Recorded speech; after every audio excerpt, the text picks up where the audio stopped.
Chapter 1 Fellow Survivors. Before we begin this journey through the village and the dark roads beyond, strengthen this channel's foundation, subscribe and ring the bell so you never miss a new chapter, and leave a like to keep the lantern burning in the black. Now let us begin. Matteo Varela woke to the sound of his own coughing. The air in the shack tasted of old straw, damp wood, and something metallic that clung to the back of his throat. For one stupid second he thought he was still in the warehouse, pinned beneath a fallen shelf, and trying not to panic while the ceiling lights flickered like a dying heartbeat. Then he tried to sit up, and the room shifted in a way that made no sense for a Spanish storage hut, or a warehouse, or any sensible place at all.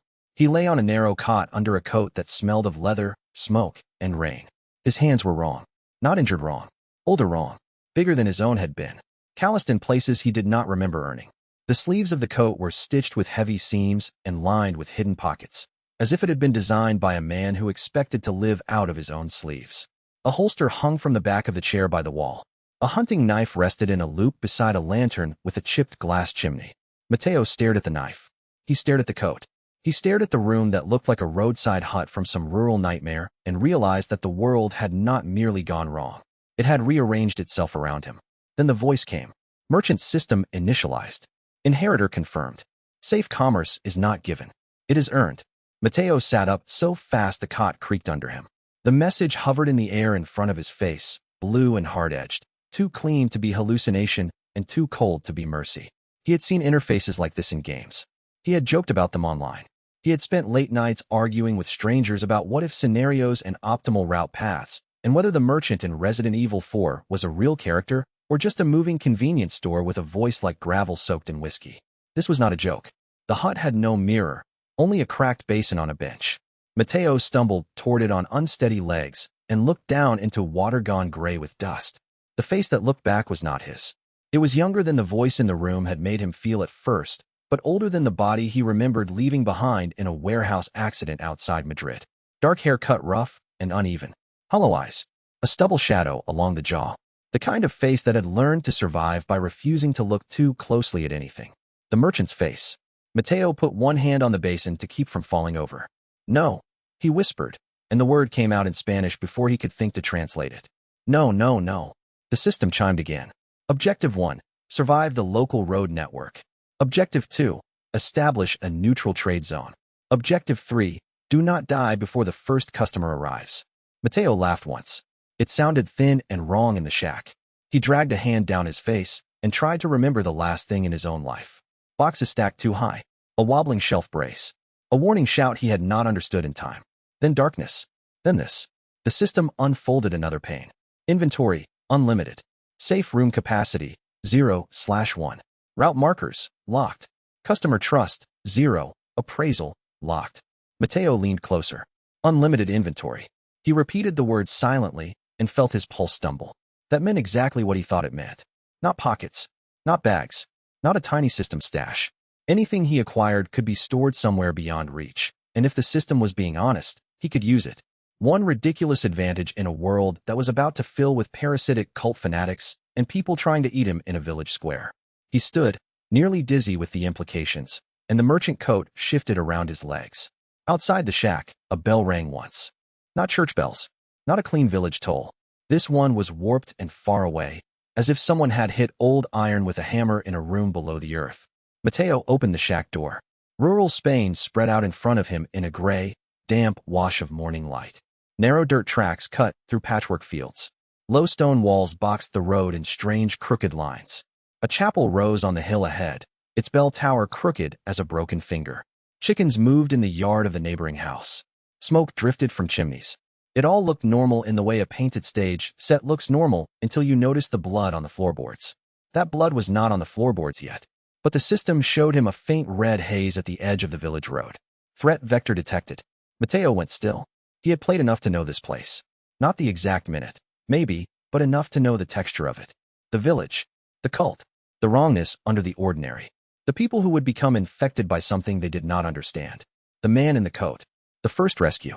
The chains of bodies moving through a nightmare with barely any room to breathe. Leon Kennedy had not arrived yet. That meant he was early. Very early. He was here before the game started in earnest, before the player arrived, before the village fully closed its hand around the story. That should have felt like a gift. Instead, it felt like standing on the beach seconds before a wave hits. Mateo took a deep breath, the way he used to before exams, and forced himself to think like a trader rather than a dead man in borrowed skin. What did traders need? Shelter, information, routes, stock. What did survival need? All of those, plus luck. He looked back into the shack. The merchant coat hung on a peg like an answer no one had bothered to explain.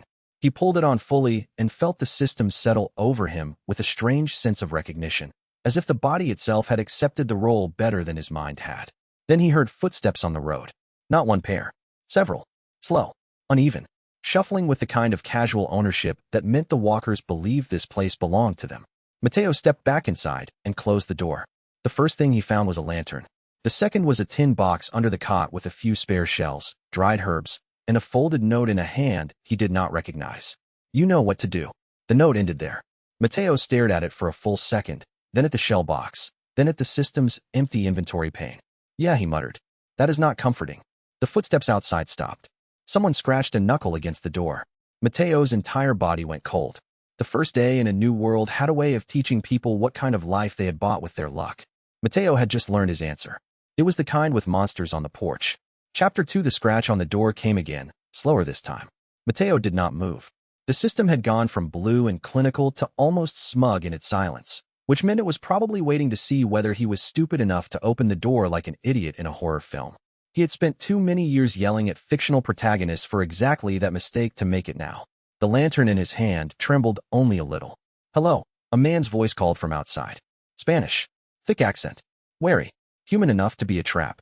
Mateo did not answer. A second voice followed from farther back on the road. A woman, frightened and impatient. Is anyone in there? Then the first voice again, softer. If you are sick, speak quickly. The road is not safe. Mateo's eyes flicked to the new panel the system had opened in the corner of his vision. Local route status. Road 2 Village Center. Compromised Road 2 Churchill. Partial back trail 2 Hunter's Ruin. Locked safe commerce zone. Unestablished. The voices outside belonged to villagers. That did not make them safe. Mateo lifted the note again. You know what to do. He hated how much that phrase sounded like his own brain pretending to be helpful. He opened the tin box beneath the cot. 4 pistol rounds, a small stack of herbs, and a strange brass cylinder with a thumb trigger. The system highlighted the cylinder the instant his fingers touched it. Flash trap, one-use distraction device. Creates localized light burst and noise spike. Mateo looked at it, looked at the door, and then looked at the empty inventory pane again. All right, he muttered. We are improvising. He set the trap on the floor near the door, placed the lantern on the opposite side of the room, and took one of the shells. Not much of an arsenal. But the merchant in the game had never relied on having the biggest gun in the room. He had relied on timing, positioning, and the fact that everyone underestimated the guy in the coat until they needed him. The scratching turned into a fist. Señor, the man said outside. We can hear you. Mateo let out a slow breath and raised his voice into the gravelly drawl his borrowed body seemed built for. What are you buying? Silence. He almost smiled. The door shifted under the next knock. Not hard enough to break it. Just enough to make him feel how thin the wood really was.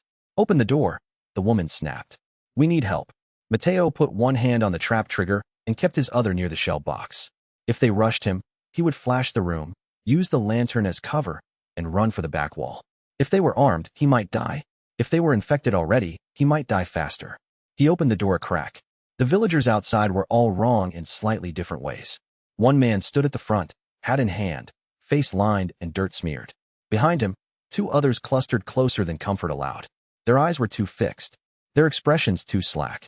He had seen those eyes in enough clips and enough walkthroughs to know what they meant. Not yet fully gone, but going. The woman behind the men was carrying a basket of eggs with one hand and a kitchen knife in the other. Smart. Terrified. Alive. Merchant? The man asked, squinting at the coat. Mateo shrugged one shoulder and let the door open a little more. Depends who's a skinda. We need food. Medicine. Anything. The village has gone strange. Everything goes strange sooner or later. The man's gaze slid to the box in Mateo's hand. You sell? Mateo paused. That was the first real choice. Before him was a small village on the edge of a story that ended in a massacre if nobody changed the shape of it. The easy answer was to hide. The smart answer was to hide. The world would not punish him for being selfish. It would punish him for being visible. But if he hid, he would learn nothing. And if he sold, he would find out what the system wanted from him. So he smiled with the merchant's mouth. I buy and sell, he said. Show me what you got. The woman stepped forward first. She set the basket down and opened the cloth covering the contents. A few eggs, 2 cracked tomatoes, family jewelry in a little cloth bundle, old gold, and a tiny silver cross. Mateo looked at it, then at her face. Medicine, he guessed. She swallowed. For my father. The system chimed softly. Fair trade detected. Trust potential. Hi. Mateo felt something click inside the merchant coat, a tiny fraction of the world's logic settling into place. This was not just a shop, not just a gimmick.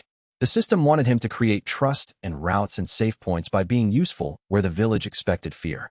He opened his hand. No jewelry. The woman's face fell. He raised one finger. The eggs, the tomatoes, and this. He touched the silver cross gently. You keep the rest. The man blinked. That is not enough. For medicine? Mateo said. No. For the life you're trying to buy with it? Maybe. He let the silence sit there for a heartbeat and then reached into the empty air beside his coat. It opened. Mateo nearly dropped the lantern. The inventory pane had become a physical seam in the world, a thin blue line no larger than a dinner plate, hanging in space where his right hand had pointed.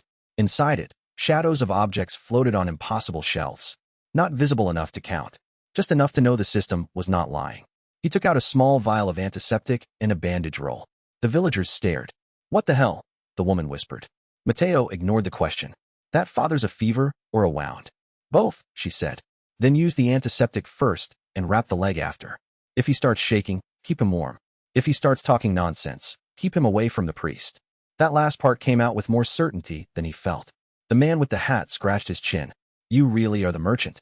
Mateo's pulse gave a hard little kick. It was the first time anyone had said it like a truth rather than a costume. Something like that, he said. The woman took the medicine with shaking hands. The system flashed a brief reward. Trade completed. Trust +1 inventory access stabilized. Mateo watched the number settle and felt his mouth go dry. So that was the game. Do the thing right. Help people. Earn trust. Build routes. Survive. Outside, down the road toward the village center, someone screamed. The man with the hat turned sharply. The woman froze. The third villager, who had not spoken once, raised his head with the kind of slow mechanical motion that made Mateo's skin crawl. The scream cut off. Then came the sound of bodies hitting stone. Mateo's system lit up in red. Threat event. Local hostiles engaging civilians. He looked at the villagers in front of him. They were scared, but they were not yet the monsters in the street. Not yet. He could still save that difference, if he moved now. The flash trap under his palm felt suddenly tiny. Chapter 3. By the time Mateo reached the road, the village had already stopped pretending to be ordinary. The first body he saw was a man lying face down in the dirt with one hand still reaching toward the chapel steps. The second was a woman kneeling beside him, frozen in the middle of trying to drag him back. Her mouth was open in a scream that had not yet found the air. Then she looked up. Her pupils were too tight. Her jaw twitched once. Mateo felt his stomach drop. He knew this scene. Not exactly this scene. Not the exact bodies or the exact road. But the pattern. The village before Leon. The slow inward fold of the infection. The way the cult had already seeded the place with people who were not fully people anymore. The way everyone waited until it was too late to run. The woman opened her mouth. Mateo moved before she bit. He hurled the flash trap at her feet and threw himself sideways behind a wagon wheel as the room white burst detonated. Light cracked across the road. The woman shrieked and staggered back, hands over her face. The man on the ground rolled once and came up with blood on his chin and a too-wide smile. Not human anymore. Mateo did not have time to be sick. He tore the shell from his coat, jammed it into the pistol he had barely checked before stepping out, and fired at the man's knee. The shot was ugly. The aim was not great, but the bullet did what it needed to do. The man collapsed sideways into the mud. Another villager came around the corner with a pitchfork. Then another. Mateo backed toward the road wall, heart hammering, his inventory panel flashing frantic warnings about proximity and threat escalation. Threat level rising. Commerce zone unstable. Mateo had no commerce zone. He had a road and a flash trap and a body that was not his and a thought that had just occurred to him in the worst possible moment. He could keep running, or he could set up his first real position. The wagon beside him had a cracked axle and a tarp full of old feed sacks. He shoved one sack over the wheel well, tossed another onto the road, and clicked the lantern open to spill a pool of light into the dust. Not much, but enough to give the attackers a shape to follow. Then he ducked behind the wagon and whispered, "System, what can I buy?" The reply came with cold, immediate clarity. Starter stock available. Smoke pellet X3, nail string X1, reinforced knife blueprint, safe room seed X1. Appraisal unlock X1. Mateo stared at the list for less than a second. Smoke pellet. The world split open in his palm. It felt like catching a coin in a dream. He had the pellet before he understood the cost. A black marble the size of a plum pit. He lobbed it into the road as the nearest villagers lunged. Smoke flooded the lane. Not thick enough to blind forever. Thick enough to ruin their line of sight and buy him 10 seconds of breathing room. Mateo crawled under the wagon tongue and yanked the nail string free. The system recognized the action, perhaps because it was a thing he had chosen rather than a thing it had offered. Quartermaster potential. Unlocked, he almost laughed at that. Quartermaster. Sure. Let the dead man with the cursed coat become a logistics problem. The first infected villager reached the wagon and jammed a hand into the smoke. Mateo wrapped the nail string around the axle support, tied the loose into a busted gate hook, and pulled it taut. When the man stepped forward, the wire caught his shin and sent him sprawling. Mateo struck with the knife hard and fast, more desperate than trained, burying the blade through the side of the man's neck. He felt cartilage give. The body went slack. Mateo's breath came hard and ragged. He was alive. That was a beginning. The woman from before appeared through the smoke and threw a stone at his head. He ducked just in time, then saw the look on her face and realized with a cold shock that she was not fully turned. She was afraid. Overwhelmed. Maybe infected. Maybe not. Mateo shouted, "Run." She blinked at him as if not understanding the word anymore. Then the bell on the hill chapel rang again, and the sound made every surviving villager on the road turn toward the same direction. The village square. Whatever was happening had spread there. Mateo looked once at the smoking road, at the bodies dragging themselves out of the dust, at the woman still standing between human and monster, and then at the path toward the center of town. His system showed a faint map line, red and blue. Road to village center. Open. If he moved now, he could still reach the square before the worst of it. If he stayed, he could protect this road. He did the only thing that made sense. He grabbed the woman by the wrist, shoved the broken knife into her hand, and said, "If they come out of the smoke, cut the knees. If you hear me yell, run toward the chapel." "Why are you helping me?" she gasped. Mateo looked at her like the answer was obvious. "Because you were still standing." Then he ran for the village center. Chapter 4. The square was worse. That was the first thought Mateo had when he turned the final corner and saw the bell tower looming above the plaza. Worse than the road. Worse than the smoke. Worse than the bodies on the dirt lane. People were screaming in every direction at once. An old man with a shovel was trying to hold a door shut, while 3 villagers pounded from the other side. A woman in a red apron had a child under one arm and a kitchen cleaver in the other. A donkey had broken loose and was kicking over baskets in a blind panic. Somewhere near the fountain, a priest was shouting about sin while 2 infected men staggered toward him with hands half raised like supplicants. Mateo's system flashed bright red. Multiple hostile sources. Casualty probability, high. The merchant coat swayed around his legs as he moved. It gave him a strange sense of detachment, as if he were watching someone else step into the center of the nightmare with a bag of tricks and a bad attitude. He almost missed the first attack. The infected man on the fountain steps lunged toward the child. Mateo fired once. The shot took the attacker in the shoulder, spun him sideways, and bought the woman in the red apron enough time to drag the child into the alley. The priest shouted at Mateo with gratitude that turned to suspicion as soon as he realized Mateo had a gun. "You? Who are you?" Mateo kept moving. "The guy keeping you from being eaten. Try to be grateful later." The priest made the sign of the cross and started praying louder, which was not useful, but at least predictable. At the edge of the square, the chapel door slammed open. 3 men emerged carrying a sack. One of them wore the strange black robes Mateo had half remembered from the game. Cultists. Los Illuminados. The sack between them thrashed once, and a girl's voice came muffled from inside. Mateo's blood went cold. The cult did not just have infected villagers. It had captives. That changed the whole field. He crossed the square at a sprint, vaulted the low fountain wall, and slid behind a toppled market stall as one of the robed men turned toward him. The man's face was too calm, too blank, his smile stretched with fanatic certainty. "Mercator," the man said, almost delighted. "You should not interfere." Mateo did not know if the word meant anything in context. He only knew the tone. "Yeah," he said, "and you should not kidnap children." The cultist tilted his head. "The village belongs to the will of the higher light. Then your higher light can pay for a better excuse." Mateo fired. The cultist jerked back and dropped the sack. The girl inside kicked free with a muffled cry. Mateo was on her before the second robed man could recover, knife out, body low, dragging the sack open enough for her to breathe. She could not have been older than 15. Her hands were bound, her eyes wide and furious with fear. Mateo cut the rope, shoved her toward the alley, and barked, "Run. Do not stop until you see smoke." She stared at him like he was insane. Maybe he was. The first cultist recovered enough to raise a short blade and lunge. Mateo was too close to dodge cleanly. He threw his shoulder into the man's chest, hit the stall pole hard, and felt his ribs complain. Pain flashed white. The merchant system screamed a threat alert in his ear. He drove the knife under the man's jaw and twisted. The cultist collapsed with a wet, choking sound. Then the bells changed. Not the chapel bell. The tower bell. A lower note rolled across the square, and every infected villager turned as one toward the sound. Not toward Mateo, toward the church road. Like dogs answering a whistle. Mateo froze for one beat too long. That was enough for the next man to grab him by the back of the coat and hurl him into the market stalls. Wood splintered. Fruit rolled across the stones. Mateo hit the ground and rolled, catching sight of the cultist's face just long enough to see the ridiculous certainty in it. The village was not in chaos. It was being directed. The realization did not help. It only made the square feel more like the inside of a trap. He shoved himself up and saw the girl he had freed halfway down the alley, stopped by an infected woman with arms spread too wide and teeth bared. Mateo did not think. He threw the last smoke pellet between them. The girl screamed. The infected woman staggered. Mateo sprinted through the haze and hauled the girl into the alley just as the woman lunged where they had been standing. The girl hit the wall and stared at him in stunned terror. "Go," he snapped. She took one step. Then she stopped and said, "My mother is still in the square." Mateo looked back. The square was a storm of bodies now.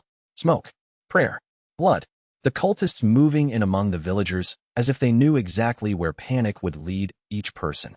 Somewhere high above, the tower bell rang again. If he ran with the girl now, he would save one life. If he went back, he might lose both. Mateo's hand tightened around the knife. The system chimed softly. First route node available. Safe room seed can be deployed. He turned toward the square. "Stay behind me," he said.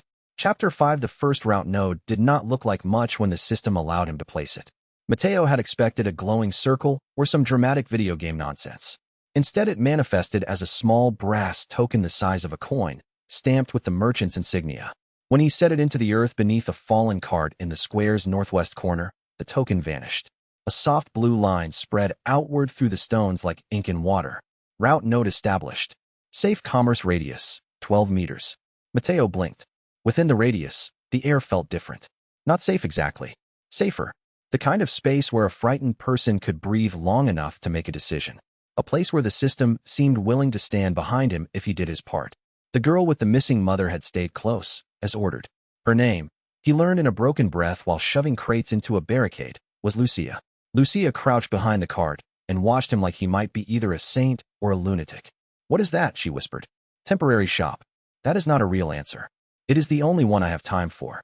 He pulled the inventory pane open and nearly laughed from relief when the hidden seam in the world widened enough to show him options. Herb bundle X4, empty bottle X3, bandage roll X2, handgun ammo X12, reinforced knife blueprint, safe room seed X1. The system had more stock than his pockets had any right to hold. He deployed herbs into Lucia's hands, told her to find her mother if she could, and then turned his attention to the square. Two cultists were moving the infected toward the chapel steps. Why there? Mateo's gut gave him the answer before his brain did. The church. Of course. The game had taught him this story in pieces. The village looked simple from the outside because the horror was always distributed. Infection in the roads. Faith in the church. Control in the chief's house. Violence at every gate. Mateo knew enough to hate how little time that gave him. He ducked behind the cart and used the system's new appraisal icon on the nearest robed man. Appraisal, Ganado cultist. Status, controlled. Weak point, neck spine junction. Threat, knife, hurting behavior, group coordination. The appraisal gave him exactly the sort of information he wanted and exactly the sort of information he feared. This was not random madness. This was an operation. He fired on the nearest cultist, not to kill but to break the hurting line. The man collapsed. The infected he had been guiding surged sideways. That gave Lucia's mother, who had just appeared from the grain shed with her blouse ripped and her face bleeding, enough time to run to the cart. Lucia, mother and daughter crashed together in the safe radius. Mateo had to look away for a second. It was not because he was soft.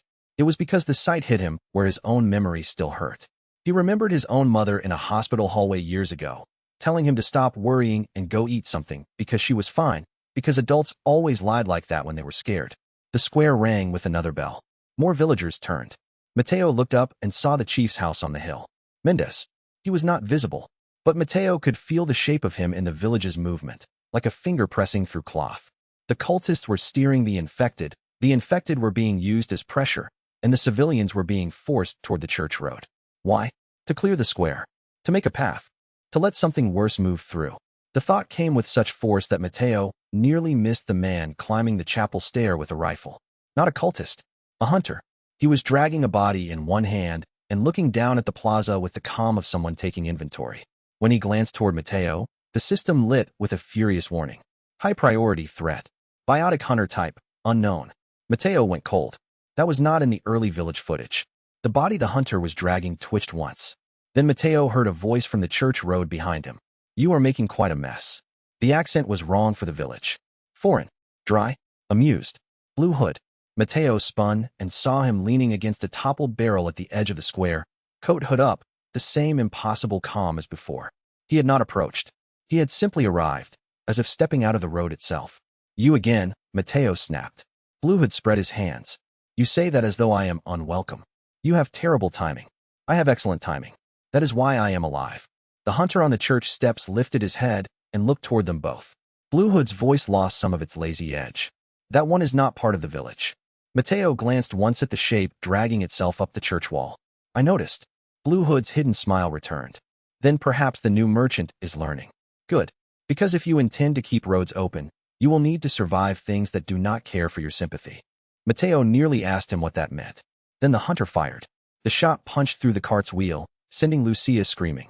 Mateo grabbed her mother by the sleeve and yanked both of them down as wood exploded overhead. The village square had just escalated, and Blue Hood, still standing at the edge of the chaos like a man enjoying a show, said quietly, There. Now you are interesting. Chapter 6. Mateo had never liked men who spoke in riddles when bullets were flying. He liked Blue Hood even less now. The hunter on the church steps moved with a jerking precision that made him worse than the infected villagers and better than the cultists. He was not stumbling. He was choosing. He dragged the body under one arm, slung a rifle with the other, and fired again. Mateo shoved Lucia and her mother deeper behind the cart, then crawled low toward a fallen awning post. The square stank of smoke, spilled fruit, blood, and the wet copper scent that always came before panic reached full saturation. Blue Hood was gone. Of course he was. Mateo barely had time to swear before the hunter fired at the cart's safe side and forced him to choose between cover and the people under it. He chose the people. He kicked the cartwheel hard, tipping the whole thing into the line of fire, just as the second shot smashed through the crate stack behind him. Splinters sprayed his cheek. He threw the flash trap without looking. The burst lit the square white. The hunter staggered but did not fall. Mateo's eyes watered. The world narrowed to shapes and motion and the system's red flashes. He could hear Lucia crying and her mother whispering to stay down, stay down. The hunter stepped off the church stair and walked toward the square as if he had all the time in the world. Mateo saw the face then. Not a villager. Not a cultist. The skin was stretched wrong along the jaw. The eyes were dead, but too focused. The body had a parasite's deliberate stillness, as if something inside it had learned to wear a human shape with military discipline. The system dumped new text into his vision. Parasite-enhanced host. Assessment. Dangerous. Recommendation. Run. Helpful. Mateo muttered. The hunter aimed at the cart. Mateo fired first. The bullet hit the hunter's shoulder and spun him half a step, but not enough.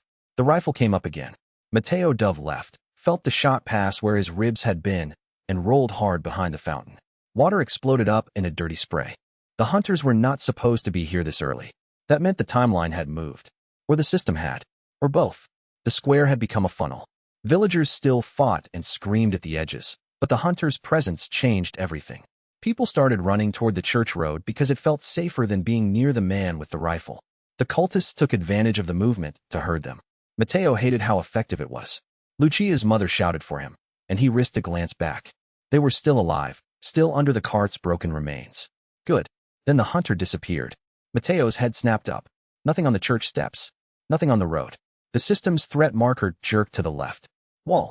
Mateo turned just in time to see the hunter launch himself from the side of the chapel like a broken machine in motion, rifle one-handed, body low, heading straight for him. Mateo had one thought only. I am going to die in the exact stupid way I feared. He threw his knife. Not a heroic throw. Not even a good one. It was a desperate, ugly toss. But the knife caught the hunter in the throat, slowed him just enough to ruin the lunge. The hunter slammed into him anyway. Mateo hit the fountain wall and nearly blacked out. Something in his ribs screamed. The rifle clattered away. The two of them grappled in the water spray, the hunter's fingers digging for his throat with unnatural strength. Mateo punched him in the face. Again, the hunter did not react like a man. He reacted like a thing remembering it had bones. Mateo's system flashed an emergency prompt. Contamination risk, elevated. Bond risk, body adaptation, 3%. He did not know what that meant. He only knew he could feel heat and cold fighting in his blood where the hunter had clawed him. Mateo slammed the hunter's head into the fountain edge, once, twice, and then heard a cracking sound that was definitely not his own. The body went still. He crawled backward, coughing water and blood, and the system did something it had not done before. Anomaly defended. Trust points plus 2 safe commerce zone strengthened. Mateo stared at the words while trying to breathe. So that was what it wanted. Protect the road. Protect the people. Turn danger into a place where commerce could survive. The square had thinned out enough that he could see the chapel road clearly now. And there, standing in the broken shadow of the church door, was the girl from the sack. She had followed him. Her face was pale. Her hands shook. But she was alive. Mateo let out a breath he had not known he was holding. Then she pointed behind him and shouted, "Watch out." Mateo rolled just as the hunter he thought dead twitched once and lifted the rifle again. Some things in this village refused to stay finished. Chapter 7. The hunter should have stayed down. Mateo had no patience left for anything else.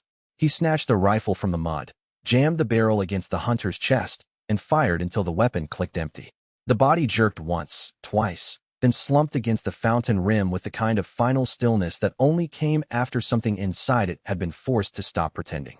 Mateo sat back on his heels, panting. The safe commerce radius pulsed once in the stones beneath him. Then the system informed him, with irritating calm, that his entire left side had begun to throb from probable rib bruising and possible contamination exposure. He looked at the dead hunter, then at the chapel door, then at the girl who had followed him. "You should have run," he said. She hugged herself. "You came back." That was not an answer. It also was. The girl's name, it turned out, was Elena. The mother had come with her from a neighboring cottage and was now trying not to faint in the shelter of the cart. Lucia was still clinging to her sleeve and looking at Mateo like she could not decide whether he was a savior, a fraud, or the village's newest bad omen. Mateo took that in stride because it was the closest thing to respect he had earned so far. He dragged the hunter's body farther away from the square and found, tucked into the coat lining, a pair of military tags with symbols he did not recognize. That was disturbing. Disturbing enough that he slipped them into the inventory seam rather than touch them again. The system reacted immediately. New item appraisal unlocked. Mateo blinked. Appraisal. He focused on the tags. Unidentified parasite host supply markers. Source, cult logistics chain. Value, low in trade, high in evidence. Evidence, he muttered. That word mattered. More than loot. More than money. Evidence meant someone had a shape behind the curtain, and shapes could be cut. He turned back to the women and held up the medallion tags. "Do any of you know what these mean?" Blank looks. No surprise there. The church bells above them rang again, and this time Mateo heard a different rhythm in the sound. Signal, not prayer. The cultists. The square was clearing because the church road was about to receive company. Mateo's inventory opened to a new screen he had not seen before. First safe room seat available. He selected it without hesitation. The shard in his palm was warm like a coin sat on a windowsill. He placed it beneath the cart's wheel in the safe radius. The ground shivered once. Blue lines spread outward in a faint geometric web, and the broken cart, fountain wall, and collapsed awning all seemed to settle into a more deliberate shape, as if the world had agreed to stop falling apart in that one small place. Safe room established. Trust users, for Mateo stared. That was all. No system speech. No fireworks. Just a little island of sanity in the middle of the infected village. He looked at Lucia, Elena, and the mother trying not to cry, and he realized that this might be how he stayed alive. Not by winning every fight, by making one corner of the world worth returning to. He pushed that thought aside before it became anything softer. "Listen," he said, keeping his voice low. "This place is not safe, but it is safer than the road. If something comes, stay low and wait for my call." Lucia frowned. "Where are you going?" Mateo glanced toward the chapel road. Smoke curled there in thin black fingers. He could hear footsteps. Not villagers. Organized. Heavy. Someone was coming up from the lower path, and the square was too exposed to hold against whatever it was. "To keep the road open," he said. The mother looked at him with a kind of raw gratitude that made him uncomfortable. "Why?" Mateo gave her the most honest answer he had. Because you were standing in my shop. He left before the thank you could land properly. Chapter 8. The man waiting at the chapel gate was not Mendez. That was the first bad surprise. The second was that he looked like he had been waiting for Mateo specifically. He was tall, broad in the shoulders, and wearing a dark coat cut cleaner than anything anyone in the village had a right to wear. The hood hid most of his face, but not the easy confidence in the way he leaned against the chapel wall with one boot crossed over the other. He held a lantern in one hand and a rifle in the other, not aimed, just carried like a man who knew he would not need to rush. Blue Hood. Mateo stopped at the foot of the hill and nearly swore. You again? You say that like we have an arrangement. Mateo planted the rifle against his shoulder. You were in the square. Blue Hood dipped his head. I was observing. That's a disgusting hobby. And yet profitable. Mateo watched him carefully. The merchant's coat around his own body suddenly felt less like a costume and more like a family name he had inherited without warning. Blue Hood pushed off the chapel wall and walked a few paces closer. The village is sliding faster than expected. Expected by who? By anyone who has learned to count.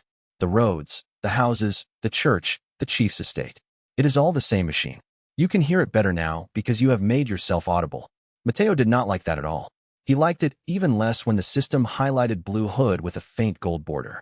Rival trader detected. Trust unknown. Threat level, conditional. What do you want? Mateo asked. Blue Hood glanced at the safe room line glowing faintly in the plaza below. You have already begun modifying the old merchant network. No kidding.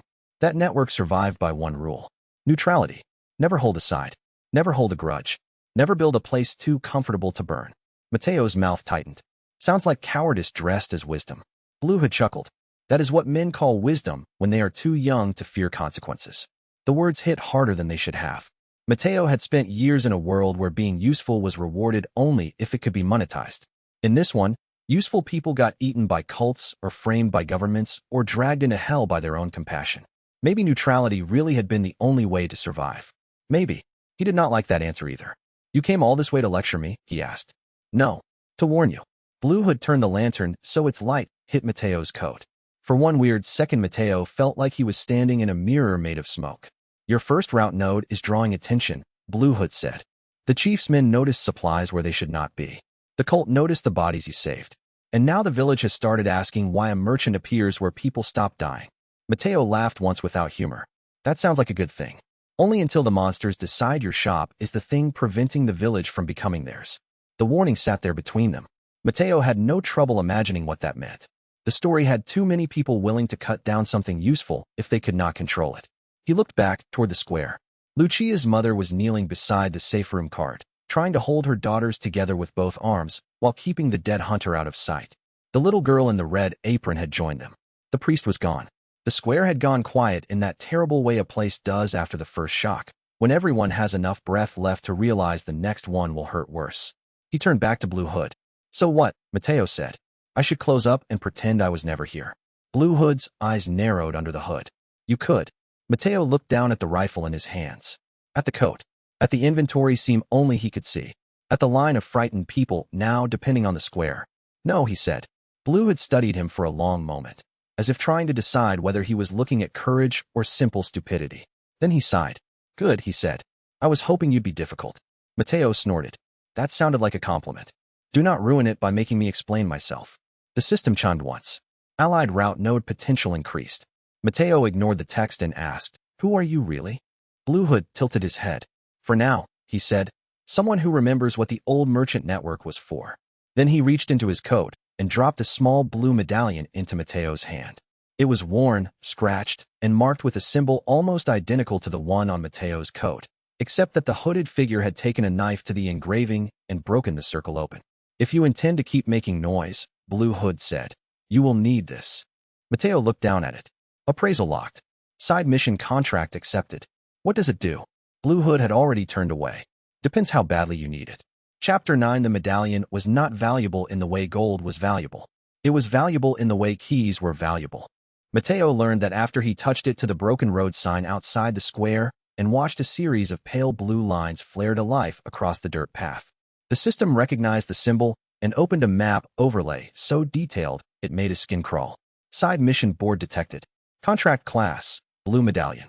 Reward parameters, route expansion, trust, stock upgrade. He stared at the map. The blue markers were hidden all over the village and the surrounding fields. On roofs, in the churchyard, half buried under a well rim, tucked behind a cart shed. They were so small he would have walked past them forever if the system had not been waiting to reveal them. Of course, he muttered. Because why would this place be simple? Lucia, who had followed him at a distance with the rest of the survivors, peered over his shoulder. What is it? A scavenger hunt? That is not reassuring. It is not meant to be. He spent the next hour moving from one medallion marker to the next while the square survivors rebuilt their own little corner of survival behind him. The road remained dangerous, but the safe room held. That mattered. It let him breathe enough to think like a merchant instead of a prey animal. The medallions were harder to reach than expected. One was tucked under a roof beam in a burned-out shed. Another hung from the back of a chapel crucifix where the candle smoke had blackened the edges. A third sat over a well that had been sealed from the inside.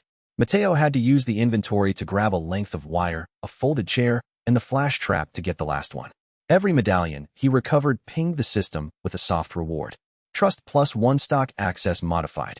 Route prediction +1.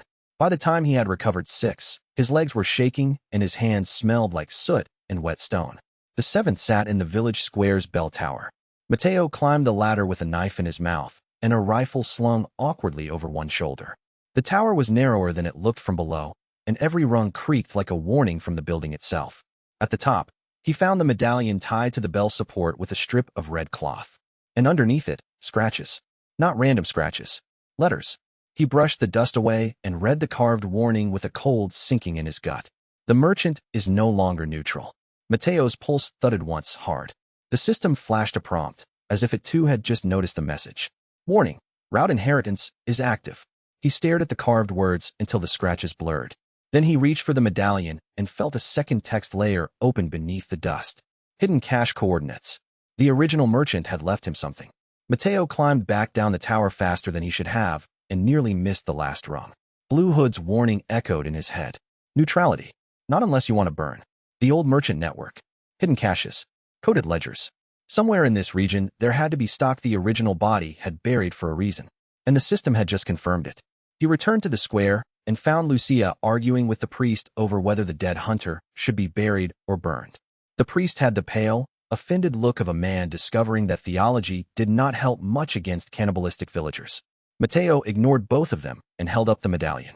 Anyone here know old route markings? He asked. Silence. Then the woman in the red apron from earlier spoke up, voice small. My husband used to say the merchant watched the roads, that there were places he never stood empty-handed. Mateo looked at her.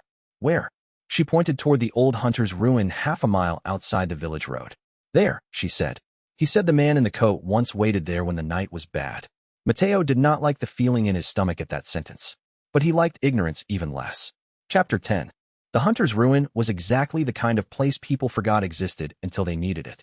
It sat in a fold of the hillside beyond the village road, half swallowed by brush and the dead ribs of an old stone wall. Someone had once used it as a rest shelter. Now the roof sagged, the shutters hung by one hinge, and the wind moved through it with the sound of thin bones tapping together. Mateo stood in the doorway and appraised the place. Nothing. No system ping. No route node. Just empty ruin. That was either good or very, very bad. The inventory seam opened beside his left hand. He brought out a lantern, a roll of wire, 3 nails, 2 boards, and the medallion board the system had turned into a new side mission map. Then he took a deep breath and started building. The survivors in the village had not questioned him when he said he was moving stock. They probably should have. Instead, they had watched the merchant in the coat carry a crate through the road with a rifle slung over his shoulder and decided, perhaps correctly, that asking too many questions was how people became corpse furniture. Mateo set the first board over the broken window. The second went against the inside wall to cut the wind. He hammered the nails with a rock because he had no proper tools, and after the third strike the system rewarded him with a small blue pulse. Hidden shop potential detected. Safe room seed eligibility, 1/3. That was enough to keep going. He stuffed the herbs into a jar, hung the lantern from a beam, and laid the rifle within arm's reach. The more he worked, the more the hunt began to feel less like a roadside ruin and more like a decision. Lucia arrived halfway through with a basket of food and her mother trailing behind. You are really making a shop, Lucia said. Mateo wiped sweat from his forehead. I told you. I thought you were joking. I joke professionally. Her mother set the basket down. The village believes you have brought back the merchant. Mateo paused at that.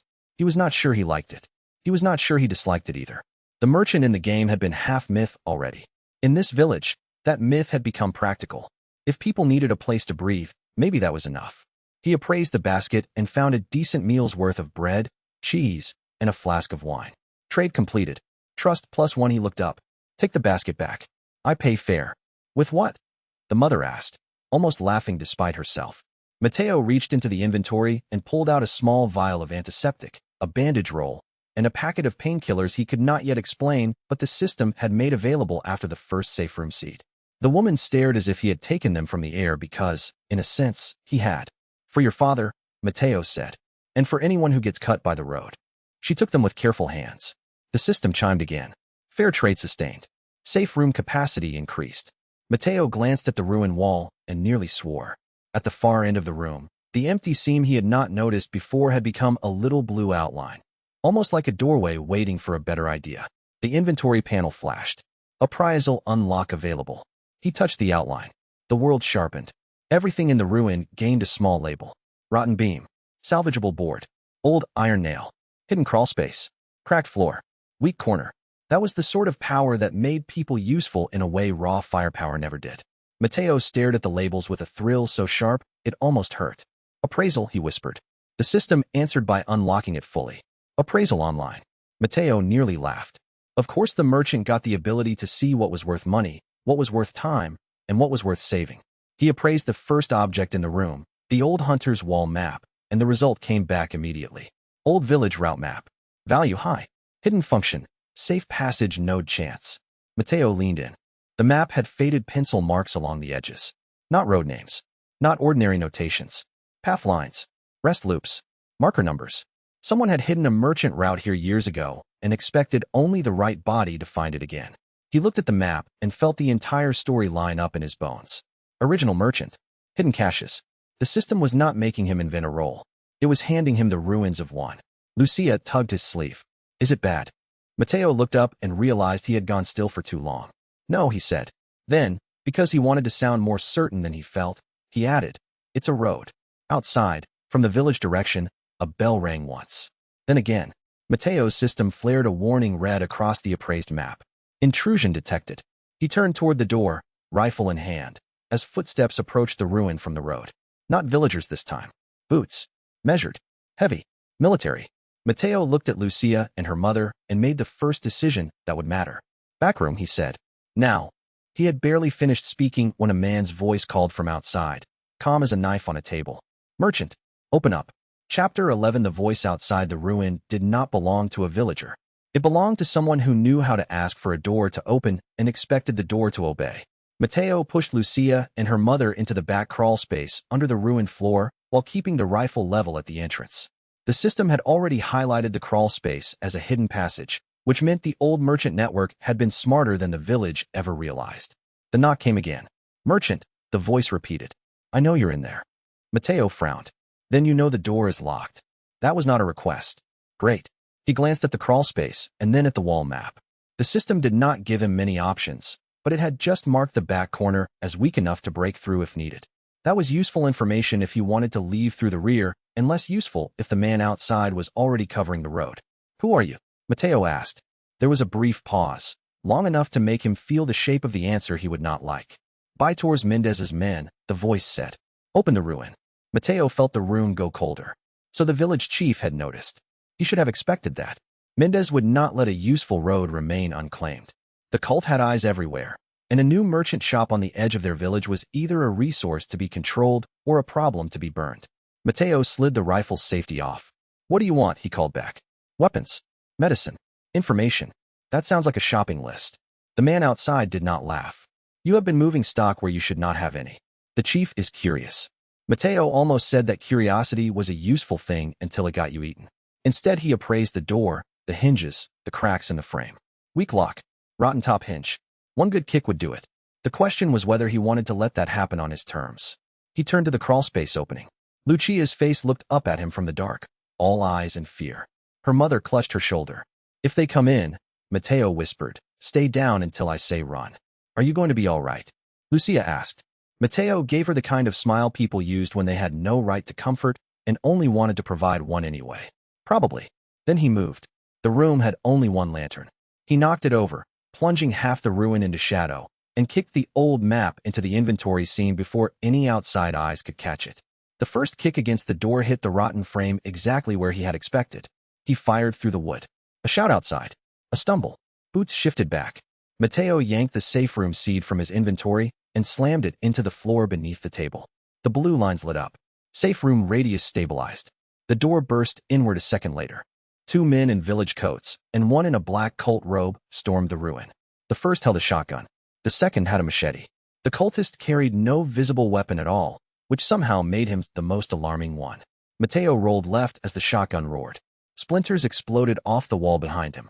He came up in a crouch and put a round into the shotgun man's shoulder. The man spun and slammed into the dresser. The machete man lunged. Mateo caught the wrist with the rifle barrel, jammed forward, and hit him in the throat with the butt hard enough to make him retch. The cultist did not rush. He watched. That was worse. Mateo recognized the expression. Not from the game. From the way people looked when they believed the world had already been decided in their favor. The chief wants the route, the cultist said softly. Then he can buy it. You misunderstand. This village does not trade with outsiders. Mateo aimed at the cultist's face. Funny. I was just starting to think this village was all about trade. The cultist smiled. His eyes were wrong. Mateo saw the shape of a parasite flare under the skin of the neck and felt his stomach tighten. That was not a man. Not entirely. The system showed a red warning and a small note he did not like. Controlled host, likely ranked. He had just become a target worth sending specialists at. Mateo fired. The cultist twisted impossibly fast, and the bullet clipped his cheek instead of taking the eye. Mateo swore and went to reload, but the machete man recovered enough to swing. Mateo dropped flat. The blade went over him. He kicked the man's knee in the same motion and heard a crack. Then he grabbed the fallen lantern, smashed the glass against the cultist's ankle, and slashed upward with the broken frame. Blood sprayed the wall. The cultist hissed. Not human. Mateo's heart hammered. He had seen enough boss introductions in games to know when a room had crossed into a worse phase. The safe room radius kept the 2 women in the crawl space protected for the moment, but not forever. If this broke wrong, he would lose the shop before he ever got to make it real. The cultist moved again, too fast, and Mateo barely ducked the strike. The system flashed, activating barricade blueprint. Mateo did not hesitate. He shoved the table into the cultist's path. The barricade blueprint turned the table legs into a reinforced obstacle just enough to slow the charge, and that half-second bought him the shot he needed. He fired point blank into the cultist's chest. The man staggered, not dead, but finally surprised. Mateo took the opening and slammed the rifle, but into the parasite-sensitive side of the neck with all his strength. There was a wet crunch. The cultist collapsed onto one knee. Then the body behind the eyes looked up at him and smiled. You are not what you should be, it said. Mateo's skin went cold. The cultist's hand shot out and caught his wrist. The touch burned. Not just pain. Heat under the skin. Something trying to find a home. The system screamed contamination warnings as Mateo ripped free and stumbled back, pressing his wrist against the ruined wall. The cultist's smile widened. Interesting, he whispered. Then, somewhere outside, a horn sounded from the village road. The cultist's eyes flicked toward it. Mateo took the chance and drove the knife into the parasite host's throat hard enough to pin him against the floor. The cultist's body went still. The horn sounded again. Mateo turned toward the door and saw the road fill with movement. Not villagers. More men. And one of them, standing too tall in the center of the group, wore the silhouette of a chief who had decided the road had become expensive. Chapter 12. Mendez did not walk like a village chief. He walked like a man used to having other people clear the path before he arrived. Mateo watched from the ruined doorway as the chief and his men spread across the road below. The shotgun man's blood was still soaking into the boards behind him. The cultist corpse had not yet stopped twitching. The safe room glowed faintly under the table, holding Lucia and her mother in a fragile blue bubble of hope. Mendez raised one hand. The village men stopped. He was older than Mateo had expected. Broad-shouldered, thick in the chest, face cut with the kind of faith that comes from certainty instead of kindness. His coat was dark and his eyes were mean in the way farmers sometimes got when they believed the land had made them honest. Mateo had appraised enough people in the last hour to know Mendez was worse than the others. He was organized. Merchant. Mendez called up the hill. Mateo leaned against the ruined door and kept his rifle low. Chief. The word made Mendez smile. You have been busy. I keep a schedule. You have been selling to people who do not belong to you. Mateo almost laughed. Do you hear yourself? Mendez's men shifted. One of them had a sickly gray face and a hand wrapped too tightly around a club. Another kept licking his lips like he was hungry for something that was not food. The system marked them as controlled. Mateo realized, with a sinking certainty, that the village men were not all village men anymore. The village belongs to the church, Mendez said. Then the church can reimburse me for the damage. Mendez's expression did not change, but the air around him did. The road felt like it had tightened a notch. You are amusing, he said. That is why I have not broken you yet. Mateo tilted his head. You are not the first man to think patience is a virtue. No, but I am the first one with enough men to make your road disappear. There it was. Not a threat. A business proposal. Mateo looked down at the road and saw the shape of the trap. If he held the ruin, Mendez would cut the road and starve the square. If he abandoned it, the safe room would be overrun. If he went outside, he was in the chief's territory. The choice was bad in every direction. The system chimed softly. Side mission available. Defend first safe room. Reward. Route stability +1. Trust +2. Appraisal upgrade. Mateo smiled despite the blood on his sleeve. You know, he called down to Mendez. I was just thinking the same thing. The chief frowned.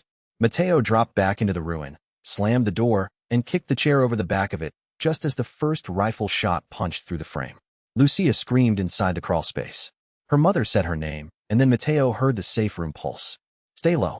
He grabbed the lantern, shattered the remaining glass, and used the flame to set the old curtain on fire at the far side of the ruin. Smoke flooded the room. The barricade blueprint strengthened the window frame just enough to slow the next burst of gunfire. Mateo pulled the wire from the floor and strung it across the room at ankle height. Then he opened the inventory and pulled out the nail string again. More tools. More traps. The merchant would have sold this room's safety if asked. Mateo intended to defend it. Mendez's men forced the door open with their shoulders. Mateo threw the smoke pellet at their feet and used the confusion to dash past the first man. He slashed the wire across the second man's legs and sent him tumbling. The third tried to fire blind and hit his own ally. The room became a mess of smoke, shouting, and wooden splinters. Mateo heard a shriek from the crawlspace opening. One of the men had reached inside. Mateo's vision narrowed. He tackled the intruder, smashed his head against the wall, and tore the man's arm free of the crawlspace with such force that Lucia nearly fell out screaming. The woman caught her daughter and dragged her back.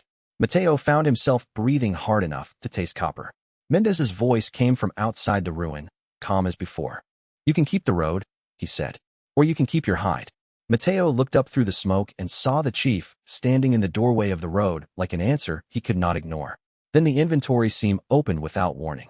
New stock unlocked. Nail mine X1, smoke pellet X2, reinforced knife blueprint, safe room barrier upgrade. Mateo laughed once, almost hysterically. Fine. If the system wanted him to be the merchant, then it was about to learn what kind of trade he was willing to make. He armed the nail mine, planted it at the ruined threshold, and shouted, Lucia, shut your eyes. Chapter 13. The nail mine went off with a sound like the road itself had bitten down on metal. Mateo had time to duck before the blast hit the doorway. The explosion was not huge, but it was exactly the kind of ugly, localized violence he needed. Nails punched into the front rank of Mendez's men. The smoke ballooned through the ruin. Wood shattered. One body flew backward into the road in a spray of dark cloth and blood. Lucia screamed. Her mother shoved both children deeper into the crawlspace and stayed there, shaking but alive. Mateo came up on one knee with the knife in his hand and saw Mendez step back half a pace for the first time. Not fear. Respect. That bothered Mateo more than if the chief had flinched. You have unusual supplies, Mendez said. Mateo spat blood to the side. You have an unusual personality. Mendez's mouth twitched. Behind the chief, the road men adjusted their positions. The ones with wrong eyes. The ones with controlled stares. Some were villagers who had only just started slipping under the parasite's influence. Others were already further along. The whole road had become a ladder of infection and obedience. Mateo checked the system. Trust users. Force safe room. Holding. Route node. Stable. He needed that stability. He needed it badly. But the village road was no longer just a road. It was a choke point. If he let Mendez claim it, the rest of the map would close around him. Mateo took one slow breath. You want to know what's funny? He asked. Mendez said nothing. I woke up here thinking I was the dumbest man in the village. One of Mendez's men barked a laugh before catching himself. Mateo nodded toward the road. Turns out I am the only one building a shop. The chief's expression hardened. Mateo kept talking, because talk bought seconds and seconds bought life. You can burn the ruin. You can send your controlled villagers. You can keep calling it faith if you like. But the people who survive this road are going to remember who sold them medicine when you were busy turning them into wall ornaments. That got a reaction, not from Mendez, from the villagers behind him. A woman in the back of the line looked away. A young man shifted his grip on the club. One of the infected men took half a step as if the idea of a road with options had reached the wrong part of his brain. The cultists noticed too. Mendez noticed their noticing. Mateo noticed Mendez noticing that he was losing the room. The chief's voice went low. You think you are helping these people? Mateo's grip on the knife tightened. I know I am. Mendez moved. Not toward Mateo. Toward the road line. The men behind him followed with the smoothness of trained obedience. Mateo saw the trap closing and realized with a cold lurch that Mendez did not need to kill him now. He only needed to starve the safe room long enough for everyone inside to come out. Mateo looked back once. Lucia was watching him through the crawlspace opening. So was her mother. They had fear. They also had trust. That was new. New enough to matter. He made the decision in the same breath as the system offered him a new one. Route forward marker available. Mateo selected it. A blue pin appeared in his hand. He slammed it into the road 10 meters behind Mendez's line and spoke through clenched teeth. Go. The marker flared. It did not teleport anyone. It did better. The path around the ruin became visible to the system for one brief, impossible moment. The line of safe movement. The angle through the broken wall. The route where the men had not yet placed their bodies. Mateo kicked through it. He moved with the battered speed of a man who had run out of useful choices and started making his own. One cultist went down to the knife. Another took a shoulder hit from the rifle butt. Mateo shoved past Mendez's nearest man and used the confusion to reach the road line, pulling the new marker with him like a trail of blue lightning. Mendez turned too late. Mateo shouted, now. Lucia's mother dragged the children out of the crawl space and into the marked route. The villagers at the road edge, seeing the line of movement, broke instinctively after them. Not everyone. Not enough. But enough to create a split. That was all Mateo needed. He saw the lane open. Grabbed the rifle, fired at the nearest controlled villager's weapon hand, not the body. The man dropped his club. The woman behind him, terrified and half crying, stumbled into the safe route with the others. The chief roared something obscene and charged. Mateo barely got his knife up in time. The collision hurt all the way down to his knees. He smelled dirt, smoke, and the sharp anger of a man losing control. Mendez was stronger than he looked. Not superhuman, not yet, but far heavier and far more practiced than Mateo wanted. The chief grabbed the front of the coat and slammed him against the ruined wall. You are not a traitor, Mendez hissed. Mateo coughed. You say that like it's an insult. Mendez punched him. Mateo saw stars. Then the system lit with a brutal flash. Customer trust plus 3 route node defense complete. Mateo smiled through the blood. What? He rasped. Did you think I was selling? Mendez's eyes narrowed. Too late. Mateo drove the knife into the chief's side. Not deep enough to kill, deep enough to ruin the grip. He twisted, shoved, and rolled free. Mendez staggered, and Mateo used the opening to throw the last smoke pellet between them. He heard the chief swear. By the time the smoke thinned, the route behind Mateo was alive with civilians moving under the marker's blue line, and the road in front of him had become a battlefield of blind shots and sudden knife flashes. The safe room held. The line held. Mateo stayed on his feet. And in the wreckage of the ruin, with Mendez breathing hard and staring at the retreating villagers, the chief finally understood that the merchant on the road was not a brief inconvenience. He was a problem that had learned to survive. Chapter 14. Mendez did not retreat so much as pause long enough to make the pause feel deliberate. Mateo stood in the smoke, one hand pressed to his ribs, and watched the chief gather the remaining men. The controlled villagers followed with jerky obedience. The others, the ones still half themselves, looked confused enough to be dangerous in a completely different way. The road line continued to glow blue behind Mateo. That was good. What was not good was the ache in his side every time he breathed. The system quietly logged the damage as if it were a weather report. Possible rib fracture. Contamination stress increasing. Biomutation tolerance, 3%. Mateo ignored that last line and focused on the chief. You should have stayed in the ruin, Mendez said. Mateo almost laughed. And miss your hospitality? This road ends today. I have bad news about roads. Mendez's eyes were flat. The church will handle you. Mateo's grip tightened. Tell the church to send better customers. That line earned him a few looks from the civilians moving away behind him. More importantly, it shook some of the roadmen. A man who heard the chief speak like an owner and the merchant speak like a business might start wondering who had the better future. Mendez noticed. He always noticed. You are making them think, the chief said. Yeah, Mateo replied. That tends to happen when people aren't being bitten. The chief's face turned a shade darker. Then, with a subtle gesture, Mendez signaled the men to withdraw toward the church road. Not retreat. Reposition. Mateo saw it and knew the fight had changed. The chief had tested the first shop, tested the road, tested the safe room. He now knew Mateo could defend a point. That meant he would stop trying to break it directly and start starving it from the sides. That was bad, but it was also the sort of problem a merchant could read. Mateo glanced at the villagers moving under the route marker and had a sudden hard realization. If he did nothing, the village would continue to split into safe pockets and controlled pockets, and Mendez would use that fracture to turn survival into dependency. If he wanted the merchant route to mean anything, he needed more than one shop. He needed a network. The thought came with a strange sense of inevitability. The original merchant had had hidden caches, hidden ledgers, hidden codes. This was not a random body he had inherited. It was a system waiting for someone stubborn enough to use it as more than a joke. Mateo opened the inventory and brought out the map he had recovered from the hunter's ruin. Blue lines. Marked rest points. Route coordinates. He stared at it while the villagers moved past and realized the old merchant had not been a lone trader at all. He had been a node manager. Mateo appraised the map again, then the road, then the chapel road, and the result came back in quick, sharp clarity. Future shop locations. High potential. He almost whispered, "There you are." Blue Hood reappeared at the square edge as if summoned by the shift in Mateo's expression. "You found the old markers," he said. Mateo did not look up. "Did you know they were here?" "I suspected. That is not the same as telling me." Blue Hood shrugged. "You were learning faster than expected. I prefer not to interrupt useful people while they are about to discover their own leverage."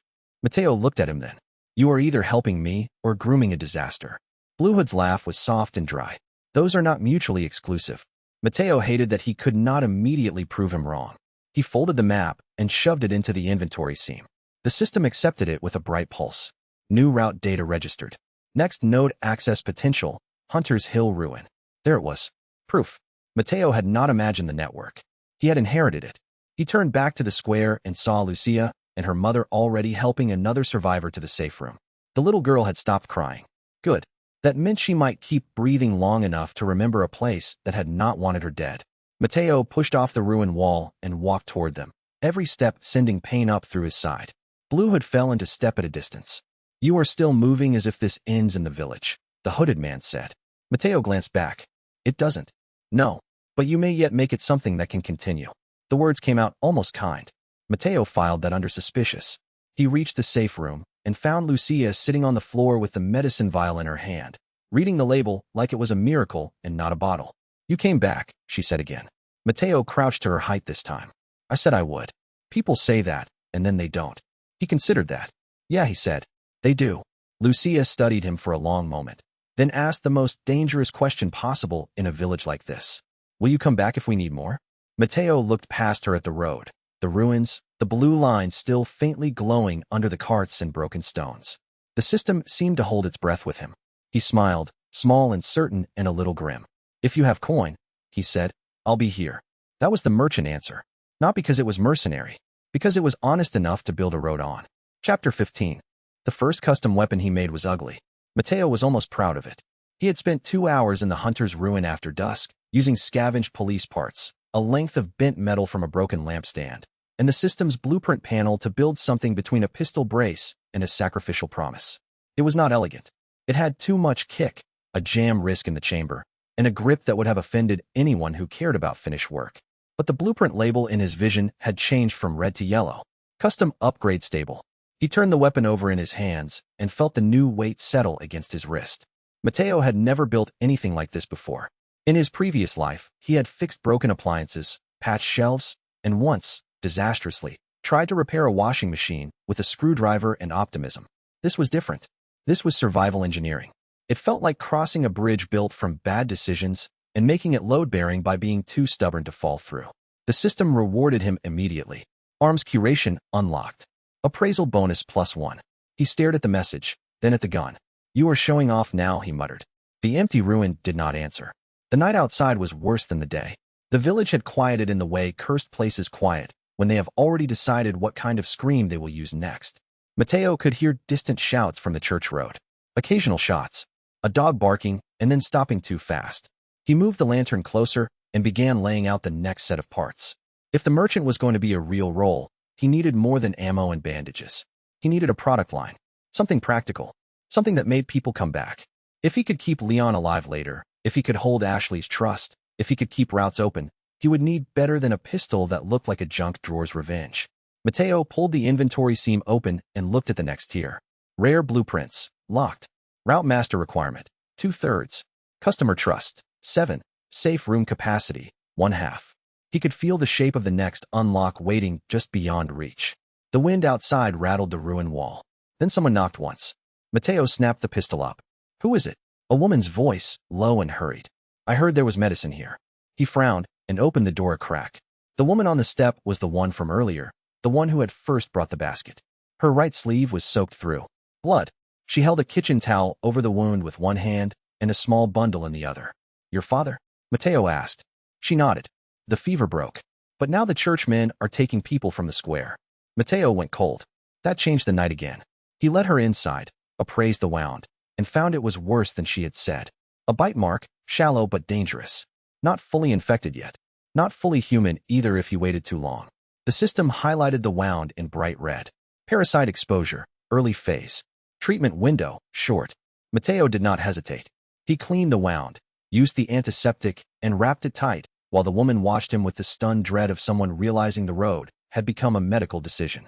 Then he gave her half a suppressant dose from the inventory, though he had no real idea how the system would react to use on someone else. It reacted by flashing a trust reward. The woman stared at the vial. Why? Mateo kept his hands busy. Because if you turn, I lose a customer. She barked a broken laugh that sounded halfway to sobbing. Then the system surprised him. Trust relay established. Customer safety promoted. There it was. The merchant system did not just care about sale. It cared about return. About people coming back alive. About routes that produced more routes. Mateo looked at the woman and realized he was building a reputation out of treating people like people. Not the worst business model. Outside, another bell rang from the village center.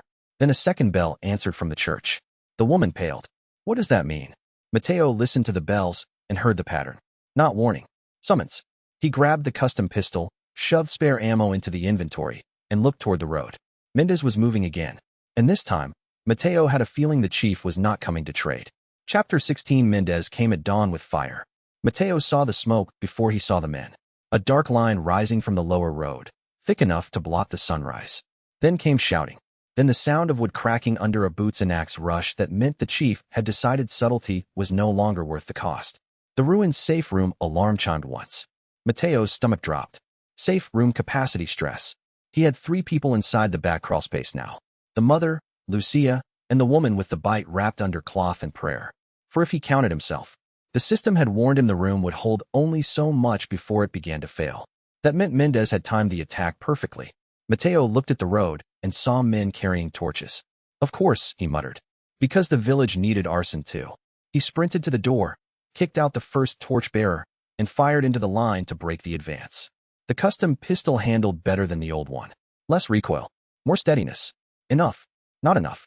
The chief's men spread across the road with practiced efficiency, forcing villagers toward the square and toward the church, all in the same motion. Mateo saw the pattern now. The road was not just a line of attack. It was a funnel. Burn the roads, force people into controlled spaces, then claim those spaces as church-owned refuge. He had seen politics. This was logistics with a Bible attached. The woman with the bite stumbled out of the back room, pale and shaking, clutching the wall. Stay inside, Mateo snapped. She shook her head. My daughter is outside. That was the sort of sentence that broke a man if he let it. Mateo did not have the luxury. He glanced at the road, at the smoke, at the safe room, and then at the woman. Fine. You live, then you can go get her. He had no idea if it was inspiring or stupid. Probably both. The chief's men reached the ruin with torches high.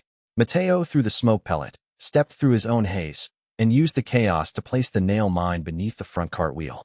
The explosion was smaller than the night before, but more useful. The road line cracked.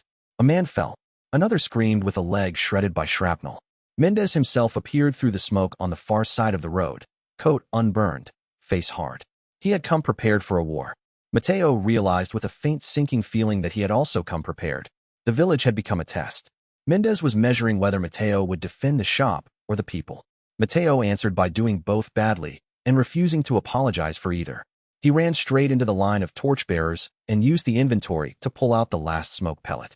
It burst at chest level and sent the front rank stumbling. He grabbed the nearest man's wrist and drove him into the other, then used the moment to signal the route marker behind the ruin. The blue line flared. Villagers in the smoke saw it. Not all of them, but enough. Mateo shouted, "This way." People ran. Not the controlled men. Not the cultists. The frightened, ordinary people who had been waiting for someone to make a direction visible. Mendez roared and charged. Mateo met him halfway with the pistol raised. The chief's fist clipped his shoulder and spun him sideways. Pain flashed sharp and white. Mateo stumbled, then saw the machete coming and ducked so low he felt his hair catch the wind of the swing. The custom pistol went off against Mendez's ribs. The chief grunted but kept moving. Mateo had one terrible second to understand the man was stronger than the last time. Then the system flashed a prompt. Contamination adaptation detected. Mateo's breath stopped. Mendez had been exposed too. That meant the chief was mutating too, just on his own terms, and with his own faith driving the change. That was bad in a way Mateo did not have a useful word for. The chief grabbed his collar and slammed him into the ruined wall hard enough to rattle the boards. "You do not belong on these roads," Mendez hissed. Mateo coughed blood and smiled anyway, then stopped showing up on them. He drove the knife up under Mendez's arm. The chief staggered back, more surprised than hurt. The wound was not fatal. Mateo knew that. It was not meant to be. It was meant to make the chief think twice. He pressed the advantage by kicking the old support post behind Mendez. The ruined roof groaned. Mendez looked up just in time to realize the building itself was coming down. Mateo lunged for the crawlspace opening and shouted, "Now!" The roof gave way in a thunder of dust and rotten beams. Chapter 17. Mateo had planned the collapse. Sort of. Not in the sense of a clean, elegant plan. More in the way that a desperate man plans by asking himself where the weakest wood is and whether the building is old enough to betray its own weight. The support post had been the key. When the roof crashed, it did exactly what he had hoped. It broke the road line in front of the ruin and forced Mendez's men to scatter. The survivors in the safe room burst out through the back crawl space, just as he had told them to, and ran under the new route marker toward the chapel road. Lucia was first out. The bite-wounded mother came second, dragging her daughter by the hand. The other mother and child followed. Mateo shoved the last board aside and stumbled after them with dust in his mouth and the sound of the chief shouting behind him. The world had become a half-collapsed mess of smoke, splinters, and running bodies. Perfect. The system rewarded him immediately. Defense complete. Route runner promoted. Safe room capacity +1. Mateo nearly laughed and nearly choked on the laugh because he was still coughing dust. Route runner. Good. Fine. Give him a title and let him keep moving. That was as close to a victory lap as the world would allow. He turned just in time to see Mendez emerge from the ruin with one side of his coat blackened and one eye narrowed to a slit. The chief was angry now. Not good. Mateo checked the road and saw the civilians escaping through the marker. Blue line intact. Good. The system had turned the route into a genuine passage, a little blue certainty in a village that had spent all morning trying to become a graveyard. Then he saw the other problem. The cultist from earlier. Not dead. Crawling from the rubble with that same wrong smile. He had not stayed down. The cultist looked at Mateo, then at the retreating survivors, and said something in a language Mateo did not know. The chief answered him. Mateo's stomach dropped. Of course. They were working together. The village was not just under cult influence. It was under coordination. Mendez raised a hand, and several of the remaining infected villagers changed direction, not toward the fleeing civilians, but toward Mateo. Hurting again. Pressure. Movement. Use the road's fear to make a living wall. Mateo backed toward the collapsed ruin. The system flashed his inventory seam open. He had one smoke pellet left, one nail string, the custom pistol, and a route line still glowing blue under the road behind him. He looked at the cultist and then at Mendez. "You know," he said, voice rough, "I hate groups." The cultist smiled wider. Mendez did not. Mateo threw the smoke pellet at the chief's feet, spun, and sprinted straight through the route marker line toward the chapel road, not away, but into the open where the next phase of the village disaster would have to meet him on his terms. The system chimed. New threat locked in. Chapter 18. The chapel road ended in a slope of broken stone and old graves. Mateo had never appreciated how many places in rural Spain were built on top of their own dead until he started being chased through one. He stumbled into the graveyard at the road's edge and nearly went down on a headstone because his ribs had finally decided to complain loudly enough to matter. The system rewarded him with a surprisingly cheerful message. Location suitability, high. Hidden node potential, February 3rd. He barked a laugh despite the pain. You are kidding. No reply. Behind him, Mendez's men were closing in through the smoke. The cultist was somewhere among them, or above them, or in the way, which in this village amounted to the same thing. The survivors had escaped through the route marker, but the road itself was still a wound. Matteo put his hand against a grave marker and felt the system respond. The map overlay reappeared. The graveyard was old. Old enough to have forgotten who it was for. Old enough to hide things. He appraised the nearest headstone and found a buried storage cavity beneath the earth. Caches. Coated compartments. The original merchant had left food and medicine in hidden pockets all over the land. Matteo understood then that the merchant did not just trade. He anticipated collapse. He dug with a shard of broken stone and found the cache beneath the grave marker. Ammunition wrapped in wax cloth. A rusted toolkit. A folded note. The note was short. If they find you, move the road. That was it. Matteo stared at the note, then at the tools, then at the road behind him. Thank you, he muttered to the dead merchant, whoever he had been. He stuffed the ammo into the inventory and looked up just as Mendez's first man appeared at the slope. Matteo fired and missed the head but caught the shoulder. The man fell. The cultist came behind him, this time with a blade drawn. Matteo grabbed the toolkit, flung the wrench at the cultist's face, and ran up the far side of the graveyard between the tombstones. He could hear Mendez shouting orders. Could hear the men spreading left and right to cut off the slope. That was the moment he understood the warning note. Move the road. Not literally. Strategically. If the village had old merchant caches, then the road itself could be rerouted. Not physically maybe, but commercially. Logistically. The system could turn places into nodes if he kept people alive there long enough. He reached the top of the grave slope and looked back toward the village. The blue line from his earlier route marker had begun to pulse more strongly. The villagers had used it, reached safety through it, which meant the route was now real. Not because the system said so, because people had trusted it. Matteo stood there for one breath and then made the next decision. He would build another shop. Not here. Not yet. But soon. He turned and ran for the hill ruin at the edge of the village road, already thinking about the next place a frightened person might need a lantern and a price they could afford. Chapter 19. Blue Hood was waiting for him on the hill ruin roof. Matteo almost shot him out of reflex. The hooded man held up both hands. If I wanted you dead, that graveyard would have been a better place. Matteo lowered the pistol a fraction. You really need a more reassuring hobby. You are surviving. I am observing. It is working. Matteo climbed onto the roof with a hiss of pain and glared at him. You knew the village had hidden caches. Blue Hood shrugged. You knew the village had cultists. That is not the same thing. No, Blue Hood said. It is worse. Matteo pulled the note from the cache out and shoved it under the hooded man's face. What is this? Blue Hood read it and went still for the first time since Matteo had met him. You have found one of the old route instructions, he said. Matteo hated the way his voice changed. The merchant network was older than the current village line. The codes were spread. Some are lost. Some survive where the road was cut and rebuilt. He looked up. You are not simply improving the old shop. You are waking it up. Matteo stared at him. You keep saying things like that as if they explain themselves. They do, if you know the old roads. I don't. You will. The wind moved over the roof.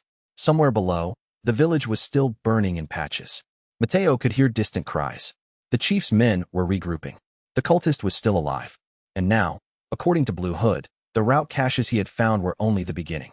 Why help me? Matteo asked. Blue Hood gave him a long look. Because, he said, the last merchant who cared about people rather than margins died a long time ago, and I am curious how long you last before the world takes offense. Matteo snorted. That is somehow both rude and honest. I try. He held out a small cloth bundle. Matteo took it and found inside a set of brass markers, each stamped with a tiny blue line. More route nodes. Older than the medallion. Older than the village. These were the pieces the system had been waiting to return to him. Matteo's throat tightened. You said you were just observing, he said quietly. Blue Hood's mouth twitched. I was. I am also not a monster. Matteo looked down at the markers and then back up at the hooded man. The chief is going to keep coming. Yes. The cult too. Yes. And the village is not done breaking. Blue Hood nodded once. No. Which is why you should choose where your next stand will be. Matteo glanced toward the road, where survivors were moving in frightened clusters. The answer came in a flash. The hunter's ruin was too exposed. The graveyard was too exposed. The square was still too close to Mendez's control. But the old ridge path beyond the village, the one with the broken arch and the collapsed overlook, he knew the shape of a route node there already. Matteo looked at the markers in his hand. If I rebuild somewhere else, he said, they follow. Of course they will. Good. Blue Hood raised an eyebrow. Matteo shoved the markers into his coat and smiled in the merchant's old, dangerous way. Then I know where to sell to next. Chapter 20. Leon Kennedy arrived at dusk with blood on his shirt and a rookie's expression of disbelief that had not yet been beaten out of him by the world. Mateo saw the convoy from the ridge path before anyone else did. The village road below had gone quiet in the way it only did when something worse was approaching from outside the frame. The sky had already gone dark enough to turn the fields into a gray smear. Smoke still drifted from the lower houses. The chief's men were pulling back into the village center. The cultists had not yet shown themselves. And then the headlights cut through the dusk. Mateo almost laughed from pure relief. He knew that truck. He knew that walk. He knew the shape of the man stepping out with his shoulders tense and his face set in the exhausted concentration of someone who had already been lied to too many times that week. Leon S. Kennedy. Mateo's heart kicked hard enough to hurt. The game had officially begun. Leon moved fast for a man just arriving in hell. He checked the road, the village, the tree line, then signaled his convoy to hold. He was not looking for a merchant.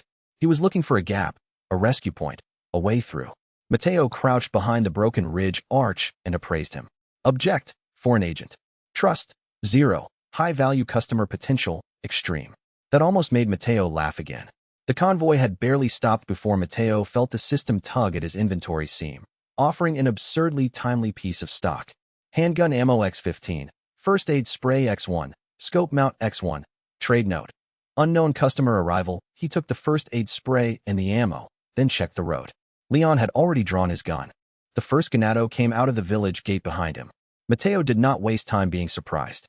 He stepped into view from the ridge path, coat swaying, rifle in one hand and pistol in the other, and called out in the gravel voice that the world seemed to expect from him. What are you buying? Leon whirled. For one charged second, the two of them stared at each other across the dust and smoke while the village behind Leon began to spit its monsters into the road. Then Leon's eyes narrowed. Who the hell are you? Mateo grinned, because this was the moment he had been waiting for since the first bell. A man with a shop, he said. And if you're smart, you'll start by buying survival. Chapter 21. Mateo stayed still for one extra breath before Leon ever noticed him, because this was the kind of moment where moving too early could change the shape of the whole evening. The village was already coming apart, smoke crawling over the road and infected bodies waking in the wrong places. But Leon was the first real marker on the map that mattered. If Mateo handled this wrong, the merchant system would keep him alive and still let everyone else die. That was not going to be the shape of his story. Leon Kennedy moved like a man who had not yet learned how badly the world wanted him dead. Mateo saw that in the first 10 seconds. The rookie still had the clean posture of somebody trained to trust a chain of command, but there was already blood on his collar and a tension in his jaw that told the road had spent the first part of the night teaching him otherwise. The convoy had parked at the edge of the village road, half hidden by the dust and the failing light. One officer stayed with the truck. Another checked the tree line. Leon did what he should have done from the start and scanned everything that could move. Mateo liked him immediately for that. Then one of the ganados came out of the village gate behind Leon. The thing had once been a farmer, maybe a cousin, maybe a neighbor. Now it moved with the wrong kind of purpose, shoulders hunched, head tilted, mouth open as if the body had forgotten how to keep its own hunger polite. Leon spun at the sound, raised his gun, and shot center mass out of instinct more than plan. The round hit. The ganado kept coming. Mateo swore under his breath and shoved himself over the ridge arch. What are you buying? He called again, loud enough for Leon to hear over the first scream that erupted from the road. Leon snapped toward the voice, confusion and threat arriving together in his eyes. Another ganado staggered out of the gate. Then another. The convoy officer shouted something Mateo could not catch. Somewhere deeper in the village, church bells began to ring in an off-kilter pattern that had no business sounding that cheerful. Mateo fired into the leg of the nearest infected and watched Leon duck as if the shot had been aimed at him. That was fair. The problem with appearing out of nowhere in a village full of cult zombies was that most people would rank you between a threat and a miracle, depending on how quickly they were forced to choose. Mateo chose for them. He slid down the ridge on one knee, kicked through a patch of loose dirt, and threw the first smoke pellet into the road at Leon's feet. Move, he shouted. Leon did not hesitate. That, more than anything, made Mateo trust him. The man dove behind the truck's rear quarter, fired twice through the smoke, and then looked up just as a ganado lunged from the side alley with a pitchfork. Mateo came out of the smoke behind the attacker, knife in one hand, rifle in the other, and cut the tendon behind the knee before the man could turn. The ganado collapsed in a spray of dust and blood. Leon stared. Mateo saw the exact moment the rookie decided he had no category for this. If you want to chat, Mateo said, breathing hard. Buy me some time first. The system chimed. Trust potential, rising. Customer interest, locked on. Leon opened his mouth, likely to ask the exact wrong question, but the convoy officer shouted again, and the village gate exploded outward in a rush of more bodies. Mateo did not need a second invitation. He pointed down the road, toward the ridge path and the ruined cart shelter he had marked earlier. That way, he said, if you value your skin. And if I don't, Leon snapped back. Mateo looked at him for half a second. Then you are buying burial. That got the rookie moving. The village swallowed them as they retreated, the road narrowing under the pressure of infected bodies that kept arriving from alleys and side courtyards, as if the whole place had been waiting for a signal. Mateo stayed just ahead of Leon's line of fire, giving him angles, forcing the ganados into the blind spaces where the truck's headlights could not help them. It was ugly and fast, and utterly the kind of thing the merchant in this world would have to know how to survive. The route marker he had planted in the ridge road glimmered faintly through the dark. Good. If Leon reached it, Mateo could keep the path open. If Leon did not, the village would close around them, and he would be trading only for graves. Mateo glanced back once. The chief's men were moving at the far end of the village road. Mendez had seen Leon arrive, which meant the timing had changed in ways he did not yet understand. That made the next few hours very expensive. Chapter 22. Mateo got Leon out of the first village collapse by doing the one thing the game never rewarded enough. He made the escape path obvious to a man who was too busy staying alive to think about map logic. It started with doors. Mateo knew which houses would still be unlocked by the frightened, which ones had back exits, which ones were already compromised. He ran ahead through the village line and left them open where Leon needed them and locked where the infected would have followed. The system helped by flashing route probabilities over his vision, but the actual work was dirt, blood, and timing. He shoved a stack of ammo onto a windowsill just as Leon broke the street corner. The rookie glanced at the bullets in motionless disbelief. Mateo pointed. Take it. You plan on explaining any of this? Later. Leon clipped the ammo into his pocket without slowing down. That, Mateo decided, was trust in its infancy. The route marker on the ridge path lit brighter as they neared it, and the merchant system rewarded him with a quiet pulse. Route line active. Escape path, stable. Mateo had not realized until then how badly he had needed the system to notice his effort. Leon stopped at the edge of the route line and looked back at the village road as a pair of ganados stumbled into the path they had just cleared. You know this place too well, Leon said. Mateo slid the rifle bolt back into place and checked the chamber. I do my homework. Who are you? Mateo almost answered with the truth. That he was a guy from Madrid who had died in a warehouse and woken inside a monster story with a shopping problem and a terrible sense of timing. That he knew too much, had too little, and could already see where this road ended if nobody interfered. Instead, he said, the one selling you the part of the night you survive. Leon gave him a flat look that suggested he did not appreciate being spoken to like a customer, while 3 infected villagers staggered toward them from the dark. Mateo did not care. He tossed him a first aid spray and a box of handgun ammo. Leon caught both automatically. You're serious about this? I'm always serious about inventory. The convoy officer called Leon's name from behind them, but the road answer came first. 2 ganados had climbed the low wall and were charging from the left. Mateo fired once, then again, steering one man into the other. Leon shot the one still standing and looked at Mateo as if he were trying very hard not to ask how exactly a stranger knew what pocket he had reached for. Mateo could live with that. Leon had the kind of face that wanted answers but could survive not having them yet. Keep moving, Mateo said. And if I don't? Mateo smiled despite the chaos. Then you're paying twice. The convoy officer shouted that they had more movement in the village center. Leon glanced once at the dark road leading back toward the church and then made the smart choice. He followed Mateo up the ridge path. That small decision mattered more than the bullets. It meant Leon had chosen the unknown merchant over the village's wrong familiar shape. It meant the lines were changing. It meant the story was already bending where it should have stayed rigid. The system rewarded him with a new unlock. Customer relationship, first contact established. Appraisal upgrade incoming. Mateo felt absurdly proud of that, as if he had just closed the first sale of a career instead of helping a federal agent survive a biohorror village. The pride vanished when the bells from the village center stopped all at once. Not because they were done, because something had cut the rope. Leon heard it too. His shoulders tightened. Mateo turned and saw Mendez's men moving along the lower roofs, keeping pace with the retreat rather than abandoning it. The chief had not been scared off. He was hurting. Mateo's route line flickered once and held. He had just enough room to save Leon from the village disaster and not enough to pretend the village disaster was over. That meant the next road was going to hurt. Chapter 23. Leon found him behind the ridge wall, shotgun ready and eyes hard. "All right," Leon said. "Talk." Mateo set the rifle down slowly and showed him the empty palms. The smoke from the village had drifted thin enough to sting the throat. From below came the far-off crack of doors, the shout of people who had not made it out, and the strange, intermittent prayer shape of the cult bells being used like a herd whistle. Leon looked him over in the dusk light. The coat. The coat was doing half the work already.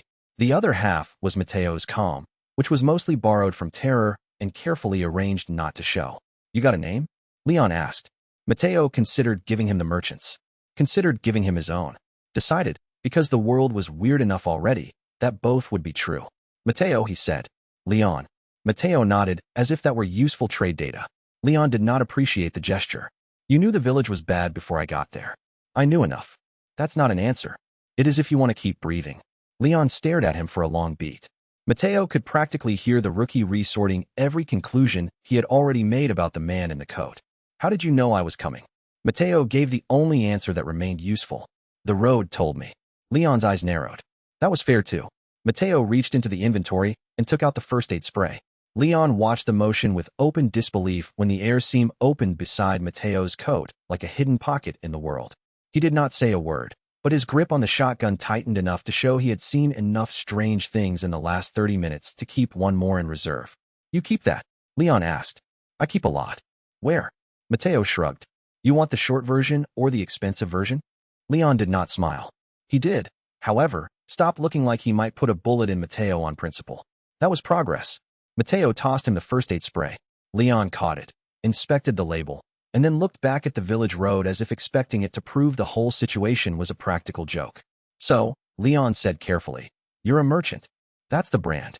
And you just happened to be here when everything went to hell." Mateo snorted. "Buddy, everything was already hell. I just moved in early." Leon stared at him, then glanced at the road again. "You got a plan?" Mateo almost laughed at the singularity of the question. "A plan? In this village?" Sure. He had roughly 7 partial plans, 3 route guesses, and 1 instinct that said the only way through was to build something useful before the cult burned the ground out from under them. "I have options," he said. "Options are not plans. They're better. Plans get people killed when the map changes." Leon looked at him sharply at that, just enough to suggest the line had landed too accurately. Mateo ignored the feeling and reached into the inventory for the med kits he had been hoarding. He offered one out. Leon took it, then frowned. "You charge for this?" Mateo folded his hands. "Depends on the customer." "And what kind of customer am I?" Mateo met his eyes. "One who buys in advance." The answer seemed to bother Leon more than a direct insult would have. Behind them, a scream rose from the village center and cut off hard. Mateo went still. Leon heard it too. The sound had the ugly shape of someone being lifted or dragged rather than simply attacked. Not the first stage of panic. The second. Mateo's system flashed a route warning and shoved a new line across his vision. Secondary objective detected. Safe person node. Possible. He did not know what it meant yet. He only knew the village had just shifted again. And if the system was hinting at a safe person node, then there was a woman or child somewhere in the village that had not yet fallen far enough to be lost. Mateo turned to Leon. "We have to move," he said. Leon adjusted his grip. "You trust me now?" Mateo looked at him with the dead serious calm of someone who understood that trust was a currency and he was short on cash. "I trust your gun," he said. Then he started down the ridge path with Leon at his side, while the village behind them began to burn in earnest. Chapter 24. The first sale was more than a transaction. It was proof that Mateo could turn survival into something repeatable instead of lucky. Leon needed gear that worked, not promises, and Mateo needed a customer who would come back, because the goods saved his life. The tension between those two needs sat in the ruin like heat off broken stone. If the exchange went badly, Leon would leave with suspicion and the village would only get louder. If it went well, Mateo would have the first real foothold of a business built inside a nightmare. Mateo sold Leon his first real loadout in a hunter's ruin half a mile beyond the ridge. It was not a dramatic transaction. It was messy, fast, and interrupted every 5 minutes by the kind of background noise that would have qualified as a jump scare in a better-funded nightmare. Leon kept insisting on paying. Mateo kept refusing in the exact way merchants refused when they knew a customer was too useful to let wander off resentful. The system loved that. Sale completed. Trust +2. Appraisal range increased. Mateo laid out the goods on the ruined table board by board. Handgun ammo, a first aid spray, a sharpened knife blade, the scope mount he had pulled from the inventory as a test, and a small bottle of painkillers. Leon stared at the spread with the caution of a man expecting the world to charge him extra for each breath. "You carry all this around?" Leon asked. Mateo gave him the merchant answer. "What are you buying?" Leon rubbed his temple. "You are insane. And yet here you are." The rookie picked up the ammo box, turned it in his hand, and finally let out a short exhale that was almost a laugh. "This is insane." "I know." That got him another look. Mateo leaned against the broken wall, letting the ruined shadow shelter them both from the road. He had appraised Leon once already, but the system now upgraded the readout to something richer than the old red thread icon. Valued customer, locked possible. Prediction, high integrity. Low patience, likely to return. Mateo nearly smiled. The first real sale needed to look useful, not magical. So he gave Leon the upgrades in the most practical way possible. Better recoil stability for the pistol. A knife edge honed to survive body weight. A small vial of anti-fever powder made from herbs the system had marked as locally reliable. Leon tested each item with the reflexive attention of a cop and the exasperation of a man who had expected hidden roads, not retail miracles. "How much?" Leon asked. Mateo folded his arms. "For you? Depends. On what? Whether you stop calling me insane every 5 minutes." Leon considered that with almost comic gravity. "No promises." Mateo snorted and handed over the painkillers anyway. The system rewarded the exchange in a way he did not expect. Customer trust chain stabilized. New question, protect or profit? Mateo stared at the prompt for a moment too long. Protect or profit? As if the game had finally decided to ask the question he had been trying to avoid answering since waking up in the coat. Leon saw his expression shift. "What?" Mateo looked up and shook off the prompt. "Nothing." That looked like something. It was a merchant thing. Leon's mouth twitched. "You merchants are weird."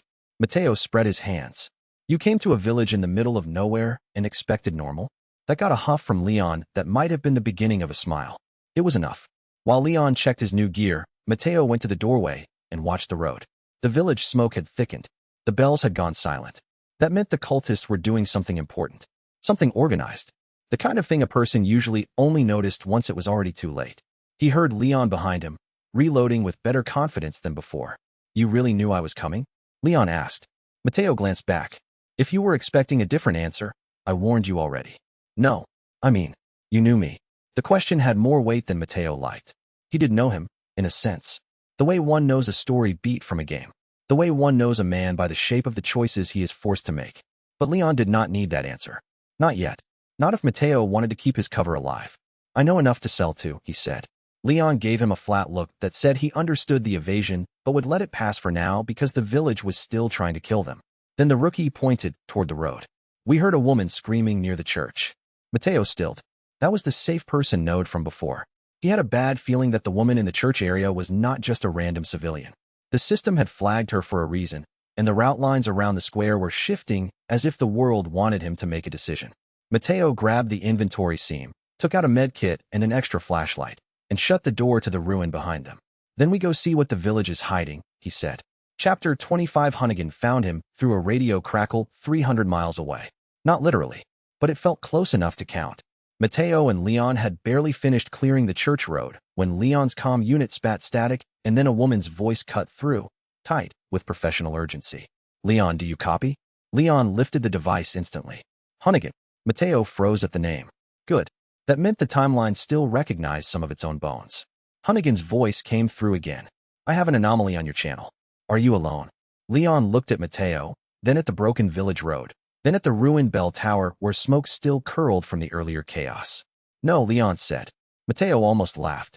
Hunnigan paused. "Explain." "I can't." "That is not comforting." Mateo leaned in before Leon could decide to lie cleaner. "He can buy his comfort later." There was a beat of silence on the line. Then Hunnigan said, very carefully, "Who is this?" Mateo did not have time to answer in a way that would be useful, so he gave her the only thing he had. "The guy making sure you keep getting customers." Another pause. Then a dry, almost disbelieving exhale. "Leon, is that a merchant impression?" Leon stared at Mateo, then down at the radio. "Unfortunately, yes." Mateo had to smile at that. The voice on the other end shifted from alarm to wary analysis. "I have no record of any local supplier matching your description." "That's because he wasn't here before," Leon said. Mateo silently gave him a point for loyalty and another for not screaming yet. Hunnigan continued, faster now. I'm picking up chatter that doesn't match village traffic. Leon, if you have a third-party contact, do not let them near the chief's house. Mateo's stomach tightened. The chief's house. That was useful. Too useful. Hunnigan should not have known that. Which meant she was reading wider signals from the mission than he had expected, or the system itself was altering the channel through his presence. That was the sort of thing he would worry about later if he survived the next 5 minutes. What third party? Leon asked. Hunnigan's voice sharpened. Unknown. Possibly hostile. The signal is irregular and may be tied to a second operator in the field. Mateo went still. Second operator. Not Cult. Not Leon. Not himself. Blue Hood. Ada? Something else? The village had just gained another layer, and Mateo hated that it sounded like progress. Leon lowered the radio slightly. You hearing this? Mateo nodded once. The safe person node's signal from the church road pulsed at the edge of his vision again. He could still reach it. But now he knew someone else had their own invisible hand in the map. Hunnigan's tone gentled by a fraction. Leon, if this contact is helping you survive, use discretion. I am trying to identify whether the village is containing an outbreak or being used to stage 1. Mateo heard that and felt the blood chill in his hands. That was far too close to the truth.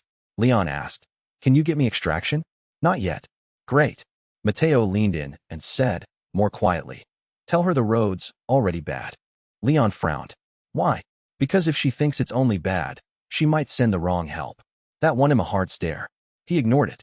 Hunnigan's voice came back. Leon, keep the contact alive. If he can predict local movement this well, he may be a significant variable. Mateo almost barked a laugh. Variable. Sure. That was one way to call a merchant with too much inventory and not enough sense. The radio cut out with another burst of static. Leon looked up. Who exactly are you? Mateo reloaded his pistol with calm that was mostly performance. A problem, he said. Leon snorted once, which was close enough to approval for now. They moved toward the church road together.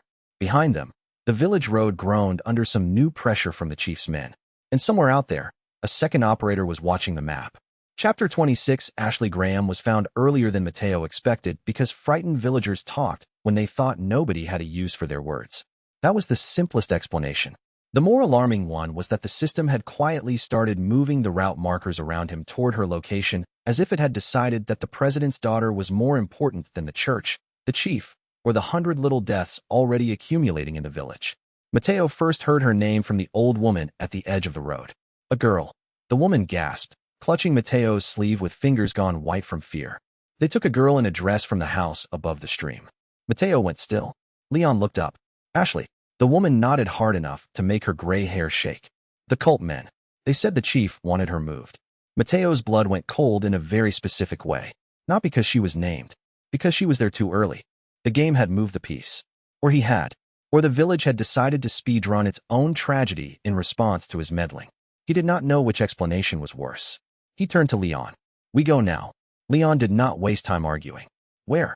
Mateo had already appraised the road map and marked the stream house, the east shed, and the church supply line. Above the stream. Then west cut. If she's alive, she's moving. Leon gave him a look. You know that like you know the weather. Close enough. The stream house turned out to be a nightmare of mud, broken furniture, and a cult escort that had not expected a merchant and a federal agent to come through the back lane with every intention of ruining their day. Mateo took the first guard by surprise with the rifle but then used Leon's cover fire to force the second one into the narrow wash channel where the stones were slick enough to betray him. The whole house smelled of wet plaster and fear. They found Ashley in the back room. She was tied to a chair, face pale, hair in disarray, dress torn at the hem. Not helpless in the way the cult wanted her to be, but bruised and breathing in the tight, furious rhythm of someone holding herself together by force. Mateo stopped dead for a second because the image hit harder than he wanted to admit. In the game, she was always the objective. The rescue. The reason. In the room, she was a terrified woman trying very hard not to become one more object carried by other men's hands. The cultist standing over her turned when Mateo entered. He had just enough time to look offended before Leon shot him in the shoulder. Mateo crossed the room and cut Ashley free in one clean motion. She stared at him as if his code alone had broken the laws of the place. Who are you? She whispered. Mateo had no useful answer. Leon handled the practical part. Miss Graham, we need to move. Ashley blinked at the name, then at Leon, then at Mateo. How do you know my name? Mateo shrugged one shoulder. Lucky guess. She did not look convinced. Good. That meant she was awake enough to be dangerous later. As they reached the door, the house shook with a heavy impact from outside. Not Mendez. Something larger. The window burst inward, and a figure in black landed in the frame with unnatural control, its limbs moving in a shape that did not care for human proportions. Mateo saw a flash of metal and a high, precise face hidden by shadow. The system flashed blood red. Elite threat detected. Mateo's stomach dropped. This was not village security. This was someone sent because his road had become worth removing. Chapter 27. Luis Serra tried to rob Mateo at knife point, and instead became one of the few men in the village who had enough self-preservation to trade secrets. It happened 20 minutes after the Ashley rescue, which should have counted as a warning that the day was not done with surprises. The three of them had regrouped in the stream house's outer shed. Ashley still shaking, but no longer tied to a chair. Leon checking the street line. Mateo, trying not to look at the black-hooded shape he had only half seen in the window before it vanished into the smoke. Then a man stepped out of the shadows with one hand up and the other holding a knife, so casually, it almost looked like a joke. Easy, he said. You look like you have things to sell. Mateo stared at him. Dark hair. A lazy smile that did not reach the eyes. The posture of someone who had not decided whether to stab you or flirt with your survival. He looked like a man who had learned how to survive by looking untrustworthy on purpose. Luis Serra. Mateo knew him immediately, which was unfair because Luis should not yet have been this easy to spot. Leon's gun came up. Who are you? Luis raised both brows. A local problem. Mateo almost laughed. There was something relaxing about meeting a man who introduced himself as a nuisance. Luis's eyes slid to Ashley, and then to the blood on Leon's sleeve. You are making the village angry. We're having a busy day, Mateo said. I can see that. Luis pointed the knife at Mateo's coat. You are carrying more stock than should fit on a man. Mateo looked at him evenly. And you are speaking too confidently for somebody with a knife. Luis smiled. Then I suppose we understand each other. Mateo did understand. Not enough to trust, but enough to know the man was not here purely for theft. He was here because the village was collapsing, and smart parasites started looking for the largest moving shelter before they starved. The system tagged him in yellow. Unstable ally potential. Trade value. High. Mateo hated how the system thought. What do you want, he asked. Luis lowered the knife by a fraction. Information. Maybe ammunition. Maybe a ride-out. Leon let out a disbelieving breath. You just tried to rob us. I tried to open the conversation. Ashley, still shaky, said nothing but watched him with a level gaze that made Luis's smile fade into something more careful. Mateo appraised him. Thin coat. Mud on the boots. Medical dust at the cuff. Not a peasant.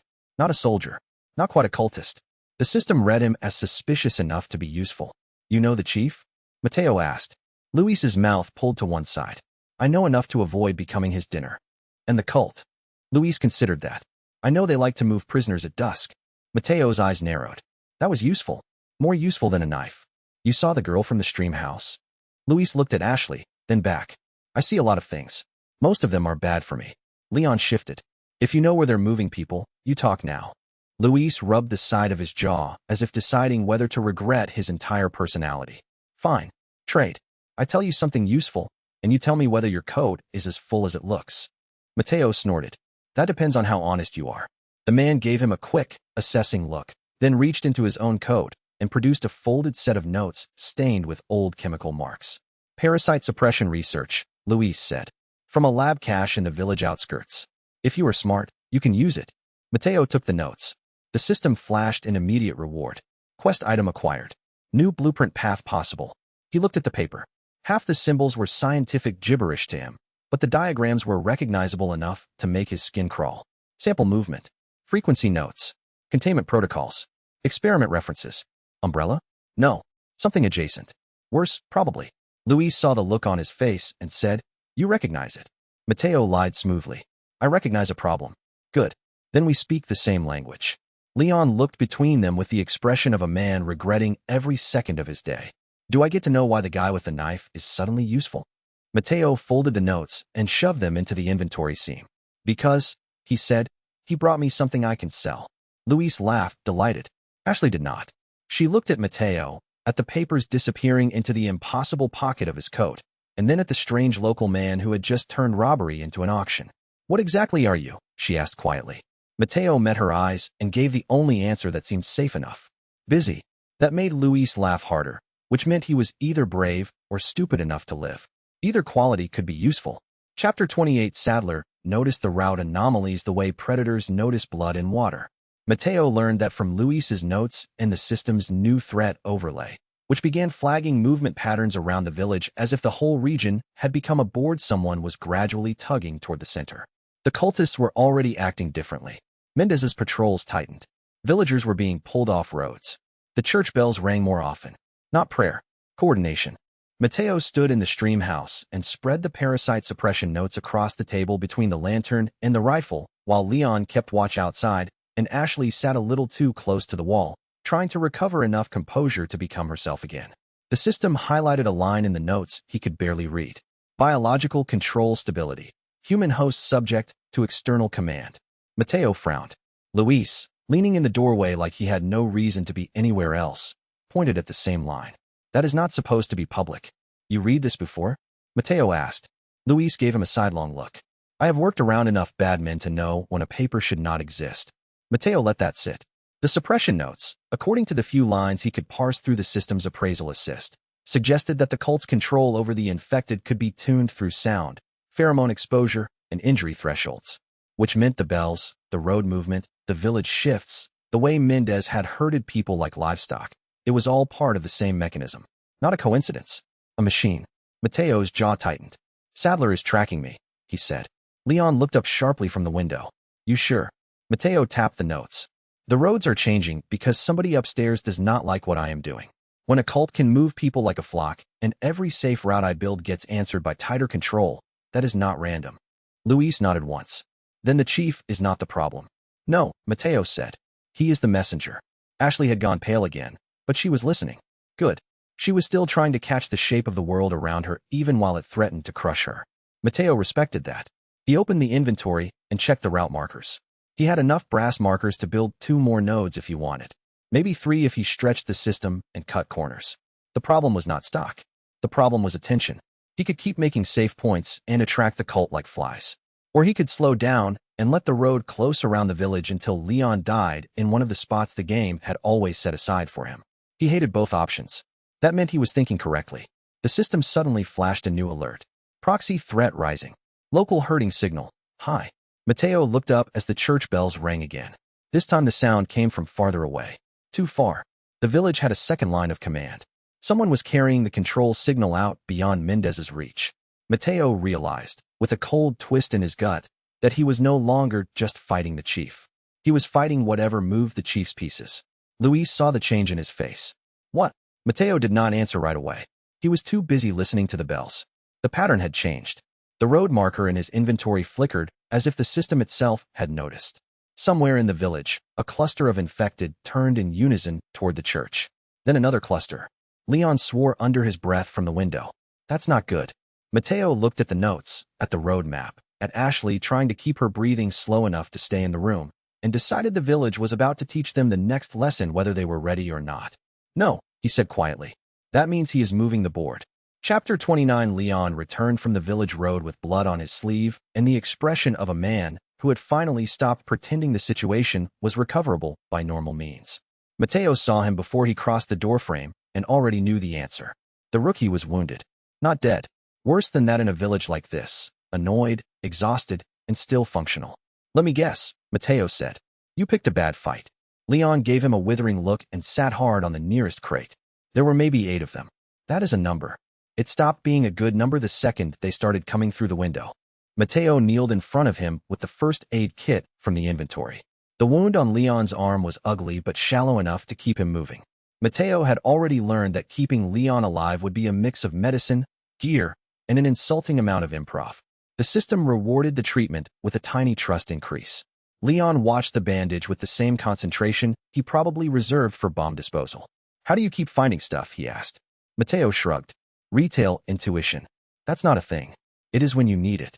Ashley, sitting on the far side of the room, had finally found enough strength to sit upright, without flinching every time the wind moved. She watched Mateo wrap the bandage around Leon's forearm and clearly noticed that he handled wounds with the familiarity of a man who had done this too many times. That look mattered. He made a mental note to be less obviously competent if he ever wanted to keep his mystery intact. Leon flexed his hand. I got separated near the church road. They were pulling people into a side lane. Mateo looked up. Any children? Leon hesitated. I saw one. Maybe. Mateo felt the route marker in his inventory pulse at the same time as the system gave him a soft red nudge. Safe person node, still active. That was enough. The church lane had something alive and unclaimed in it. Mateo stood, pulled the rifle back onto his shoulder, and started reloading by habit more than necessity. We go now, he said. Leon looked at his bandaged arm and then at the storm outside. You're serious? I charge extra for hesitation. Leon huffed a short laugh that turned into a wince. Ashley watched them with a frown that did not quite hide how much she wanted to be useful. Mateo saw it. The girl from the stream house had already begun learning the terrain of this world and where it expected her to stay small. He did not like that. The road had no right to keep teaching women how to make themselves smaller. Stay here, he told her. Ashley straightened. No. Mateo blinked. You are not going into the village again, he said. I am not staying here like a parcel. The answer landed with enough force to make Leon glance over. Mateo considered objecting, considered ordering, considered the obvious danger of bringing a wounded civilian into another horror run. Then he remembered the woman in the crawlspace. Lucia, the mother. The look on Ashley's face when she realized the cult had been moving her around as if she were inventory. He exhaled through his nose. That was the sound of a man surrendering to a better argument. Fine, he said, but you stay behind me. Ashley crossed her arms. I did not agree to that part. You do now? Leon watched the exchange with an expression that said he had thoughts he was not going to voice in front of either of them. Mateo appreciated the restraint. They moved out together under a sky the color of old steel. The village road had new men on it, and the chief's bells were ringing again. Chapter 30. Mateo began leaving route markers in motion rather than in place.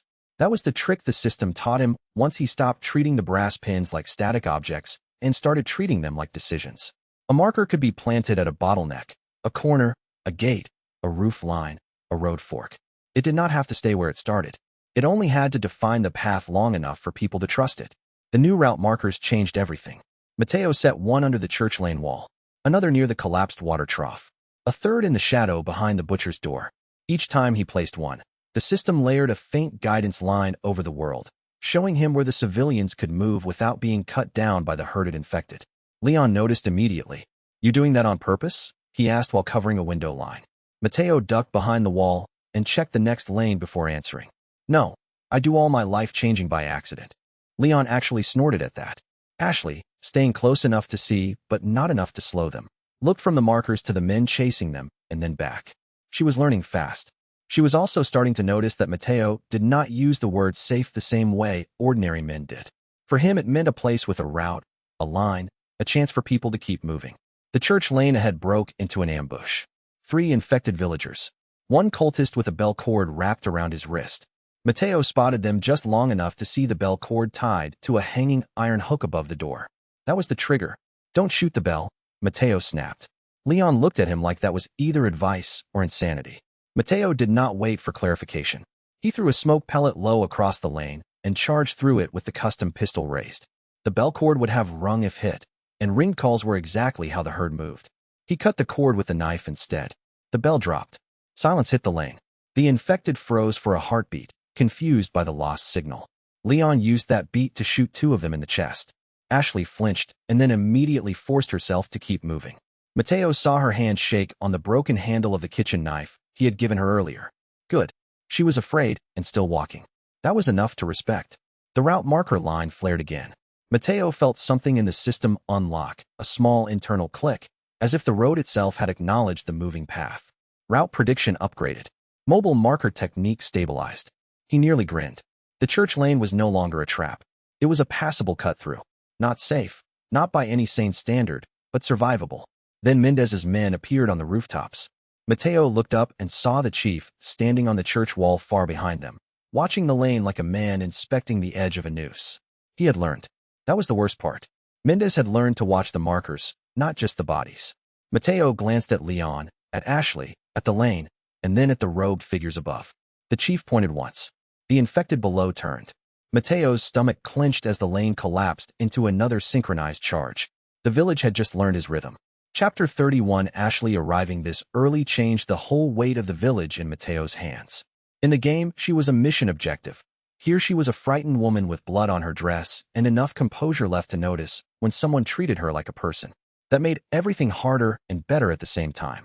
Mateo could already feel how dangerous it would be to protect her too visibly, but he also knew that if he failed to treat her as anything less than human, the future ahead of them would start breaking in places he could not repair.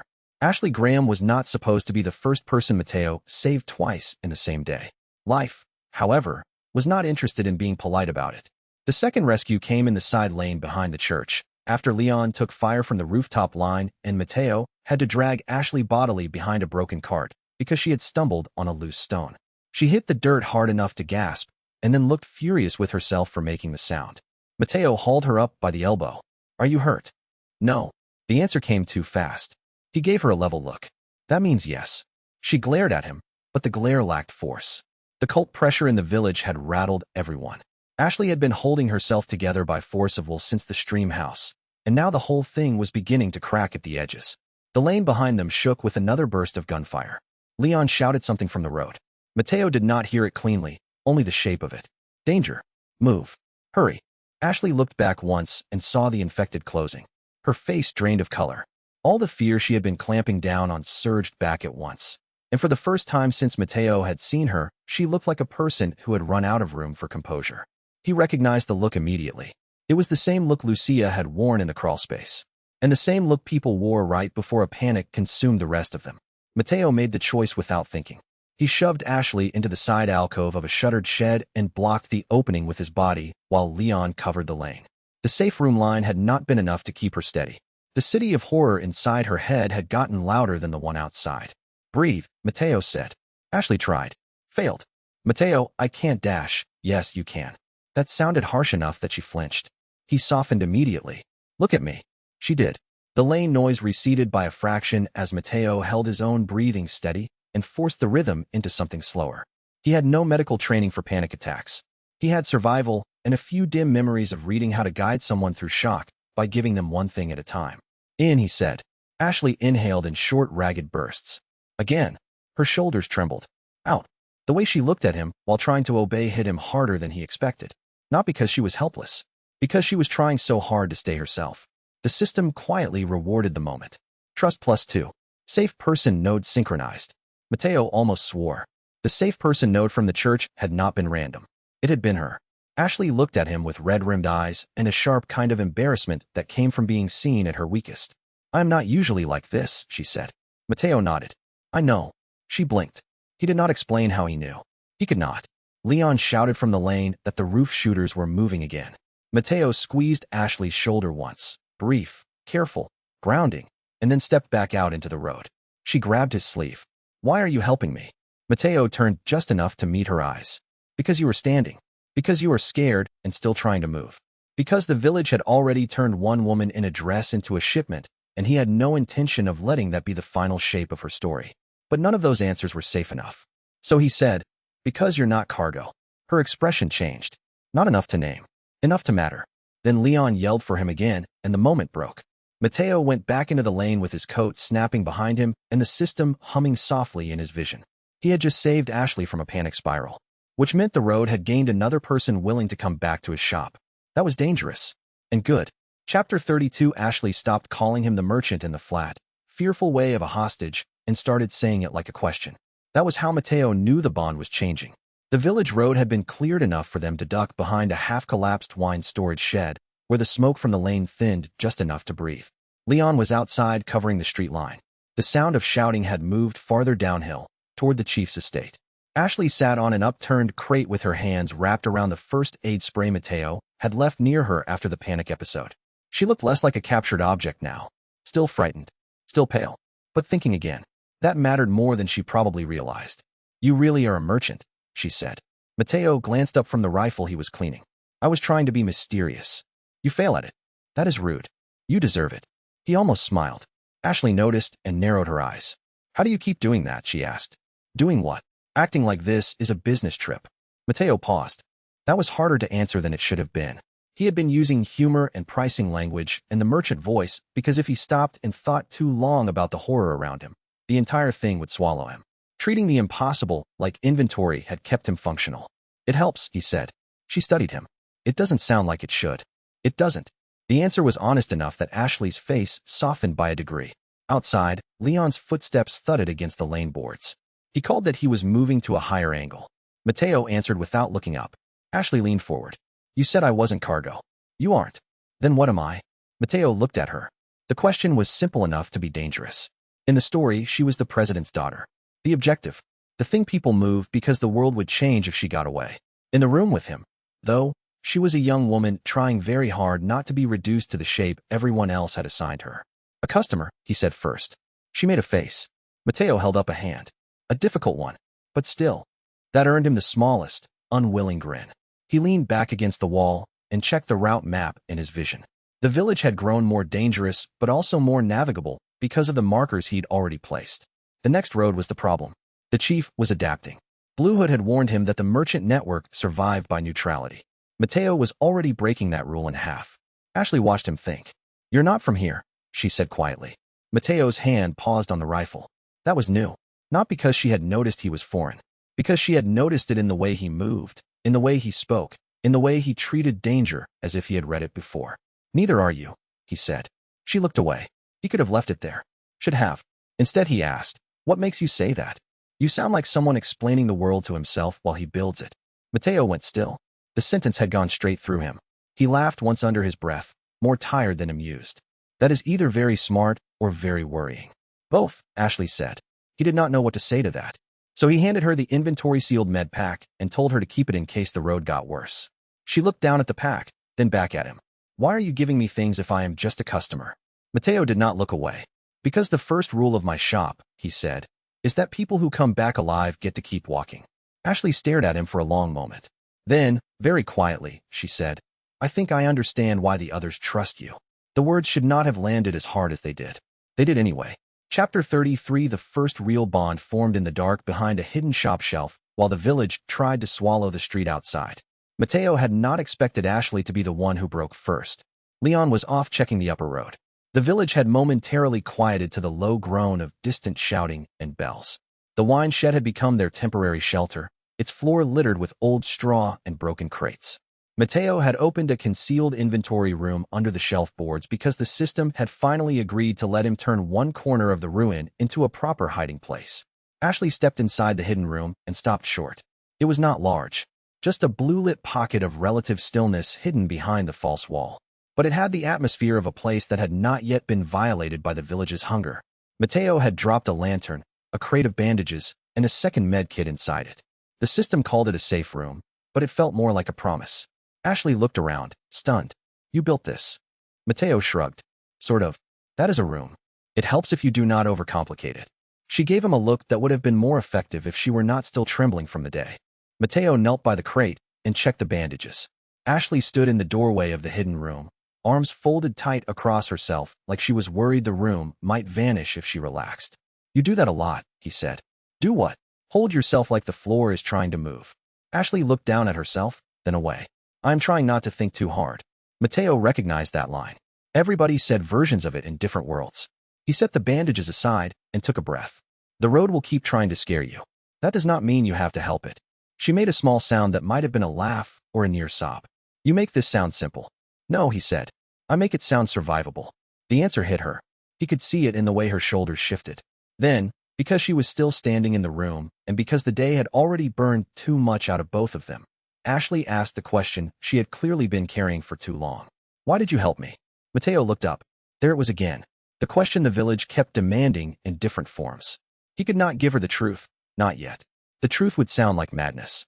It would sound like games and timelines and a man who had woken up with too much knowledge and not enough explanation. So he answered with the closest thing to truth he could safely offer. Because I knew what they were trying to do to you. Ashley's face changed. Knew, she repeated. Mateo hesitated. That was his mistake. Not enough to expose him. Enough to remind her that he knew more than he should. I know a lot about bad roads, he said. She did not answer right away. When she did, her voice was low and careful. You're not normal. Mateo laughed once, short and humorless. Ashley, this is not the place where we set a high bar for normal. That got a real laugh out of her. Only for a second, but it was enough. Then the hidden room door rattled from outside. Both of them froze. Leon's voice came through, sharp. Mateo, we got movement. Ashley looked at the door, then back at him. Mateo stood, one hand already on the rifle. The road had decided the room was not going to stay quiet. Chapter 34. Mendez's attack had all the ugly patience of a man making a lesson out of violence. Mateo could feel the chief testing the route lines, trying to understand which roads mattered, which people mattered, and how much pain it would take to make the merchant step back. That meant the ambush was no longer random pressure. It was an answer to Mateo's growing influence, a message that the village was paying attention now. He had reached the point where every supply crate, every hidden room, and every saved civilian could become leverage in the wrong hands. Mendez hit the supply route with the kind of timing that proved he had stopped pretending to be a local problem and started acting like a commander. Mateo knew because the first shot came from the west lane while the smoke line still drifted over the hidden room door. Leon was already moving. Ashley had gone pale in the hidden room, but she did not panic this time. The panic had a shape now. She recognized it. That made her dangerous in the right way. Mateo shoved the shelf panel back into place and ran. The supply route was a narrow path along the lower wine sheds where he had been moving stock and med supplies between the hidden room and the stream house. Mendez had learned the pattern. He had put men on the roof and infected on the lane and a cultist at the rear gate. Mateo saw the setup and swore. The chief had not just found the route. He had anticipated it. "Leon," he shouted. "Roof." Leon answered with gunfire from the far end of the lane. Mateo threw himself into a roll and came up behind a barrel just as a machete arced through the air where his neck had been. The attacker wore village clothes, but the stance was wrong. Controlled. The parasite had sharpened him. Mateo shot him in the hip and moved on before the body hit the ground. The system marked the attack in red. Supply route compromised. Route node under pressure. Ashley appeared in the lane behind him with the kitchen knife gripped too tightly in one hand. "I told you to stay back," Mateo snapped. "And I told you I am not cargo." He almost laughed at that. Almost. Then a cultist emerged from the smoke with a crossbow raised, and Mateo's humor died. Ashley saw it first. She screamed his name. Mateo ducked the bolt by instinct. The shot clipped the barrel and sent with splinters through the air. Leon covered the cultist from the roofline and took the man down. The route might have held if the attack had stayed ordinary. It did not. The chief appeared at the road edge with a group of infected villagers behind him like an arranged nightmare. Mendez's voice carried over the lane. "Your road ends here." Mateo felt his pulse go hot. The man had come in person. That meant this was no longer a test. It was a statement. He glanced at the supply crates and realized the chief had timed the attack to catch not just the route, but the hidden room access. If he broke the supply line, he would break the shop. If he broke the shop, he would isolate the civilians. Mateo's hands tightened around the pistol. Ashley looked at him and then at the crates, her expression changing from fear to a kind of fierce understanding. "What do you need?" she asked. That stopped him for one beat. Leon shouted from the roof, "Move." Mateo looked at Ashley, at the lane, at the chief, and then made the only sensible choice. "Stay alive," he said. She nodded once and picked up a crate. Mateo nearly froze. "Ashley, tell me where." He stared at her for half a second and then, because the world had apparently become a joke in which the kidnapped president's daughter had more initiative than half the village, pointed toward the hidden room entrance. "Inside. Keep the bandages dry." She moved. The sight of her carrying supplies instead of waiting for rescue hit him with a strange, fierce relief. Mendez saw it too. The chief's eyes narrowed. That was the wrong thing to do, because now he had noticed Ashley as part of the route, and that made her leverage. Chapter 35. The first time Leon and Mateo fought side by side, it was because there was no cleaner alternative. The supply route attack had turned the wine sheds into a three-sided death trap. Leon held the roof angle, Mateo covered the lane. Ashley had moved the crates to safety, and Mendez was still steering infected bodies toward the choke point like a man feeding meat into a grinder. It should have broken them. Instead, it forced a rhythm. Mateo called targets, and Leon shot them. Leon warned of movement, and Mateo set traps in the angles he could not cover. The custom pistol barked. The shotgun roared. The whole lane became a dirty little concert of impact and motion. One infected villager came at Leon from below the roofline. Mateo saw it and shouted, "Duck!" Leon did. Mateo threw the knife across the lane and pinned the attacker through the throat. Leon stared down at the body, then up at Mateo, then gave him one short nod that meant more than a speech. "Okay, I see you now." Mateo felt the trust line shift. The system flashed it like a medal. Co-op value increased. Customer relationship, approaching partnership. He had no idea whether to be flattered or alarmed. Then the chief moved in. Mendez came through the smoke with a club wrapped in cloth and a second infected behind him dragging a chain. The chain had something heavy at the end. Mateo did not wait to identify it. "Leon," he yelled. "I see it." Ashley was in the hidden room doorway behind Mateo now, crouched with the med kit and trying very hard not to interfere. Good. Wrong kind of brave could get people killed. Right kind could keep them alive. Mendez swung. Mateo ducked, took a hit to the shoulder that nearly knocked him off his feet, and answered by slamming the butt of the custom pistol into the chief's ribs. Leon fired from above and caught the chain carrier in the leg. The body dropped. The chain snapped loose and dragged through the dirt. The fight was pure noise now. Mateo could feel the village road and the route marker behind it, both straining under the pressure of repeated movement. He would need to repair the line soon or lose the progress entirely. But first they had to survive the chief's answer.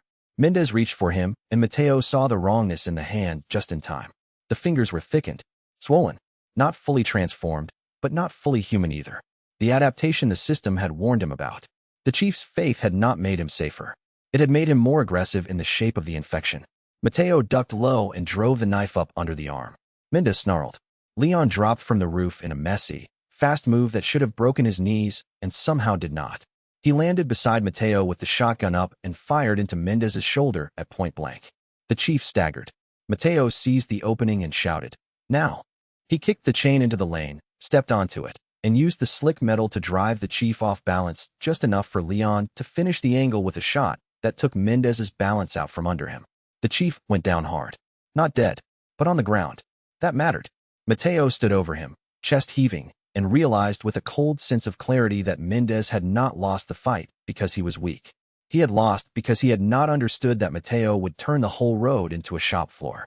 Leon looked at the chief, then at Mateo, and exhaled through his nose. "You really are serious about the merchant thing?" Mateo wiped blood off his cheek. "Told you." Ashley stepped out of the hidden room doorway and stared at the body on the ground, then at the two men standing over him. She was still shaking. She was also still there. That was enough to matter. Chapter 36. Blue Hood was waiting at the edge of the smoke when the rout attack finally gave out. Mateo saw him standing on the lower wall with one boot hooked on the stone like he had merely wandered in to inspect the damage. The hooded man had not drawn his weapon. He had not needed to. His expression was unreadable, as always, but the tilt of his head said he had seen enough to make a judgment. "You kept the road," he said. Mateo snorted and leaned against the shed wall. "You sound disappointed." On the contrary. He dropped from the wall and walked toward Mateo, passing Leon and Ashley with a glance that somehow managed to assess both of them without being rude enough to count as an insult. "You are building attachment," Blue Hood said. Mateo frowned. "Is that your way of saying hello?" "It is my way of saying the old merchant code forbade it." Leon looked between them. "What old code?" Blue Hood ignored him and kept his attention on Mateo. The merchant survived because he did not treat people as anchors. Customers came. Customers left. Safe roads remained neutral enough to outlive the current disaster. That is the logic. Mateo crossed his arms carefully around his bruised shoulder. And if the logic is wrong? Blue Hood's eyes narrowed under the hood. Then it gets you killed. Mateo glanced at Ashley, who was standing with the med kit and trying to look like she was not listening while absolutely listening. "Maybe," Mateo said. "But if I keep a shop and nobody can come back to it, then what exactly am I trading?" Blue had studied him long enough that even Leon stopped shifting his weight. "You are making a moral argument in a village full of corpses," the hooded man said at last. "That is usually how fools die." Mateo's mouth flattened. "And yet I'm still here." "Yes." Blue Hood turned slightly toward Ashley, then toward Leon. "That is the problem." Mateo's irritation sharpened. "You have a point in there somewhere, or are you just enjoying the sound of your own warnings?" "The point is this." Blue Hood reached into his coat and drew out a handful of brass route markers, older and darker than Mateo's. The network was built to survive by making everything replaceable. If you refuse that, you will need to build something bigger than the old code. Mateo looked at the markers, then at Ashley, then at Leon. The words landed too cleanly for comfort. "Bigger how?" Mateo asked. Blue Hood's mouth twisted faintly. "By making the road something people return to by choice, not necessity." Mateo stared at him. That sounded like lunacy. It also sounded right. Leon, who had been silent for the entire exchange, finally spoke. "You two always talk like that." Mateo glanced at him. "He does. You are learning. I hate this place." Likewise. Blue had tossed one of the old markers to Mateo. He caught it automatically. The system lit with an upgrade prompt before fading back. There was something in that exchange Mateo could not ignore. The merchant network had code, rules, survival math. Mateo had just violated one of them by becoming attached to the people in his radius. And for the first time since waking, he suspected that violation might be the first thing in this world worth doing on purpose. Chapter 37. Mateo did not expand the network because he felt brave. He did it because the alternative was letting fear define the roads for him, and that it already cost too many lives and too many stories. Each new marker was a refusal to let the village keep deciding where people could run. It was also a declaration, even if Mateo refused to say it aloud, that the people who kept coming back to his shop now counted as more than temporary customers. The system might have been built on trade, but he was starting to build a place where trade meant trust.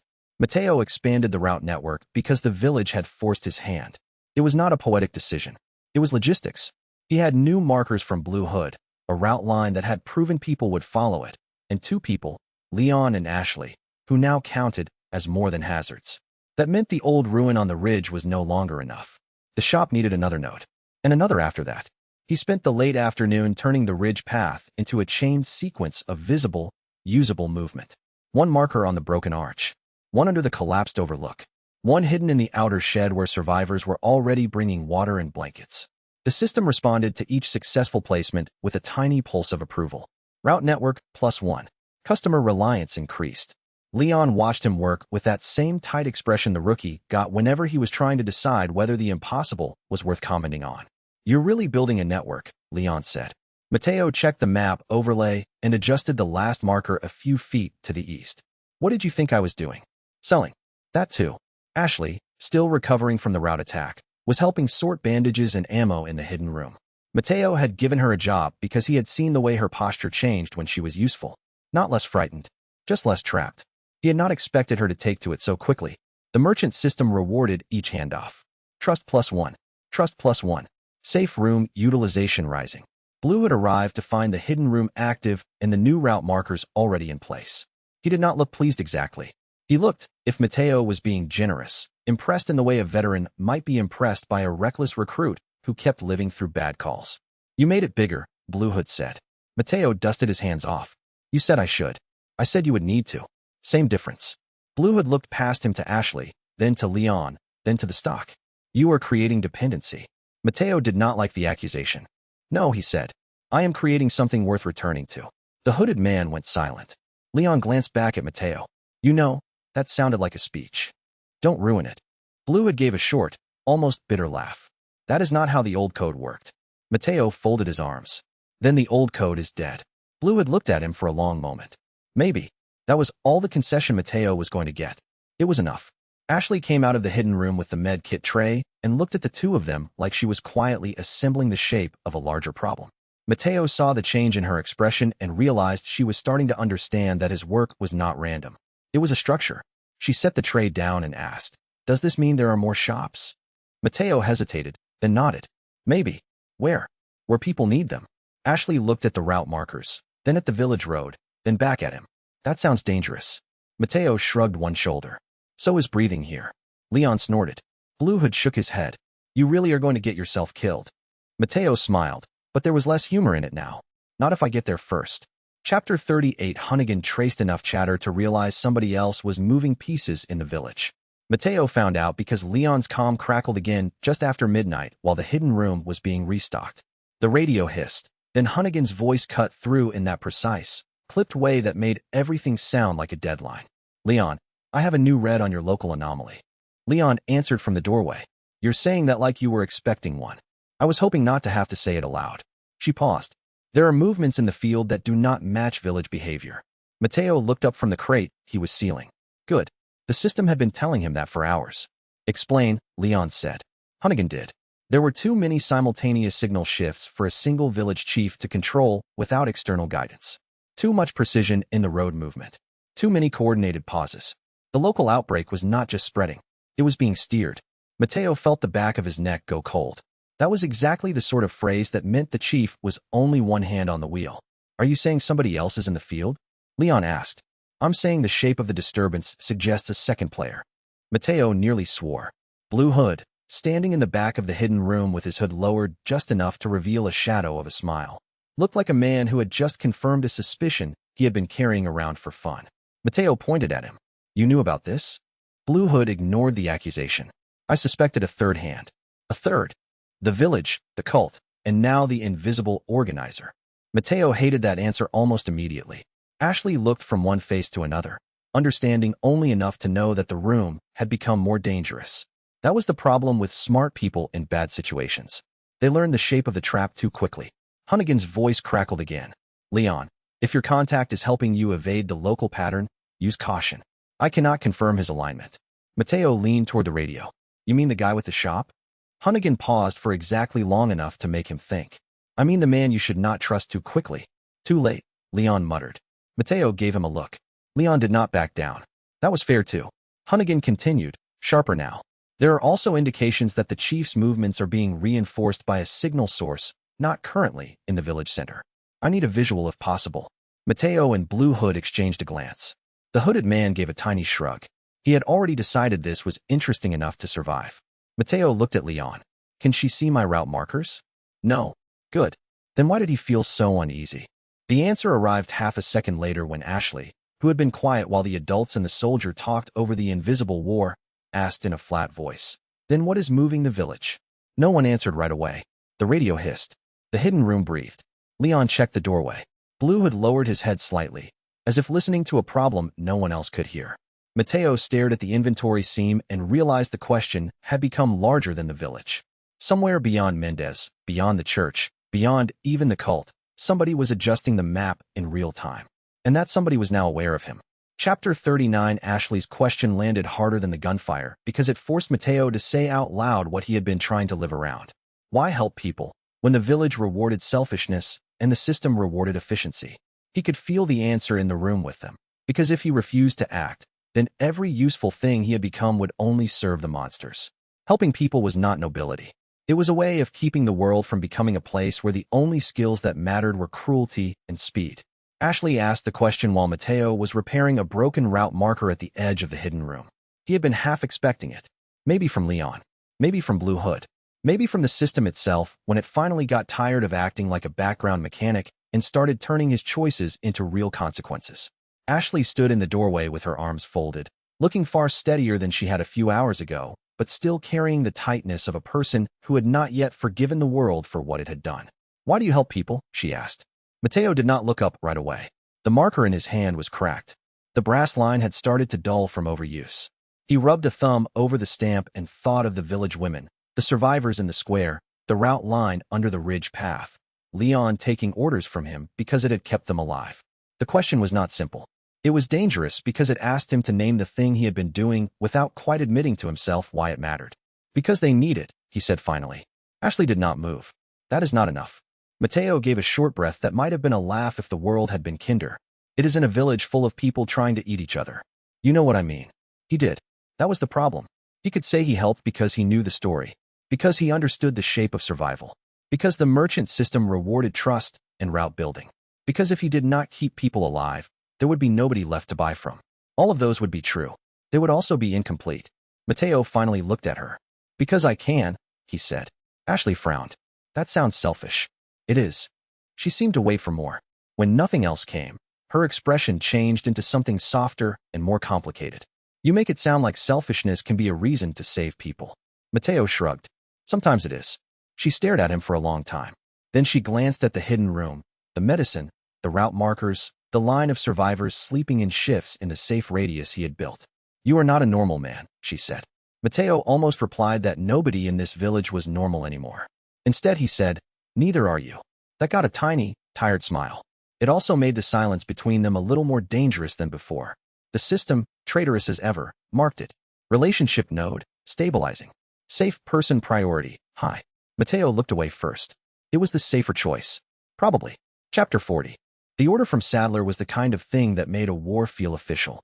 Mateo could feel the village narrowing around him the second the bells changed and the infected started moving in coordinated waves. This was no longer about a chief defending territory. It was about a larger will deciding that the roads themselves were an offense. Mateo stared at the shifting map and understood that the next phase would not be another skirmish. It would be a direct attempt to erase the network before it became a real counterforce. Sadler ordered Mendez to cut the roads out of the story. Mateo learned that from the way the village reacted before the message ever reached him directly. The bells changed. The infected began moving in larger waves. The cultists stopped trying to hold the church center and started pushing outward toward the ridge path, the grave slope, and every corridor Mateo had turned into a moving route. The first route marker on the ridge flickered in a way that made his stomach clench. Then the system flashed a warning. Route targeted. Command pressure, high. Mateo was standing in the hidden room when the alert came through. Leon was checking ammo outside. Ashley had gone to help the survivors sort water.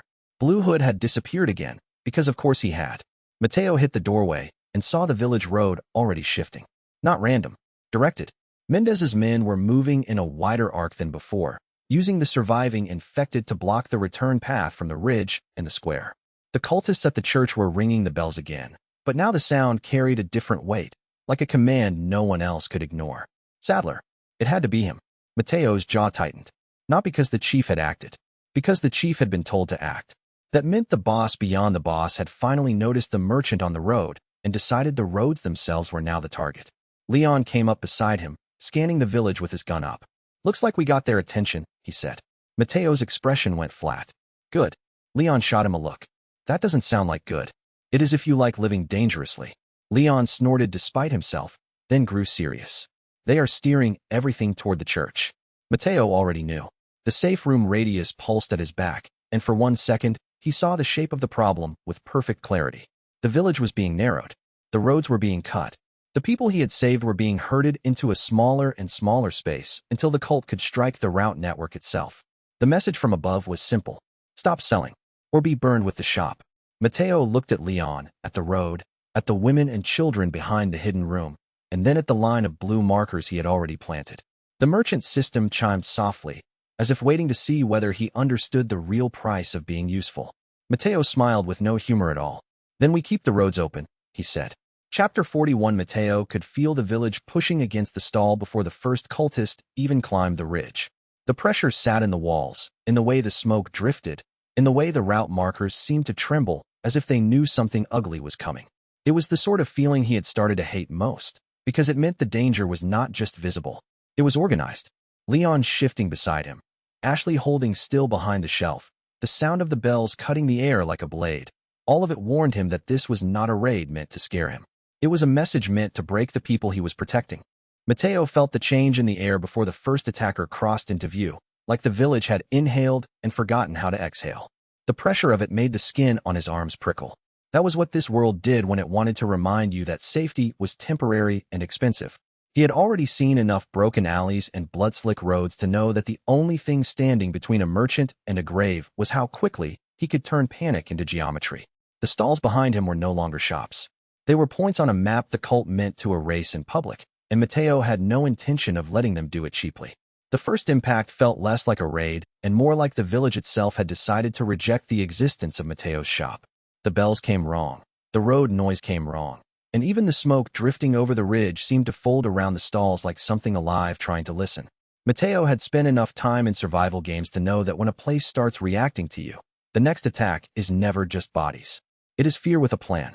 He could smell the oil on the torches before he saw the men carrying them, could hear the scrape of boots over broken stone, could feel Leon shifting into a firing stance without a word.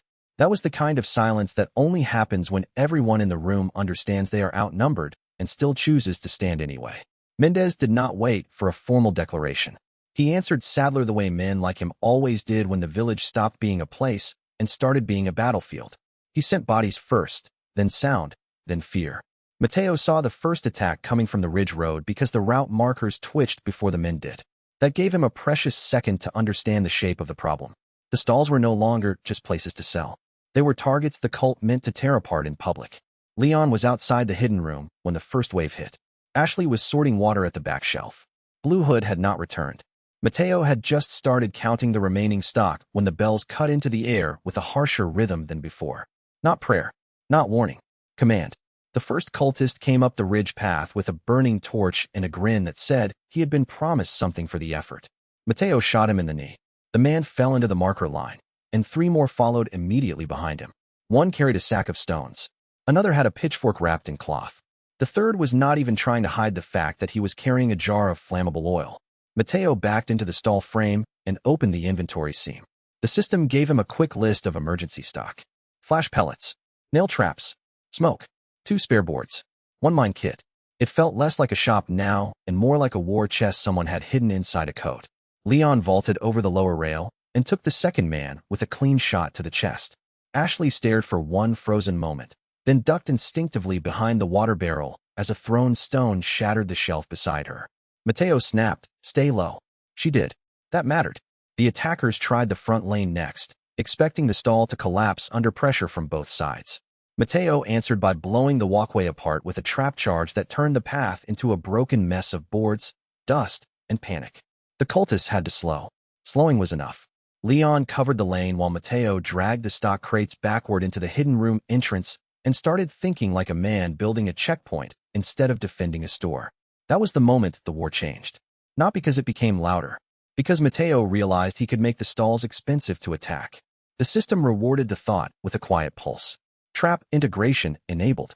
Defense value increased. He grinned through the smoke, not because the situation was funny, but because the world had finally admitted he was right to prepare. Chapter 42. The rebuilt stall no longer felt like a place anyone would casually enter. Mateo had turned it into a layered system of angles, cover, and forced movement, and the room reflected that obsession. Boards leaned where they should not, crates sat where they looked inconvenient, and the narrowest paths were the ones he had left open on purpose.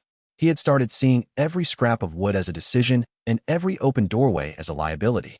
That was what war did to commerce. It taught him that a counter could be as important as a wall, and that a shelf could be the difference between life and a body count. The more Mateo reinforced the stalls, the more he started thinking in terms of friction.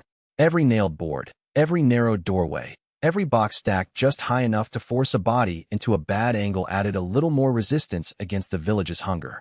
He could hear the difference in the room when he moved crates. The wood groaned, the dust shifted, and the hidden room behind him took on the stillness of a bunker preparing for impact. Leon's footsteps above the roofline. Ashley's careful sorting behind the counter. Even the wind hitting the broken wall all began to feel like parts of a machine he was assembling under fire. If the cult wanted a clean assault, they were going to have to pay for every inch of it. By the time Mateo started reinforcing the second stall, the place no longer felt like a retail space at all. It felt like a choke point dug into the bones of the village. He could hear nails rattling in the boards when the wind hit the roof, could feel the damp cold of the stone under his boots, and could smell the oil and metal and old smoke that never really left a place once it had seen too much violence. The merchant system loved this kind of pressure in the abstract, but Mateo was living the practical version of it. Every shelf he moved was either cover, bait, or a future line of fire. He began seeing the room in layers, the way a chef sees ingredients or a mechanic sees broken machinery. If the cult came through the door, they would not be entering a shop. They would be entering a machine built to punish them for being early. Mateo turned every shop into a checkpoint because the village had forced him to stop pretending commerce and survival were separate things. The first stall fell into the pattern quickly. He stacked boards into narrow sight lines, turned the back wall into a concealed shelf of emergency stock, and planted a marker under the floor that let the system feed him a route warning whenever anyone moved through the lane too fast. The second stall was uglier. It was half cave, half shed, and smelled like damp straw and cordite. That made it perfect. Leon watched him work with the expression of a man slowly understanding that the merchant's chaos was actually structure. "You do this a lot?" Leon asked. Mateo ducked under a hanging beam and set a nail trap by the door. "Apparently, I do it well enough to keep living." That is not an answer. It is a true one. Ashley, who had been helping sort the new stock into medicine, ammo, and food, looked up and said, "He is better at this when people are trying to kill him." Mateo pointed at her without looking away from the trap line. "See? She gets it." The system hummed. Upgrade window open. Pressure response. High efficiency. He spent the next hour building angle after angle until the stall looked like a trade counter from the outside and a death maze from the inside. If the cult came straight in, they would be funneled. If they came from the roof, they would hit the secondary route and trigger the line of bottles Mateo had set as silent alarms. If they tried to burn the place, the hidden room would vent the smoke into a corridor that forced them backward. It was ugly, careful work. It was also the first time the merchant system seemed to genuinely approve. Every completed layer gave him a flash of sharper vision. The inventory seemed open wider. Appraisal read faster. The safe room gained stronger edges. Even the route markers started showing a faint predictive shimmer, as if the world itself was beginning to understand that Mateo did not just sell things. He built places where people could come back from. Leon leaned over the counter after the third reinforcement. "You always this intense about furniture?" Mateo wiped dust from his hands. "You call it furniture. I call it a strategic environment." Leon stared. Mateo shrugged. "What?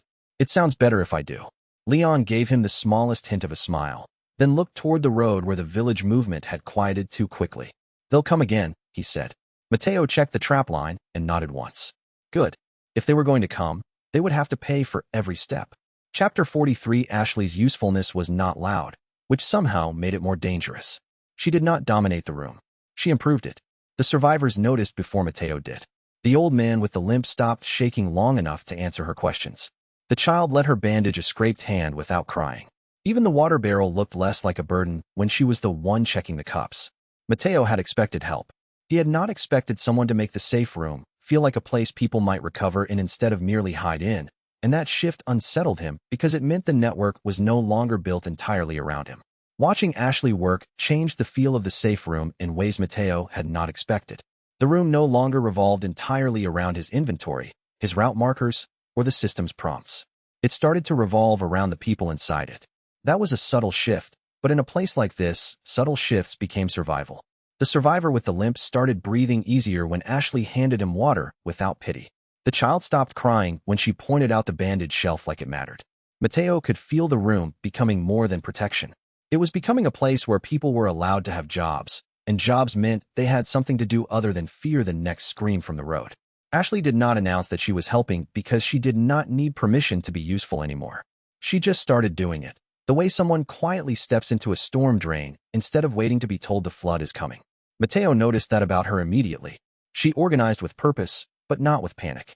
When one of the survivors shook too hard to hold a water cup, Ashley steadied the cup for him without making a spectacle out of his fear. When a little boy started crying because the bandages looked too red, she folded the cloth around them and said something soft enough to keep him from feeling ashamed. Mateo had been expecting trauma. What he got instead was competence wrapped around a shaking center. It made the room feel less like a refuge and more like a place where people might actually survive long enough to become themselves again. Ashley started helping inside the safe rooms because she was tired of waiting for the world to decide what she was allowed to do. It began with a shelf. Mateo had brought back medical stock from a side route, and while he was still appraising the new supplies, Ashley started reorganizing them without being asked. She put the bandages on one side, the sprays on another, the ammo in neat stacks, and the food closest to the back where the civilians could reach it without crossing the whole room. The motion was so practical and so immediate that Mateo stopped for a second and just watched. She noticed. What? She asked, defensive for half a beat. Nothing, he said. You are just better at this than you look. Ashley frowned. That was not a compliment. It was absolutely a compliment. Leon, leaning near the doorway with his weapon in one hand, gave a low sound that might have been a laugh. The safe room had filled with survivors from the lower road. Women, an old man with a limp, a child who was too quiet, two villagers who had stopped pretending they were not terrified. Ashley moved among them as if she had always belonged in a room where fear needed organizing. She checked who was bleeding, who needed water, who was shaking too hard to speak. Mateo had built the room. Ashley made it feel inhabited. The system noticed immediately. Safe room utilization increased. Trust chain stabilized. Customer return risk lowered. Mateo looked away from the prompt before anyone could see the smile he tried to hide. Ashley caught him anyway. You keep getting that look, she said. What look? Like the room did something to you. Mateo rubbed the back of his neck. It did. She turned back to the supplies, then paused. You can keep pretending I am not helping, but I know what I am doing. I never said you weren't helping. You didn't have to. That was true. And because it was true, it mattered. Outside, the village bells began again. But inside the safe room, Ashley was teaching frightened people how to sit up straight enough to keep going. That was worth more than ammo. Chapter 44. Leon's attention was the kind that could turn from concern into strategy in half a breath. Mateo respected that because it meant Leon was never wasting energy on fantasy. He was studying Ashley the same way he studied a corridor before stepping into it, trying to understand what new angles had appeared and whether they could be trusted under pressure. That, more than anything, made the change in her feel real. People do not get watched that carefully unless they have become important. Mateo could see the possibility forming already. Ashley was becoming a stabilizing center, and centers attract threats. Leon's attention on Ashley had the same practical edge as everything else he did, which was why Mateo trusted it. It was not idle curiosity. It was the look of a man filing away information because it might matter in the next minute or the next disaster. Ashley's growth was the kind of thing that made the room sturdier and the future harder to predict. Mateo could already see the problems that would come from that. People who become useful become visible. People who become visible become leverage. He did not need the system to tell him that. He could feel it in the way Leon had gone quieter, more watchful, as though he had realized the village had just produced another person worth defending. Leon was not the type to comment on feelings out loud, which made the fact that he kept watching Ashley even more telling. Mateo knew the look. It was the same look men got when they realized somebody they had been protecting had quietly become part of the reason they kept going. The village made that kind of shift dangerous. It turned sympathy into leverage and attention into a liability. Mateo could see Leon understanding that Ashley was changing in real time, and he could also see Leon trying to decide whether that was a good thing. In a place like this, goodness was rarely the right category. What mattered was whether someone could still move, still think, still choose under pressure. Ashley was doing that now. The problem was that people who became hard to break also became worth targeting. Leon noticed Ashley changing before he said anything. Mateo saw the moment it landed because Leon had the kind of face that went still when he was trying to decide if something mattered enough to comment on. Ashley had just finished handing out bandages and was speaking quietly to a woman who had nearly collapsed from shock. Her voice was calm, not cheerful, not false, just calm in a way the room could use. Leon watched for a full 3 seconds too long. Mateo nudged a crate with his boot. "Don't make it weird." Leon shot him a look. "I wasn't." "You were thinking. That is not illegal. It is in some parts of the village." That earned a brief huff from Leon, but his eyes went back to Ashley. "She's doing better than most of the people who've lived here longer." Mateo glanced at him. "You sound surprised." "I am." "Why?" Leon hesitated, and that hesitation told Mateo more than the answer would have. "Because people do not usually come out of this kind of thing with more steel," Leon said quietly. "They come out broken, angry, afraid." "She is still afraid, but she is not folding." Mateo looked back at Ashley in the safe room doorway. He knew what Leon meant. Ashley was not becoming tougher because the world had been kind. She was becoming dangerous because she had decided not to let the village finish her. That kind of transformation made people useful. It also made them vulnerable in new ways. Leon crossed his arms. "You had something to do with that." Mateo snorted. "I gave her a room, and she turned it into a hospital. She is efficient." Leon looked at him for a moment, then said, "You know that can be bad for you." "What can?" "Letting someone in too much." Mateo went very still. Leon did not press, which somehow made it worse. He just looked back toward the road and checked his ammo as if the conversation had been casual. The warning had been real. Mateo knew it. Chapter 45. Luis brought the kind of information that always had too much blood on it to be healthy. Mateo had started recognizing the look on his face. Amusement used as camouflage, caution used as a sales pitch. The notes he offered did not just smell like old chemical storage and dirty paper. They carried the weight of a place where people had once believed they could dissect the village into manageable pieces and never pay for the arrogance. Mateo took the packet because he needed the knowledge, but he also took it because a part of him wanted proof that the parasite horror was not magic. It was something human beings had engineered that made it uglier and, in a strange way, easier to fight. Luis always carried himself like a man who had decided fear was optional, and that contradiction was the most honest way to survive the village. Mateo could not decide whether that made him admirable or unbearable. Probably both. The packet of notes in Luis's hand had the oily, handled too many times look of information that had passed through a lot of frightened people before arriving here. Mateo recognized that kind of paper. It was the same texture as every bad decision dressed up as research. He took it anyway, because in a world like this, the only thing worse than a dangerous ally was a dangerous ally with something useful that you refused to read. Luis arrived carrying his own weather with him, the kind of grin that suggested he had already survived 3 mistakes and was planning to survive 3 more. Mateo did not trust him, but he understood him quickly. Luis was the sort of man who stayed alive by staying flexible, which meant he could turn on a dime and still pretend the motion was elegant. That was exactly what made the packet in his hand dangerous. Parasite lab notes were not just information. They were a history of people deciding that living organisms were easier to manipulate than to respect. Mateo could feel the weight of that before he even read a line. The notes smelled like chemical bleach and old office paper in his imagination, like somewhere too many people had made careful choices that ended in screaming. Luis Serra came back like a bad habit that had learned how to knock. He found Mateo at the edge of the western stall with a folded packet of parasite lab notes in one hand and the expression of a man who expected to negotiate with a knife if the talking failed. Mateo did not like him any more than before, but he did appreciate the fact that Luis never wasted time pretending the village was a civilized place. "You are getting popular," Luis said. Mateo checked the road before answering. "That usually costs extra." Luis smiled and leaned against the stall frame. "Then I hope you are in a generous mood." Leon stayed on the roof line above them. Ashley remained in the safe room, helping a frightened woman drink water. Mateo was not sure if that made the conversation safer or more dangerous. Luis held up the packet. Parasite lab notes. Real ones. Not the hand-wavy nonsense the cult circulates to scare villagers. Mateo took the packet but did not open it yet. And in exchange? Route protection. A few rare chemicals. Enough ammo to make it worth the risk of speaking to you. Mateo's eyes narrowed. You are asking a lot from a man who tried to rob me. Luis shrugged. You were difficult to rob. That is not a virtue. In this village it is. Mateo finally unfolded the packet and scanned the first pages. Dense notation. Test references. Containment failures. Suppression signatures. Enough to make his skin crawl and his mind race at the same time. The system chimed. Blueprint path updated. Anti-plaga research detected. Mateo looked up at Luis. Where did you get this? Luis gave him a long, unreadable look. From a place where people with badges and white coats made poor decisions. That answer was bad enough to be useful. Mateo refolded the pages and tucked them into the inventory seam. If I give you the chemicals, you tell me what the notes say in plain language. Luis laughed softly. You are trying to make me a translator. I am trying to make you useful. Same thing, coming from you. Mateo leaned in a little. If these notes are a trap, I will notice. Yes, Luis said. That is why I brought them to you, and not to Mendez. That was fair. And annoying. Chapter 46. The suppressant batch was a small victory that felt bigger the longer Mateo watched it work.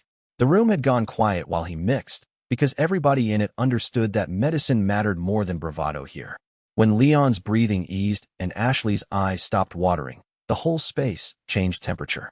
Not physically, emotionally. People sat a little straighter. The survivors near the wall stopped glancing at the door every few seconds. Mateo could see the difference in their faces, and that difference mattered because it meant the village had not yet successfully trained them to expect pain as the default state of existence. The dose changed more than Leon's breathing. It changed the room's confidence. Mateo could feel it in the way Ashley straightened when the medicine started working, in the way the frightened civilians looked up instead of down, in the way Leon rolled his shoulder and realized he could move without wincing. That kind of relief mattered because it bought time, and time in this story was a currency more valuable than ammo. Mateo looked at the cloudy amber vial and knew he had crossed some invisible line from scavenger to maker. He was no longer just finding the scraps the village left behind. He was building something that pushed back. The suppressants made the room smell like a battlefield medic's nightmare. Alcohol fumes, bitter herbs, and the metallic sting of tools that had been cleaned too many times in a hurry. Mateo worked with the careful anger of a man trying to turn poison into relief. He measured drops, stirred, and watched the color change with the kind of concentration that made the others go quiet around him. Ashley leaned in when he needed ingredients and held them steady with both hands. Leon watched the doorway and the windows, but every so often his eyes flicked back to the table as if he could not help wanting to know whether the thing Mateo was building might actually matter. When the first dose steadied Leon's breathing, the room changed. Not dramatically, just enough for the fear to lose a little of its grip. That was the first proof Mateo had that the village could be pushed back one vial at a time. The anti-plaga suppressants were not pretty. Mateo built them in the hidden room with Ashley on one side, sorting ingredients, and Leon on the other side, pretending not to be invested in the process, while clearly counting every risk. Luis's notes helped more than Mateo wanted to admit. They translated the parasites from nightmare to mechanism, which was almost worse, because mechanisms could be studied, and that meant the people running the village had been doing this on purpose. He hated that. He hated that more than the blood. The first batch came out as a cloudy amber solution that smelled like alcohol, ash, and crushed herbs.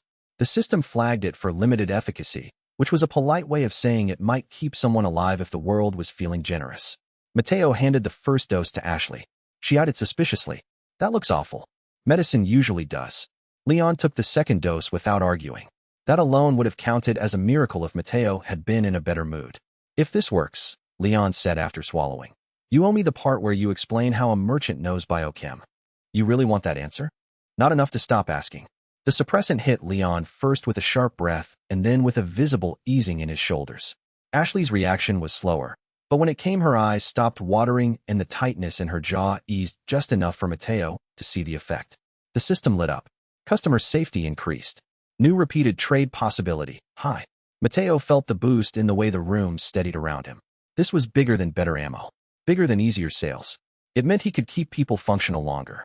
It meant the infection was no longer just something to survive. It was something he could push back. Ashley looked at him after the dose settled. You made this for us. Mateo shrugged, but there was no hiding the pride in it. I made it because the village is rude. Leon almost smiled. Then the rooftop alert above them barked once. Leon moved to the door. Mateo checked the notes one more time and saw a line at the bottom he had missed. Field tests required. Secondary stock may attract interference. He froze. That was not a medicine warning. That was a prediction. Chapter 47. The undermarket tunnels made Mateo feel like he was walking through the underside of history. Old stone sweated moisture into the air. Rust streaked across the walls. The route markers carved by people long dead felt less like directions and more like apologies. He kept waiting for some hidden mechanism to trigger under his boot, because a place this old and secret had to be built on lies. Blue Hood moved ahead with the calm of a man who had already accepted that the tunnels would outlive everyone inside them.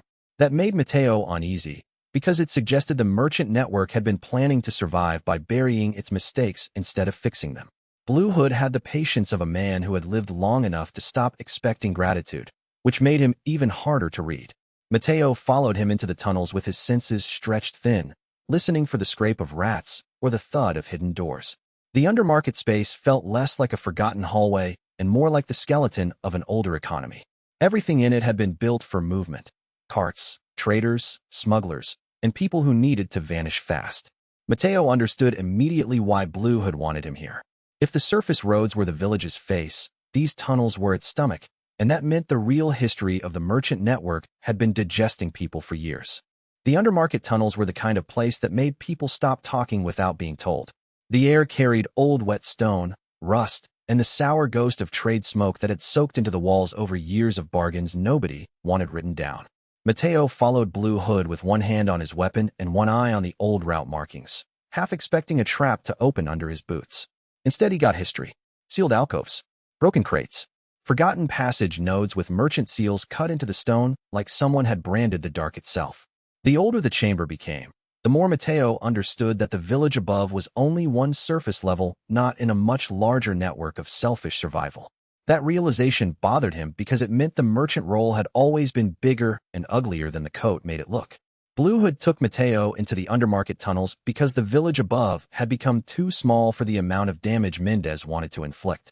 He waited until dusk, then appeared at the ridge marker with the familiar silent confidence of a man who had spent too much of his life disappearing into places other people missed. "You are coming," Blue Hood said.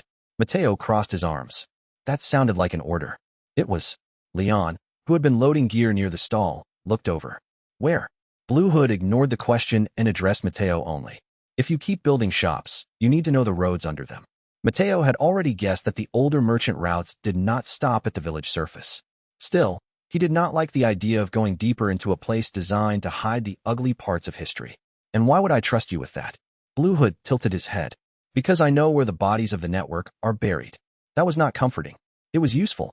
Ashley watched from the safe room entrance, the suppressant helping her look less like she expected the ground to vanish beneath her feet. "Are you going to be gone long?" Mateo looked at her and realized the question mattered more than the tunnels. "Probably not," he said. That was the merchant's version of a promise. The undermarket tunnels smelled like wet stone and old trade smoke. The walls had been cut wide enough for carts, but the routes were marked by symbols far older than the village they ran beneath. Blue had led him past sealed alcoves, rusted hooks, collapsed nodes, and one room lined with broken boxes stamped with merchant seals from decades ago. Mateo stared at them. "This network was larger than I thought." Blue Hood gave a dry sound. "It always was. Why bury it?" "Because the network survived by selling to everyone and saving no one." Mateo turned sharply. Blue Hood held his gaze. "Do not look so surprised," he said. "History is ugly when people who profit from it get to write the records." The answer sat in Mateo's chest like a stone. And when they reached the oldest route chamber, he understood that the village above was only one tiny branch of a much darker trade. Chapter 48. The chamber held the sort of truth that makes a person angry before it makes them wise. Mateo could see it in the route stamps. The old system had not been morally neutral so much as profit neutral. If a road remained functional, that was enough. If a civilian died because the road had been redirected for convenience, that was treated as collateral. Mateo felt something in him harden while he listened, because the implication was clear. If he wanted a different future, he could not simply inherit the old network and use it better. He would have to redefine what the network existed for. The chamber's old route stamps looked harmless until Mateo read them as a set instead of as isolated marks. Then they became a system of choices written into stone. Move supplies here, abandon civilians there, cut this line, sacrifice that route. The older he stared, the clearer it became that the network's neutrality was not some noble code. It was bookkeeping for who got left behind when things got ugly enough. Mateo felt anger rise slowly, the kind that starts in the gut and climbs into the jaw. If this was the inheritance, then he wanted no part of it. He wanted a different kind of merchant road, one that remembered the people moving through it instead of treating them like temporary inventory. Blue Hood's explanation landed harder because it had no dramatic flourish. No curse, no moral speech, just the ugly truth stripped bare and left on the floor like a blade. Mateo could feel the implication spread through the chamber. The network had not merely survived by being neutral. It had survived by refusing to care when caring would have cost it money, routes, or convenience. That was the kind of philosophy that kept the system alive long enough to become rotten in plain sight. Mateo had thought of himself as stepping into a role. Now he realized he might be stepping into a compromise so old that nobody remembered the original betrayal. The thought made his hands curl into fists. If this world had built itself around replaceable people, then he was going to have to build something that made replacement expensive. The merchant network had served every side in wars, and it had called that neutrality. Blue had made Mateo stand in the old route chamber while he pointed out the marks carved into the walls. Supply codes, escape codes, black market passage tags. Some of them were faded beyond easy reading. Others were fresh enough to make Mateo's stomach tighten. The network had not just hidden itself. It had adapted to every conflict by becoming useful to the people who could afford useful things. That had once sounded efficient. Now it sounded cowardly. It never tried to save anyone. Mateo asked. Blue Hood folded his arms. Not if saving interfered with the chain. Mateo stared at the wall carvings. That is insane. That is commerce. No, Mateo said. That is a choice. The hooded man looked at him for a very long time, and for once there was no trace of amusement in his eyes. Yes, he said. It is. That single word changed the chamber. Because if the old code was really built on making people replaceable, then Mateo's refusal to accept that was not a side effect. It was a rebellion. He had been worried he was breaking the merchant role by caring too much. The tunnel made him realize the role itself might have been rotten long before he woke inside it. He touched one of the old route stamps. It was cold. The system pulsed. New network history accessed. Moral reframing available. Mateo almost laughed at the prompt. The machine was trying to turn guilt into a skill tree. Fine. Let it try. He had already decided the old merchant logic would not be enough. Blue had watched him read the chamber. You understand why we keep neutrality now? The hooded man asked. Mateo answered without looking away from the wall. Because it is easier to stay alive than to be good. Blue Hood said nothing. Mateo turned back to him. But I am already alive. And that, more than anything else, was the reason he could afford to choose differently. Chapter 49. The civilians in the grainhouse lane were almost too frightened to understand they had been placed there on purpose. That made Mateo furious in a way that sharpened his thinking instead of breaking it. He could see how Mendez had built the trap to exploit every instinct the people had. Run toward the open side. Trust the visible path. Assume the route with the least smoke was the safest one. Mateo answered by reading the whole lane like a map of lies. The rescue became a game of refusing the village's assumptions, and the moment he understood that, he knew he could keep more people alive than the cult expected. The grainhouse lane trap was particularly vile because it used the shape of help against itself. The civilians could see openings, but every opening led to another line of fire. Mateo saw that and felt the old modern instinct in him flare up, the need to solve a problem by making it impossible for the attacker to keep using the same assumptions. That meant speed, yes, but also patience. He had to get into the village's ugly geometry, rip out the parts that funneled people into death, and leave behind only the paths that let them live. That was harder than brute force.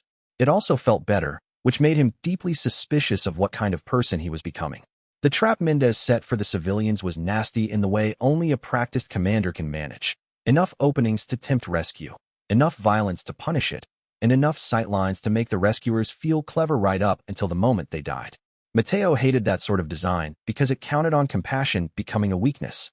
He watched frightened villagers cluster in the grainhouse lane and saw, in one glance, how the village had reduced them to fuel for a larger strategy. That was the point where the rescue stopped being a side mission and started being an argument with the whole world. Mateo felt it in his chest as a cold, hard insistence. If he could build a route through this, then the village's cruelty was not inevitable. It was merely better organized than mercy. That made it beatable. The civilians were supposed to be bait. Mateo found that out when one of the tunnel markers pulsed red and Blue Hood swore under his breath for the first time in weeks. Mendez had scattered frightened villagers through the lower lanes near a collapsed grain house, leaving infected pressure in the front and cultists on the roof so that anyone trying to help would be trapped in the center. It was a neat trap. Mateo hated neat traps. He reached the first civilian group through the undermarket tunnel and saw exactly what Mendez intended. Panic, confusion, and bodies arranged to block the obvious escape route. The village above was using the old roads like a funnel. If the people ran the wrong direction, the cult would butcher them. If they ran the right one, they would still be boxed in. Leon appeared at the tunnel exit a few seconds later, breathing hard. "You said there were civilians," he said. Mateo nodded. "There are. And Mendez set this up?" Mateo's expression hardened. "Yes." That was all Leon needed. They moved fast after that. Mateo cut the first lock. Leon cleared the roof line. Ashley, who had insisted on coming as far as the tunnel mouth, passed out blankets and the suppressant vials to the ones too frightened to move. Blue had stayed back and opened a side node that Mateo had not known existed. The route chamber lit with the oldest kind of marker glow, and one by one the civilians started flowing through the hidden path rather than the obvious trap. It was messy. It was loud. It worked. Mateo carried a little girl across the last broken stair and felt the system swell with something like approval. Evacuation event complete. Customer trust multiplied. By the time the route closed behind them, 7 civilians had gotten out alive who would otherwise have been meat on a cult timer. The civilians started talking immediately. Not about the cult. About the merchant. About the man in the coat who had brought them through the dark and not once asked what they could pay before moving. Mateo heard it and felt the change settle into the village like a new weather pattern. He had become a story. That was useful. That was dangerous. Chapter 50, The Rumor Network, changed the way people looked at him, and that was its own kind of pressure. Mateo could feel the shift every time a villager approached with a softer voice or a frightened glance. They were not just buying goods anymore. They were asking the merchant to confirm that the world still had exits. That was a terrifying responsibility because it turned every interaction into a test. He was no longer a strange trader on the road. He was becoming the person who might decide whether someone ran or surrendered. The story around him was growing teeth.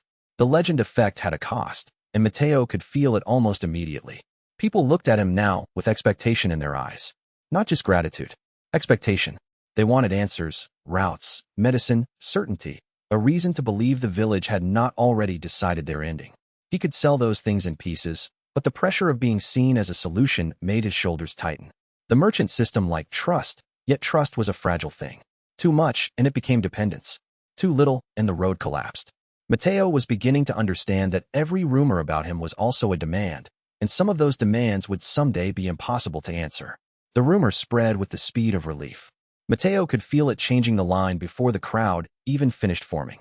People who had been approaching with caution started approaching with hope, and hope was messy because it made them ask for things, directions, medicine, advice, reassurance, a place to set down fear without being mocked for it. He had spent most of the morning trying not to be overwhelmed by the fact that his name had become useful in the village. It was one thing to survive a fight. It was another to become the person other survivors looked at when deciding whether to keep walking. That kind of attention was a trap in any world. In this one, it was also a weapon. Mateo could use that, but only if he was willing to let the village see him as something other than a weird trader with too many pockets. Rumor moved faster than blood. By the next morning, people were coming to the stalls not because they were ordered there, but because they had heard the merchant had a safe room, medicine, and a route through the dark that did not end in a knife. Mateo felt the change in the line before he saw it. More cautious eyes. More people pretending not to stare. More hands hovering near the coat seam when they stepped close enough to buy. The civilians he had saved had told everyone. That meant his name, or at least the coat's name, had become a local fact. Mateo stood behind the counter as the queue grew and felt the oddest pressure in his chest. Not fear. Not pride. Something more uncomfortable. The knowledge that the village had decided to remember him. Leon leaned on the stall post and watched the line with a look of tired disbelief. "You're a legend now," he said. Mateo snorted. "I am a retailer." Same thing, apparently. Ashley, moving from one customer to another with medical supplies and a calm voice, looked over her shoulder and said, "You are enjoying this." Mateo pointed at her. "I am not." She raised an eyebrow. He had to concede the point with a slight shrug. The rumor effect changed the atmosphere in ways he could feel immediately. People brought him information now. Side paths. Hidden stock. Stories about cult movement.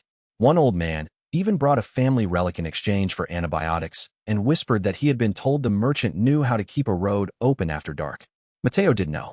That was the problem. Mendez knew it too. The chief's anger arrived with a burned stall on the south lane and 3 dead cultists arranged in front of it as a message. Mateo stared at the bodies and knew the next phase had begun. The village was no longer just afraid of the merchant. It was choosing him. Chapter 51. Mateo hated how clean the trap looked in hindsight. The chapel annex had felt manageable until Leon was inside it, which was exactly the kind of failure that stings most. He could picture the sequence over and over. The civilian line, the outer angle, the door, the pause, the snap shut. Mendez had not just captured a man. He had studied a pattern and selected the moment it would hurt most. That meant Mateo needed to think differently now. If the chief could weaponize rescue itself, then every future save would have to be planned like an ambush. Mateo hated how the village could turn a rescue into a trap simply by changing the timing. That was the thing about an enemy that understood your habits. It did not need to overcomplicate the attack. It only needed to wait for you to become yourself. Leon was the sort of man who would take the risky route if it meant civilians lived, which was exactly why Mendez had chosen him as the point of failure. Mateo stood in the aftermath and could feel the logic closing around him. If he wanted to keep saving people, he would have to start anticipating how his own decency could be exploited. The capture hit harder because it was the kind of failure that grows from success. The rescue had felt manageable until the last possible second, and that was the part Mateo hated most. He could replay the timing in his head and see the exact point where Leon should have turned, where the church door should have stayed open, where one extra second of caution might have prevented everything. But the village did not reward perfect decisions. It rewarded momentum, and Mendez had learned how to weaponize that. Mateo stood there with the smoldering ruin around him and understood that the chief was starting to think like a hunter of systems instead of a hunter of people. That made the next move much more expensive. Leon got captured earlier because he overcommit to a rescue Mateo had arranged. That was the ugly way Mateo thought about it while staring at the empty lane and the smeared blood on the roof line. The rescue had seemed simple enough. A group of civilians pinned in a chapel annex, a tight route, enough stock to buy time. Leon had taken the outer angle to keep the cultists from flanking the evacuees. Then the church door had shut behind him with a sound Mateo would hear later in his sleep. By then it was too late. Mateo stood in the ruined lane with Ashley at his shoulder and felt the route markers flickering like a warning light he had ignored for one stupid second too long. "Tell me he got out," Ashley said. Mateo did not answer immediately. That was answer enough. She closed her eyes, swore softly, and then opened them again with grim resolve. Mendez had moved fast. Too fast. Leon had been isolated in the church prison before Mateo could reposition the route network. The chief had planned around the rescue because the chief had finally understood Mateo's behavior well enough to predict it, which meant Mateo had failed by being predictable in the best possible way. He hated that more than the capture. Blue had arrived while Mateo was still checking the stall damage. "Leon is alive," he said. Mateo turned sharply. "You know that." "I know where they moved him." Mateo stared at him. "Then why are you standing here?" Blue Hood's expression was flat. "Because if you go after him now, you lose 2 shops and 3 routes. If you wait, you may lose him anyway." Ashley looked from one man to the other. Mateo felt the entire village close in around the decision. The choice was suddenly very simple and very expensive. Protect the network, or gamble it for one man who had become too important to the story to treat like expendable stock. Mateo looked at the ruined stall, the marked lanes, the frightened customers waiting for his next move, and the hidden room full of people who had started depending on him. Then he made the worst choice. Chapter 52, choosing Leon over the network, was the sort of decision that refused to sit quietly in the body. Mateo could feel it in the shoulder he had already strained, in the weight of the ammo pouches, in the way the hidden room suddenly seemed too far from the church prison. He was trading certainty for loyalty, and the merchant system knew exactly how costly that was. But some choices cannot be made from a ledger. They have to be made from the part of a person that remembers which lives mattered the second the pressure started rising. The choice to go after Leon came with a strange kind of clarity. Mateo's mind went cold in the way it only did when he had already accepted the cost. He had inventory to manage, routes to hold, allies to protect, and a chief who would happily exploit every hesitation. None of that changed the fact that Leon was now a person with a location, a condition, and a deadline. The village wanted him to treat that as a trade-off. Mateo refused. Once he made the decision, the rest of the night became a series of smaller choices, each one telling him who he was going to be when the smoke cleared. Choosing Leon felt almost like choosing to bleed on purpose. Mateo knew the cost immediately: the stalls, the routes, the stock, the civilians waiting for protection. But he also knew the alternative would hollow him out in a way the system would not care about, and the village would gladly exploit. Blue Hood's warning sat in the back of his mind like a locked door, but Ashley's face and Leon's absence made the answer plain enough. The merchant role had taught him how to calculate value. It had not taught him how to ignore people once they were valuable.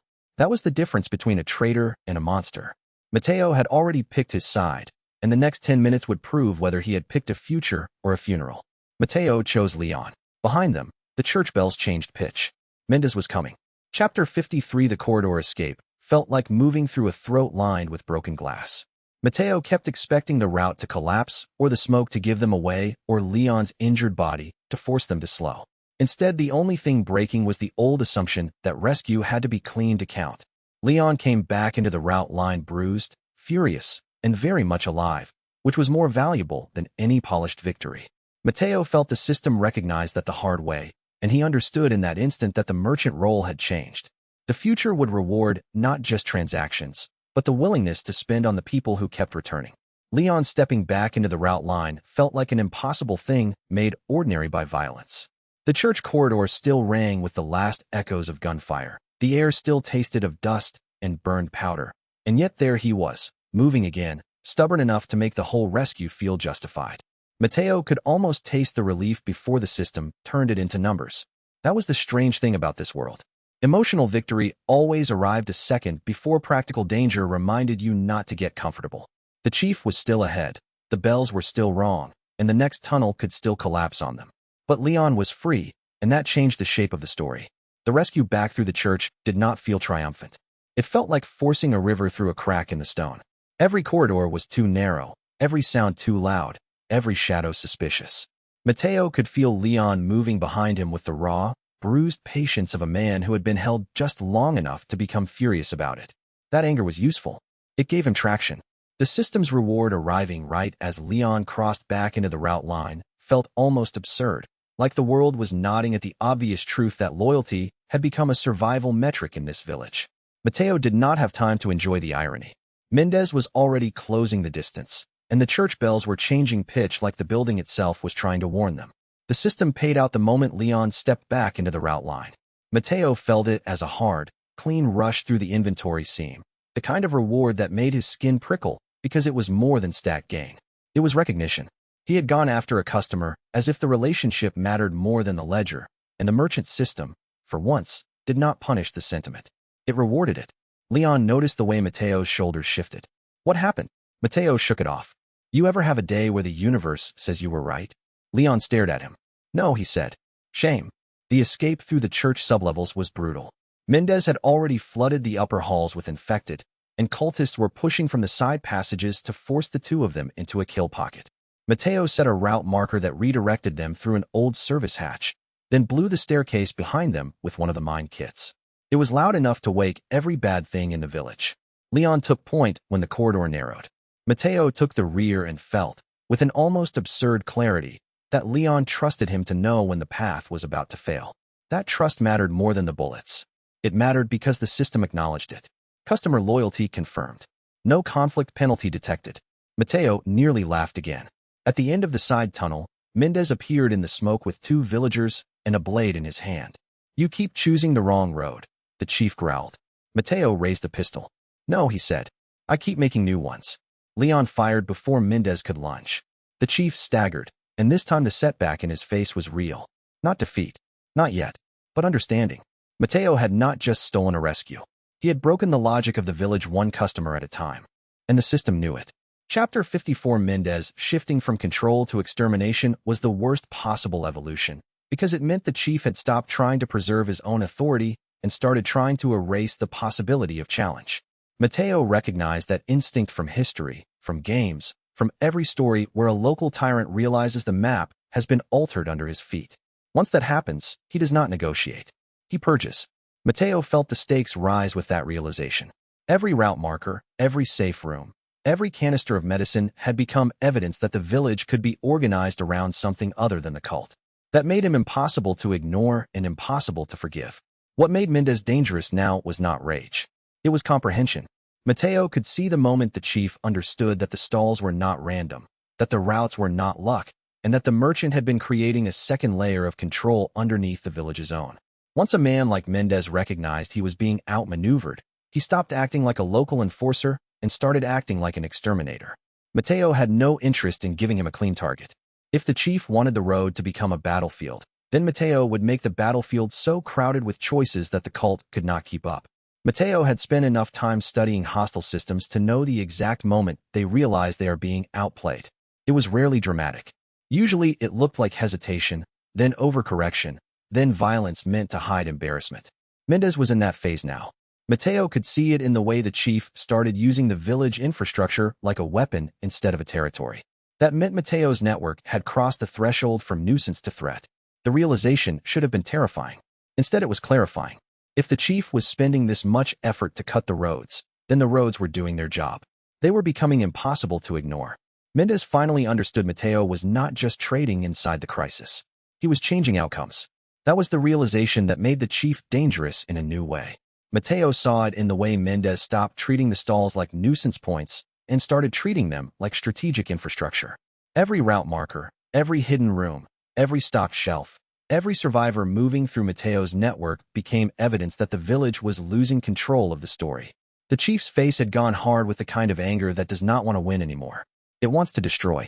Leon noticed too. He is escalating, Leon said. Mateo checked the route line. Good.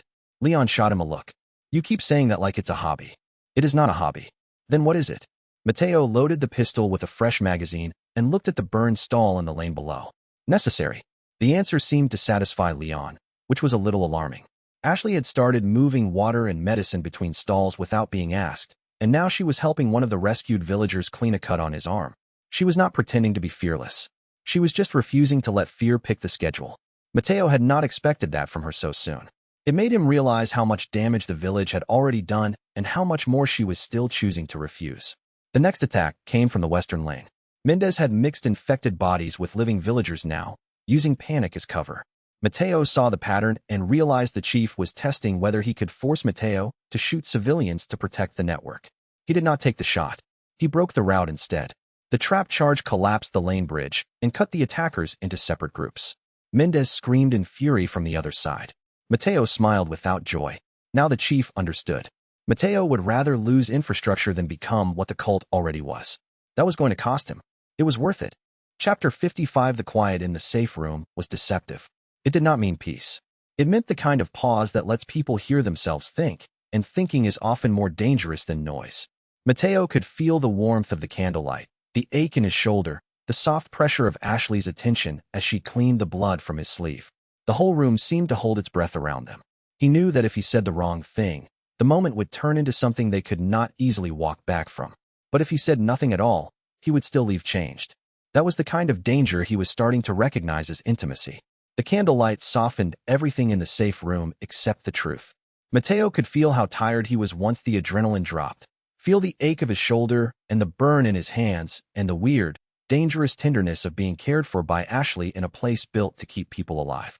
That mattered because the war around them made every kind gesture feel rarer than ammunition. When she cleaned the blood off his sleeve, it was not a romance scene in the usual sense. It was two people acknowledging that they had already crossed into a shared reality where survival was no longer enough by itself. He hated how much that moved him. He respected it anyway. The safe room had become one of the few places in the village where the air did not immediately feel like it was trying to kill someone. That alone made it dangerous, because people started telling the truth in places where they could finally breathe. Ashley cleaning Mateo's shoulder in candlelight was not a confession in the romantic sense. It was more intimate than that. It was proof that both of them had started treating each other as worth the time it takes to be careful. Mateo felt the cloth pull across torn skin, smelled wax and blood and antiseptic, and realized the room was becoming a memory he would carry long after the battle ended. He did not like how much that mattered, which only proved that it did. The quiet scene with Ashley happened by accident, which was the only way anything gentle ever happened in a village like this. The main stall had burned enough that the roof had collapsed in one corner, so Mateo moved the remaining stock into the candlelit safe room to keep it dry. Ashley was already there when he arrived, sitting with her knees drawn up, sorting the recovered medicine by hand. She looked up once, saw the blood on his sleeve, and immediately reached for the cloth. Mateo tried to wave her off. She did not accept the refusal. "Sit down," she said. "I am fine." "You are lying." I am a merchant. That is different. That earned him a faint smile that she tried and failed to hide. He sat because his shoulder had been hit harder than he wanted to admit, and because there was something disarming about the candlelight making the room smaller. Ashley cleaned the blood from the torn fabric with careful hands. She did not rush. She did not ask the questions that would have turned the moment into a trap. She simply worked. The silence between them was not empty. It was thoughtful. Mateo became aware of how close they were only when Ashley's hand paused on the cloth, and she looked at him in that direct way she had when she was trying to decide whether to trust what she saw. You are still here, she said. He glanced toward the room door. For now. I mean with us. Mateo did not answer quickly enough. Ashley looked down and went back to the cloth, but the air had changed. He could feel it. The room had shifted from shelter to confession without either of them intending to call it that. You make it easier, he said quietly. Ashley looked up. For what? Mateo thought of the village. The stalls. The customers. The way she had started organizing medicine like it mattered, like the people it would help mattered. To keep going. Her expression softened in a way that made his chest tighten with the dangerous certainty that he was no longer just protecting her because she needed it. She was becoming part of the reason, and that made the room feel smaller. Chapter 56. Ada's presence on the rooftop was the kind of event that made a battlefield feel suddenly self-aware. Mateo hated that she could do it so easily. One glance, and she had the room sorted into variables. Leon's caution, Ashley's recovery, the hidden room's purpose, the route markers spread. Ada read them all like a person reading prices off a shelf. That did not make her less useful.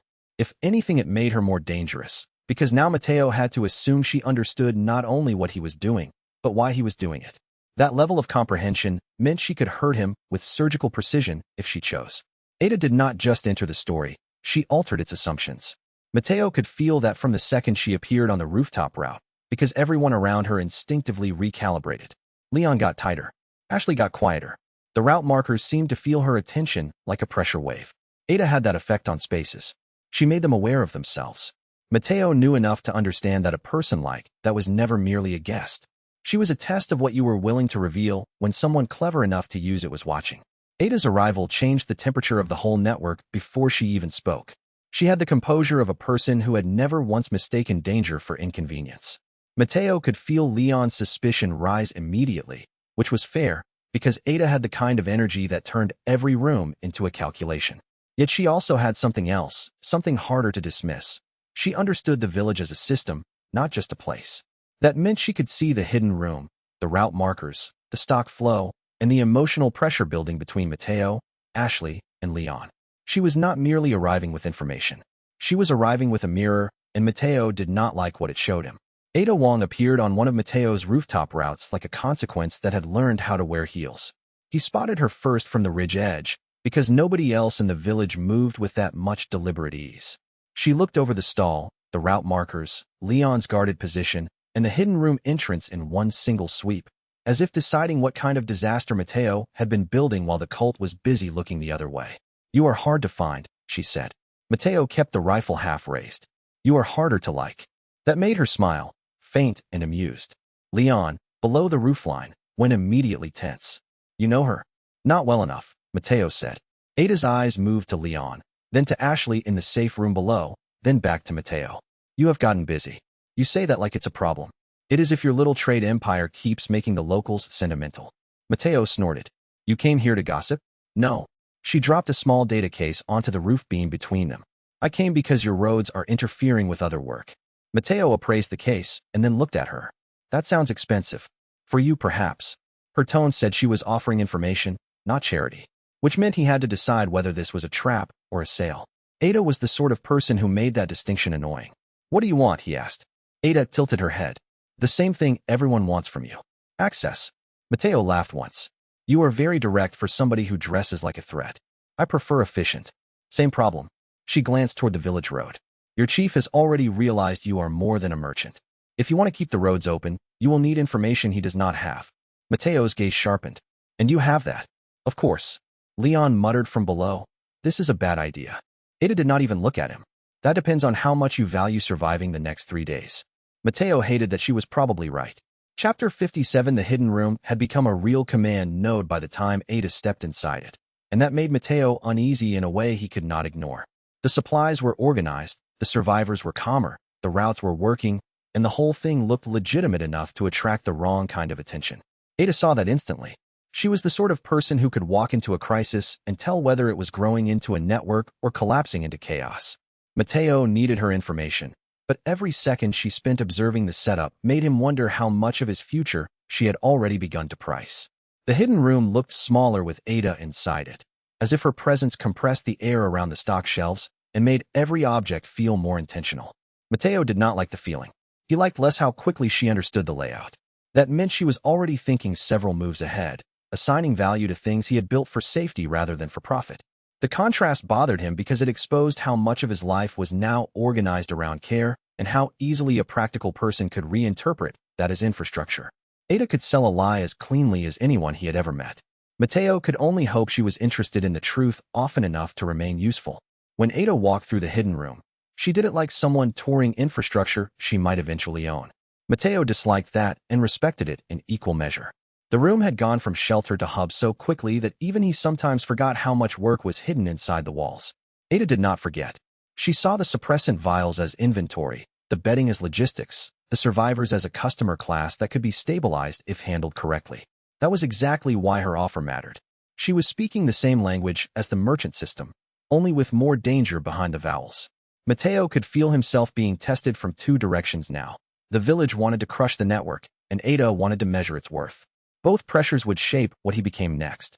Ada traded information for access because she knew exactly how to price a useful lie. Mateo brought her into the hidden room only after he had set the route markers and warned Ashley not to speak unless necessary. Ada noticed all of it. She noticed the stock arrangement, the suppressant vials, the survivor bedding, the fact that the room no longer looked like a temporary hiding place, but a functioning hub. Her expression never changed enough to betray anything obvious, which was of course what made her dangerous. "You have built a family business," she said lightly. Mateo folded his arms. "I hate that sentence. Because it is true? Because you said it." Ada smiled and moved to the table where the medicine and ammo were laid out. "I can tell you where Mendez is moving people next. I can tell you which church line is staged for the next sweep. I can even tell you where the hidden off-book supplies are being stored." Mateo watched her carefully. "And in exchange? I buy things that are not on any ledger." Leon scoffed. "That sounds illegal." Ada glanced at him. "You sound inexperienced." Mateo almost laughed at Leon's expression. He was beginning to understand the shape of this woman. She did not ask for trust. She asked for utility and then made utility feel dangerously close to intrigue. "What sort of things?" Mateo asked. Ada looked at him with just enough amusement to be irritating. "The sort that let a man like you stay alive when the wrong people start caring." The system flickered. "New trade class. OFF book client. Risk very high. Potential value extreme." Mateo stared at the prompt and then at Ada. It was hard not to appreciate a customer who arrived already aware of the danger. "Fine," he said. "You get access." Ada's smile sharpened. "Good choice." Ashley, who had been quietly sorting the suppressants in the corner, looked up at Mateo with the kind of expression that said she had already decided this woman was trouble. Mateo admired that. He also knew Ashley was right. Chapter 58. Mateo found the exchange with Ada unsettling precisely because it worked. Every trade line she offered came wrapped in a dare. Every answer he gave invited one more calculation. The room developed a strange tension under that pressure, the kind that comes from two people recognizing each other as dangerous and deciding that danger is still preferable to ignorance. Leon could see it and did not like it. Ashley could see it and liked it even less. Mateo could see both reactions and understood that this was exactly how an off-book alliance became a liability. Useful things in this village never stayed useful without eventually becoming personal. The chemistry with Ada, if that was even the right word for what was happening, had the uncomfortable quality of a negotiation where both parties knew exactly how dangerous the other was and chose to keep talking anyway. Mateo could feel Leon's disapproval like static in the room. He could also feel the larger strategic value of every line Ada dropped into his lap. That made the situation harder, not easier. A person you can afford to trust is never as interesting as a person who can ruin your day and improve your odds at the same time. Mateo despised that this was becoming compelling. The game between Mateo and Ada got sharper the moment she started buying high-value stock. He could feel Leon bristling at the sight of it, not because of jealousy exactly, but because Leon had the instincts of a man who knew when a stranger was making too many calculations about the room. Mateo felt it too. Ada had turned their exchange into a slow duel of implication, and it was unnerving how natural that felt. Every piece of information she traded made the village a little more legible, but it also made her harder to dismiss. Mateo did not want another variable this close to the center of the story. Unfortunately, she had already made herself useful enough that ignoring her would be a mistake. Mateo did not trust Ada Wong. He trusted her less because she was useful and more because she knew she was useful. That kind of person could be negotiated with, but never relaxed around. Still, the arrangement worked, and in a village like this, working was often close enough to virtue. Ada moved through the stall network like she had mapped it in advance. She bought rare rounds, a compact blade set, and 2 sealed suppressant canisters without a flicker of concern. Mateo sold them to her, while Leon kept his gun angled in a way that meant he was prepared to object if the wrong movement happened. Ada noticed him too. "Your partner is protective," she said. Leon's jaw tightened. "I am standing right here. That is usually how I know." Mateo sighed. "Please do not flirt with the hostage situation." Ada looked offended only long enough to make the expression a joke. "I am not flirting. I am assessing." "Same problem," Mateo said. The exchange became a long-term game almost immediately. Ada fed him pieces of information in exchange for access to stock lines he would have otherwise hidden. He learned not to answer directly unless he wanted to. She learned not to press where she could simply wait. The entire thing felt like a negotiation conducted on a knife edge with a smile attached. And because the village had a cruel sense of humor, it also began to look like attraction. Leon caught one of those exchanges and shook his head once. Later, alone with Mateo near the roof line, he said, "She is going to get you in trouble." Mateo checked the route markers. "You say that like I am not already in trouble." "More trouble." "I appreciate your optimism." Leon gave him a flat look. "I am serious." Mateo was too, which was the problem. Ada's interest made him think about the larger board, about the fact that the village was no longer the whole threat, about how every person who entered his orbit became both leverage and risk. That applied to Ashley, to Leon, to Ada, even to Blue Hood. The difference was that Ada knew it. That made her hard to dismiss. Chapter 59. The largest shop was one of the few places in the village that still looked like the future might be built there instead of around it, which was why Mendez destroyed it. Mateo understood that instantly. It was not just about stock. It was about morale, about the quiet promise that the village did not fully belong to the cult yet. When the ridge marker died, it felt like somebody had punched a hole in the map. Mateo ran toward the stall with a terrible certainty that he would find blood, smoke, and a trap designed to force him into the worst possible emotional choice. That certainty made the attack feel almost personal before he even crossed the threshold. The south ridge going dark before the attack was the sort of sign Mateo had come to hate most, because it meant the village had already started erasing the route before he even saw the fire. He could feel his pulse climb as he ran to the largest shop, each step tightening the knot in his chest. The stall had been more than a business location for days now. It was a distribution point, a safe anchor, a place where the frightened had started to believe they might be able to breathe. That was exactly why Mendez attacked it.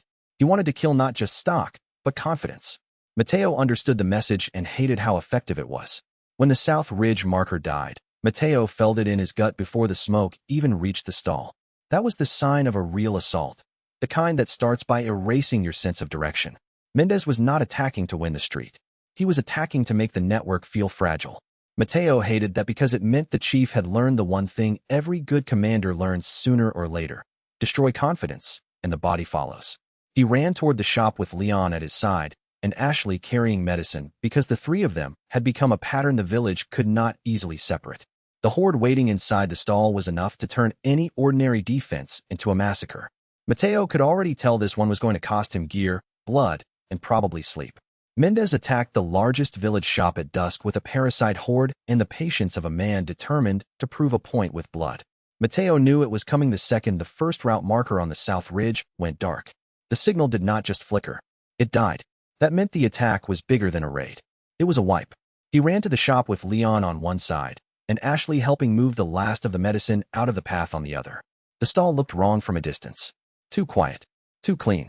Mateo stepped inside and saw the trap design immediately. The whole lower floor had been seeded with infected bodies, some alive, some nearly transformed, all herded into a pressure pocket that would detonate the moment the gate opened. Mendez wanted the collapse to be public. He wanted Mateo to watch the shop fail from the inside. He also wanted Ashley. That part made Mateo's blood go ice cold. "Move," he shouted. Leon fired into the front line, while Mateo tossed the first smoke charge through the side window. Ashley dragged the suppressant crate toward the hidden room entrance, ignoring the spray of shattered wood. A parasite horde surged from the lane, bodies jerking in the cult rhythm he had learned to hate. Mateo burned through half the inventory in 30 seconds. Flash, trap, ammo, smoke, knife, healing spray. The system screamed approval and warning together. Route failure imminent. Defense mode maximum. Then Mendez appeared in the doorway with blood on his sleeve and a grin he should never have worn. "There you are," the chief said. Mateo raised the pistol. "You picked the wrong shop." Chapter 60. The aftermath of the fight left a silence in the shop that was almost louder than the gunfire had been. Broken wood creaked in the heat. The smoke made everyone's eyes sting. Leon's breathing sounded rough and close, and Ashley's footsteps through the ruined floorboards carried a strange steadiness that Mateo had started to rely on more than he cared to admit. When Mendez finally dropped, it did not feel like the end of a battle so much as the collapse of one layer of threat. The larger problem remained outside, watching through the smoke. Mateo could feel it now, a presence just beyond the village edge, waiting to decide whether his network was worth erasing or worth stealing.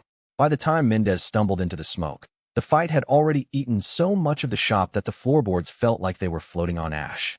Mateo could hear Leon shouting target calls over the roar of gunfire, hear the parasite horde slamming against furniture and stone, hear Ashley moving civilians through the hidden route with a steadiness that would have seemed impossible a few days ago. That was the shape of victory in this village. Nothing clean, nothing perfect, only people refusing to stop moving long enough to be killed. When Mendez finally went down, Mateo did not feel relief so much as the sharp realization that the village had just escalated into something larger than a local war. The final fight with Mendez was not about spectacle. It was about exhaustion, overlap, and the ugly reality that none of them had enough clean energy left to be elegant. Mateo could feel the shop around him collapsing by inches, smell the smoke thickening under the rafters, hear wood cracking where the parasite pressure had finally started to buckle the frame. Leon's presence at his side made the difference between panic and function. Ashley getting the last civilians out kept the fight from becoming a disaster. Ada's brief interference on the roof suggested she had decided the chief was currently more useful dead than alive. By the time Mendez fell, the victory felt less like triumph than a hard-won pause in a bigger disaster. And the system's warning about higher-level interest made it clear that pause would not last long. Mateo and Leon brought Mendez down together because neither of them had enough time left for pride. The fight was brutal and close enough to smell. The parasite horde packed the stall like a living wall, forcing Mateo and Leon to work every angle they had built over the last several days. Ashley moved the last civilian out through the hidden room route and came back only long enough to slam the safety bar into place behind the survivors. Ada appeared on the roofline at some point, took a shot that cleared Mateo's flank, and vanished again before he could ask why. The shop was already burning around the edges when Mendez lunged. Mateo took the hit to the shoulder and nearly lost his footing. Leon caught the chief with a round to the chest that should have dropped a normal man. It did not. Mendez was beyond normal now, swollen with parasite force and rage. He grabbed for Mateo again, and Mateo answered by triggering the route charge beneath the front boards. The floor broke. Mendez dropped one step. That was enough. Leon drove the shotgun down and fired into the chief at point blank. Mendez fell backward through the smoke, not dead yet, but finished as a commander. The parasite horde scattered the moment the chief's control weakened, and the rest of the stalled defense collapsed into smaller pockets of violence that Mateo and Leon cleaned up by instinct. When it ended, the shop was ruined. Mateo stood in the ash with blood on his hands, and the system flashing one ugly truth after another. Chief defeated. Network exposure rising. Higher-level interest detected. Leon looked at the wreckage and then at Mateo. "You okay?" Mateo almost laughed. "No. But that was not the important part. We won," he said instead. Ada's voice came from the roof beam above them, cool as a knife. "You won the fight, not the attention." Mateo looked up. She was right, and they all knew it. The village had changed too many times now for the larger powers to keep pretending not to notice. Chapter 61. The castle did not feel built so much as assembled from warnings. Every stone seemed placed to remind intruders that they were temporary. Mateo could hear the air moving through the cracks in the gate, and smelled cold iron under the perfume of old wealth. That made his skin crawl because it meant the place had been living with fear so long it had become architecture. He tightened his grip on the inventory seam and stepped in anyway. Salazar welcomed them the way a knife welcomes soft cloth, with elegance, with certainty, and with the quiet assumption that the cut had already begun. Mateo hated the castle instantly for the same reason he had hated every elegant trap he had ever seen in a game or a real room. It pretended to be civilized while making every useful instinct feel vulgar. The outer approach was broad enough for a carriage, but designed so that any retreat would be uphill, narrow, and visible from at least 4 angles. He could hear water dripping somewhere inside the walls, not as a natural sound, but as a metronome keeping time for the place's bad intentions. The gate above them had heavy iron bands that looked decorative until he imagined them falling on a body. The whole castle was a lecture in power, and Matteo wanted to punch the professor. The route line on his HUD fluttered like it was afraid to stay visible. That was new and deeply annoying.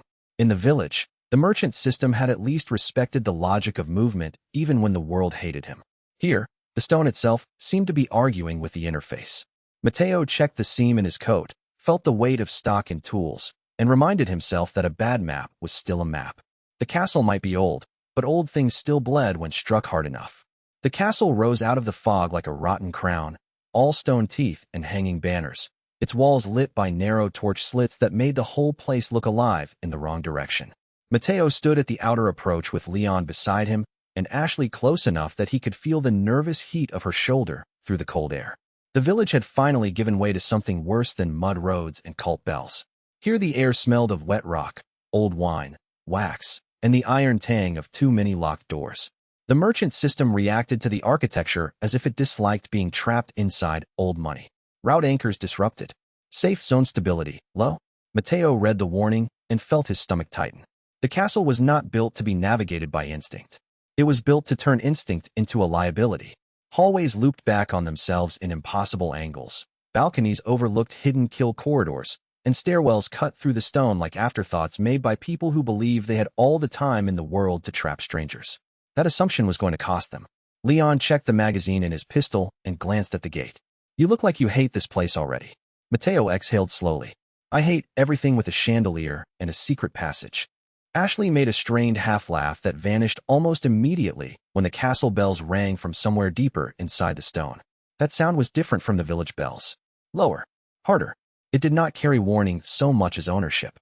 Blue Hood, standing just beyond the torchlight, gave Matteo one last look before melting back into the fog. Stay alive, he said. That your version of a blessing? It is my version of a goodbye. Then he was gone, and the castle gate groaned open like a mouth deciding whether to swallow them. Chapter 62. The castle made silence feel expensive, and Matteo hated spending it. Every corridor took a little more out of him as the walls pressed in with damp cold and polished contempt. He could hear the drip of water in the distance, the scrape of boots somewhere overhead, and the faint metallic rattle of traps waiting to be sprung. The routes kept slipping under his hands, which only made him angrier. If the castle wanted obedience, it would have to settle for blood and broken geometry. The first thing Matteo learned about the castle was that it hated routes. It did not just resist them. It made them feel embarrassingly fragile. He tried to anchor one near the first archway and felt the system stutter as if the stone itself was rejecting the idea of being navigated by someone who had not been invited. The castle was dense with old control, the kind that accumulates when generations of people build spaces to keep power inside and everyone else outside. That was a different flavor of horror from the village. The village wanted blood. The castle wanted obedience. The difference mattered because it changed how fear behaved. Blood could be escaped in a sprint. Obedience crept in through hesitation, through the little pauses before a door opened, through the instinct to lower your voice because the room had decided it deserved silence. Matteo could feel that pressure trying to get into his posture. He hated it enough to stand straighter on purpose. He knew at the moment he tried to place a marker and watched the system flicker like a struck lantern. Old aristocratic stone did not just block the safe zone anchors. It absorbed them, bent them, made them feel unreliable. Matteo tried a second marker near the lower archway and felt the route line shiver as if it were embarrassed to exist. The merchant system did not like that. Matteo liked it even less. The corridors were colder than the village ever was. Cold in the walls, cold in the floors, cold in the way the castle seemed to keep its own breath. Water dripped from carved gargoyles. Dust clung to the edges of tapestries. Somewhere far overhead, metal clanged against stone, and the sound kept returning to them through the hallways with tiny differences, like the castle was practicing how to echo them into the wrong place. Leon moved in front. Ashley stayed between them when the hall narrowed. Matteo watched every line, every sconce, every crack in the floor, because the architecture was trying to make him overthink and underreact at the same time. That was the trick. The village had been messy. The castle was precise. Precision made him nervous. They reached a long gallery lined with armor suits that looked too intact to be decorative. Mateo appraised the nearest one and immediately regretted it. Object, armored husk. Threat level, high. Activation possible. Don't touch anything, he muttered. Leon gave him a dry look. That's usually good advice. In this place, especially. Ashley peered up at one of the suits. Are they real? Mateo answered before he could stop himself. Everything in here is real enough to kill you. That shut the room up. Then the first armor suit moved. It moved with a hiss of old joints and a dry scrape of metal on stone, the kind of sound that makes your teeth feel loose. Mateo saw the weapon angle before the thing finished turning and understood instantly that the castle had arranged its trophies as soldiers. That was worse than decoration. It meant every beautiful object in the room had a second purpose, and the room itself had become a mouth full of hidden bites. Mateo kept himself from reacting too quickly because the castle clearly wanted a panic response more than a fight. The gallery felt colder now that the armor had moved, and the shadows between the suits looked deeper than they should have. He took in the distance to the nearest arch, the angle of the floor, the way Leon's weight shifted behind him, and understood that the room was already changing into a battlefield. The castle had made a museum out of threat. Chapter 63. Ashley disappearing through the floor left a shape in the air that hurt to look at. Mateo felt the whole castle tilt around that missing space, as if the building itself knew it had crossed a line it could not uncross. The search became less like moving through a structure and more like trying to outrun panic in a room designed to feed on it. That was the worst part. The castle did not just take.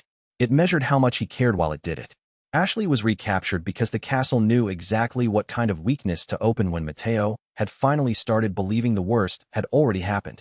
Mateo replayed the moment in fragments even as he kept moving. The sound of the sealing mechanism, the wet clank of the hidden grate, the look on Ashley's face when she realized she was about to vanish beneath the floor. He hated how fast the castle had managed to convert momentum into separation. That was a specialist trick, not brute force. Precision. The sort of thing that made a person feel stupid after the fact because the trap had been obvious if only they had known where to look. He was beginning to learn the castle's cruelty, and learning it hurt. Leon tried to talk while they searched, but Mateo barely heard him. Every corridor sounded like it might be hiding Ashley's breath behind the stone. Every door that opened into an empty room felt like a personal insult. The castle's cold seeped into his hands and made the weapon grip feel slippery. He realized he was furious not just because she was gone, but because the castle had proven it could take someone he cared about and make the whole world keep moving. The attack came in layers. First, the armor suits woke. Then the ceiling slits opened and crossbows began firing from nowhere that mattered. Leon covered the left gallery while Mateo dragged Ashley down behind a stone pedestal as a bolt shattered the marble beside her ear. The sound was so close it made her gasp. That single breath was enough.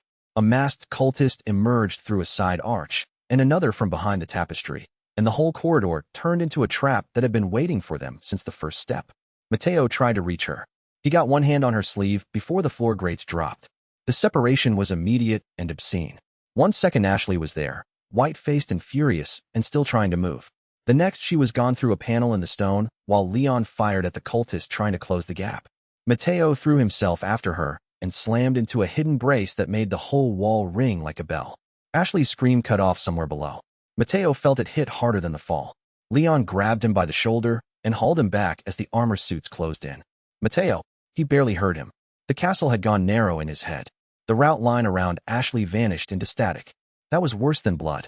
Mateo stared at the sealed panel in the floor and knew the castle had taken the first thing he had begun to trust. For one ugly second, he imagined tearing the whole panel loose with his bare hands and dragging the hidden mechanism into the light. Instead, he forced himself to breathe and kept the fury pointed forward, because rage without a route was just another trap the castle could use against him. Leon's shouted orders behind him came through like they were passing through water, and somewhere below Ashley was still moving. That was enough to keep him from collapsing into the stone. The smell of hot dust and old iron dug into his throat, and Mateo used that physical sting to keep from spiraling. He hated how the castle could make every second feel like evidence against him, as if the hall itself wanted to testify that he was too slow to save the people he cared about. But Ashley was still somewhere below, and that meant the search was not over. It had just become more expensive. Chapter 64. Ada's calm made the battlements feel colder than the wind did. She stood there like someone who had already made peace with the castle's cruelty and was now checking whether Mateo had. He hated that she could do that. It meant his fear was visible, and visible fear was a resource the wrong people could spend. Below them, the courtyard lights moved like embers in a furnace, and Mateo realized the castle was not just holding Ashley. It was trying to turn her absence into leverage. Ada continued testing Mateo's usefulness by letting him know exactly how much she was withholding. That was always her game. Make him work to catch up, then watch to see how he reacted to being one half step behind. Mateo could respect it in the abstract, which did not mean he liked it. The battlement wind made his eyes water as he sat with his back to the cold stone, and Ada had the irritating composure of someone who could stand in a disaster and still look like she was evaluating the merchandise. Mateo felt the absence of Ashley like a missing tooth. The castle had taken her and left him with the kind of silence that gets people killed if they start listening too hard. Ada's gaze sharpened when she saw the shape of his frustration. That was the part Mateo disliked most about her. She noticed the dangerous things before he could hide them. The battlement below them was full of torchlight and moving shadows, and the whole place smelled faintly of damp mortar and old smoke. Mateo could hear distant metal clangs from the lower halls, and every one of them sounded like somebody else was getting a head start on the rescue. She found him on the upper battlement after the first search failed, sitting in the cold with his back against a stone merlin and his hands clenched so hard his knuckles ached. The castle wind cut through the cracks and carried up the smell of wet moss and blood from somewhere below. Mateo looked up when she approached and saw the expression on her face before she spoke. Not sympathy, not concern, controlled assessment. Ada's version of comfort, which was basically a warning wrapped in perfume. "You are making a mess of the board," she said. Mateo's voice came out flat. "She is gone. For now." He looked at her sharply. Ada crouched beside him with the calm of somebody sitting near a grenade she intended to keep using. Salazar uses the castle the same way you use your stalls. He routes what matters through what can be isolated. The girl is not dead. That would be inefficient. Mateo hated how useful that sounded. "You know where she is. I know which wing she was taken into. And you just forgot to mention that." Ada's mouth tipped slightly. "You were busy being emotional." He almost laughed. It would have been a bad laugh, the kind with no humor in it at all. Instead, he looked out over the battlement and tried to force his breathing into a shape that made him less likely to make stupid decisions. Below them, the castle courtyard shimmered with torchlight and armor patrols, every path cut into overlapping fields of danger. If Ashley was alive, he needed that wing. If she wasn't, he needed it faster. Ada rested one hand on the stone. "You are going to keep moving. You say that like I have a choice. You do. You just dislike the alternatives." That was her way of offering help. Mateo knew it. He also knew she was still measuring whether he would break or adapt. The choice made his head throb because she was right about the shape of the problem and wrong about the emotional math. He could keep standing only by turning the search into logistics, the worry into routes, the fear into stock counts and corridor plans. That was ugly, but ugliness was not the same as weakness. Ada knew that. Mateo suspected she liked him better when he was useful, which meant he would have to stay useful long enough to spite her. Chapter 65. The workshop smelled like oil, damp stone, and the sharp bite of metal filings, which was enough to make Mateo feel briefly, dangerously normal. He clung to that feeling because it made the horror easier to organize. Every improved round was one more refusal to let the castle choose the shape of the fight. Luis kept talking because he understood that silence in a place like this was where panic grew roots. Mateo listened, worked, and tried not to think about how many things had to go right for the next rescue to work. Luis and Mateo built custom weapons in a hidden alcove beneath a chapel stairwell that smelled of dust, candle wax, and old damp stone. The work forced Mateo into a mode that felt almost meditative, which was as close as he got to peace in this place. He could focus on the weight of metal, the click of a fitting seating properly, the smell of oil as it coated a freshly cut edge. Luis talked while he worked, which usually annoyed Mateo, but in the workshop it became a kind of metronome against the fear outside. They were not simply making bullets. They were changing the geometry of their survival. Every improved round meant the castle's armor, the cult's habits, and the nightmare above them had to account for one more thing they had not counted on. The first successful test left a bright scar in the target shield and a hole big enough to see daylight through. Mateo felt a small, ugly burst of satisfaction at that. It was the same feeling he used to get from perfecting a build path in a game. Only now it mattered because someone could die if he got it wrong. Luis noticed the look on his face and smirked like he knew exactly how bad that made them both. The workshop was not really a workshop at first. It was a crack in the castle bones where they had dumped broken gear, salvaged stock, and enough stolen tools to qualify as a miracle. Mateo had found the space because the route system finally stopped fighting him when he traced the underpass behind an old wine rack. That was enough for him to call it a workshop and enough for the system to register the space as usable. Luis, of course, called it an illegal miracle with bad lighting.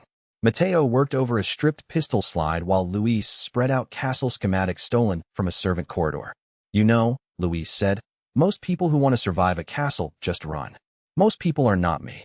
That is becoming clear. The air smelled sharp with oil and solder. Every time Mateo touched the metal, he felt the castle's chill through the bench.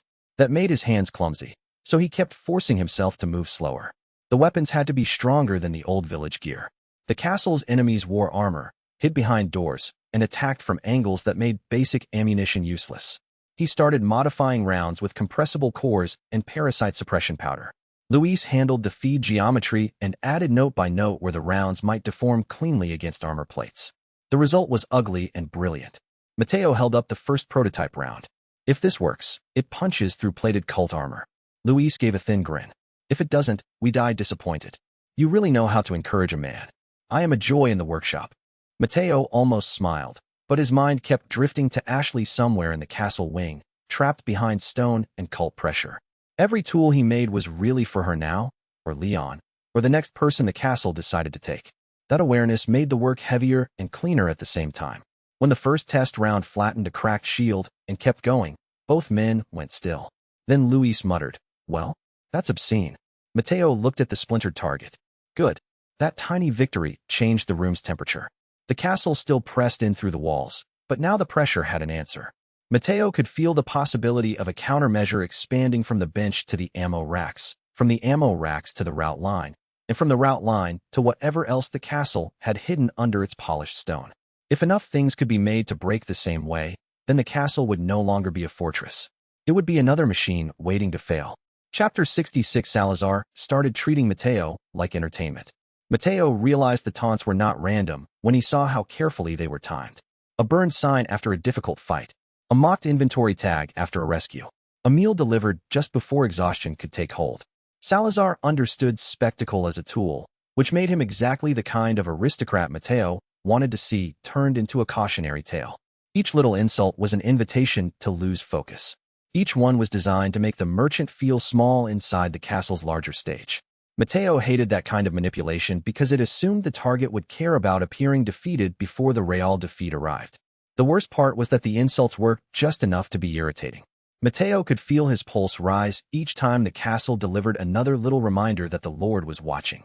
The castle smelled more expensive than the village, but underneath the perfume and candle wax was the same rotten nerve, power that only survived if other people agreed to be intimidated by it.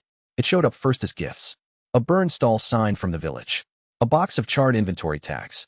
A cracked brass route marker, bent but recognizable, sitting in the middle of a silver tray delivered by a servant with shaking hands. Mateo stared at the tray in the hidden workshop and felt a kind of rage so cold it almost became useful. Leon read the tag and scowled. He sent this on purpose.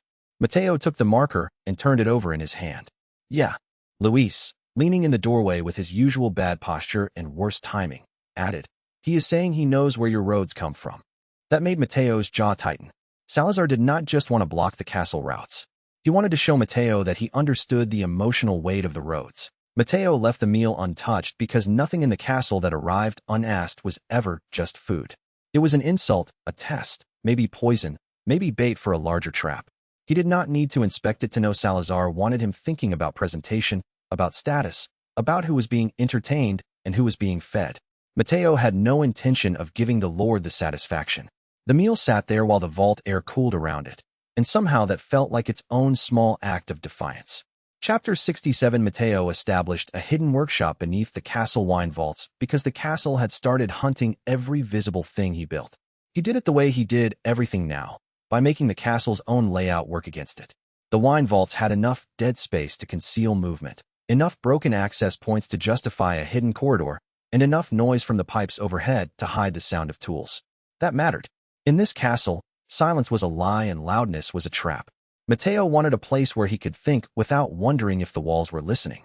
He also wanted a place where he could store enough gear to make the next rescue faster than the last one. The new workshop smelled like damp cork, metal filings, and stale oak. It was not comfortable, but comfort had stopped being the point somewhere back in the village. Mateo could hear the distant thud of servant boots overhead and the slow drip of condensation in the pipes, each sound reminding him that the castle never truly stopped moving. He liked the vault because it was ugly enough to feel honest. Hidden things belonged in hidden places. The vaults were cramped, cold, and smelled like stale oak and old wine vinegar. The stone floor held a thin layer of dust that turned to mud wherever the pipes sweated. That made the place miserable and, therefore, ideal. If the castle was going to keep trying to blind him with luxury above ground, then he would turn the damp places below into the place where weapons were born. He brought Leon in first, then Luis, then a short list of stock he had hidden in route seams and false walls. The workshop grew piece by piece. Shelves hidden behind barrels. A spare ammunition rack concealed beneath a broken press. A narrow passage leading to a route node that only activated if Mateo appraised the wall as if he were buying it. Leon glanced around and muttered, "You are building a whole operation under a wine cellar." Mateo threaded a suppressor spring into place. "You say that like it is weird." "It is weird. It is efficient." Ashley was still missing, and every minute spent expanding the workshop felt like a betrayal of the search. Mateo knew that. He also knew the castle would punish him for standing still. So he built faster. Better ammo. Better silencers. Better route markers adapted for the weird angles of the castle's lower levels. The system began recognizing the vault as a protected production node, which was enough to make the place feel real. That night, while the wind rattled the upper grates, Mateo stood in the vault and listened to the faint sound of movement on the level above. It sounded like someone pacing. He looked at Leon. That better not be her. Leon held up a hand for silence. The pacing stopped. Then something heavy dragged across the floor overhead. Mateo felt his throat tighten. Heavy meant armored. Armored meant dangerous. Dangerous meant the castle was already testing how much noise it could make before they noticed. He reached for the nearest route marker and checked the inventory scene by reflex, trying to decide whether to fortify the workshop or abandon it for a more secure corridor. The answer was obvious and terrible. The castle had learned the shape of their shelter faster than he wanted, which meant the next safe place would have to be built before the current one stopped being safe. Chapter 68. Leon started relying on Mateo's routes without pretending he wasn't. Mateo could feel the shift in the way Leon waited at intersections for just a fraction longer than before, the way he glanced at the route glow instead of charging into the next hall like a man trying to prove he was not afraid. That tiny hesitation meant more than any speech. It meant Leon had accepted that Mateo's map was no longer a curiosity. It was infrastructure. The castle made trust awkward because every corridor could become a betrayal. But once Leon started moving like the routes were real, Mateo felt the partnership settle into something sturdier than friendship. Something you could build on while under fire. Leon started relying on Mateo's routes without pretending he wasn't. Mateo could feel the shift in the way Leon waited at intersections for just a fraction longer than before, the way he glanced at the route glow instead of charging into the next hall like a man trying to prove he was not afraid. That tiny hesitation meant more than any speech.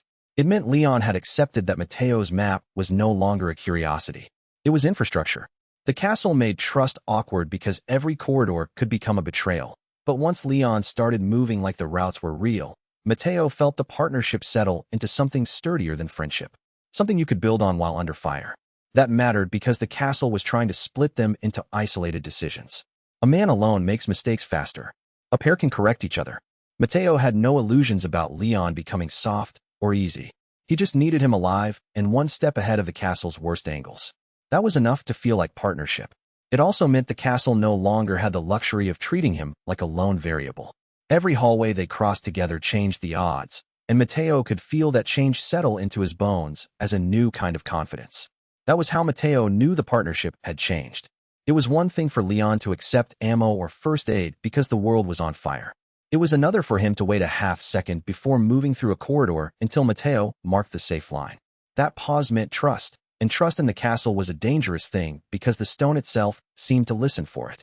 The lower halls were worse than the village because every turn came with a new architectural lie. A corridor that looked empty concealed a shutter. A wall that seemed solid hid a servant route. A staircase that should have led upward dead-ended into a room with no windows and a slot in the floor just wide enough to drop a body through. Mateo's route markers struggled, but the more he used them, the more they adapted. The system was learning the castle by force. Leon ducked under a hanging tapestry and glanced back. Your marker there is the only reason I am not shooting a wall. Mateo adjusted the next route line. You're welcome. I didn't say thank you. I know. The truth was that Mateo had started reading Leon the way he read the castle. Not as a threat, but as a moving variable with habits. Leon's trust was not easy, but once it attached, it held. That made him useful. It also made him dangerous to lose. The route system rewarded the consistency with a new channel. Castle route. Partially learned. Travel risk lowered. Mateo stared at the prompt and exhaled. Finally, he muttered. Leon heard him. What? Mateo looked down the hallway where torchlight shivered across the stone. The castle is starting to make sense. Leon gave him a tired look. That sounds worse. It is. They kept moving anyway, because stopping would have meant listening too closely to the walls. Mateo could already tell the next problem would not be the hallway itself, but the habits hidden inside it. A castle like this was built on repetition, servants, guards, rituals, punishments. If he learned the rhythm, he could move through the place like a trader through a crowded market. If he didn't, every turn would keep feeling like a mistake. The route system was learning, and so was he, which made the whole thing feel alarmingly close to the start of a new war. Chapter 69. Ashley escaped with Mateo's help through the undermarket labyrinth that lived under the castle like a secret disease.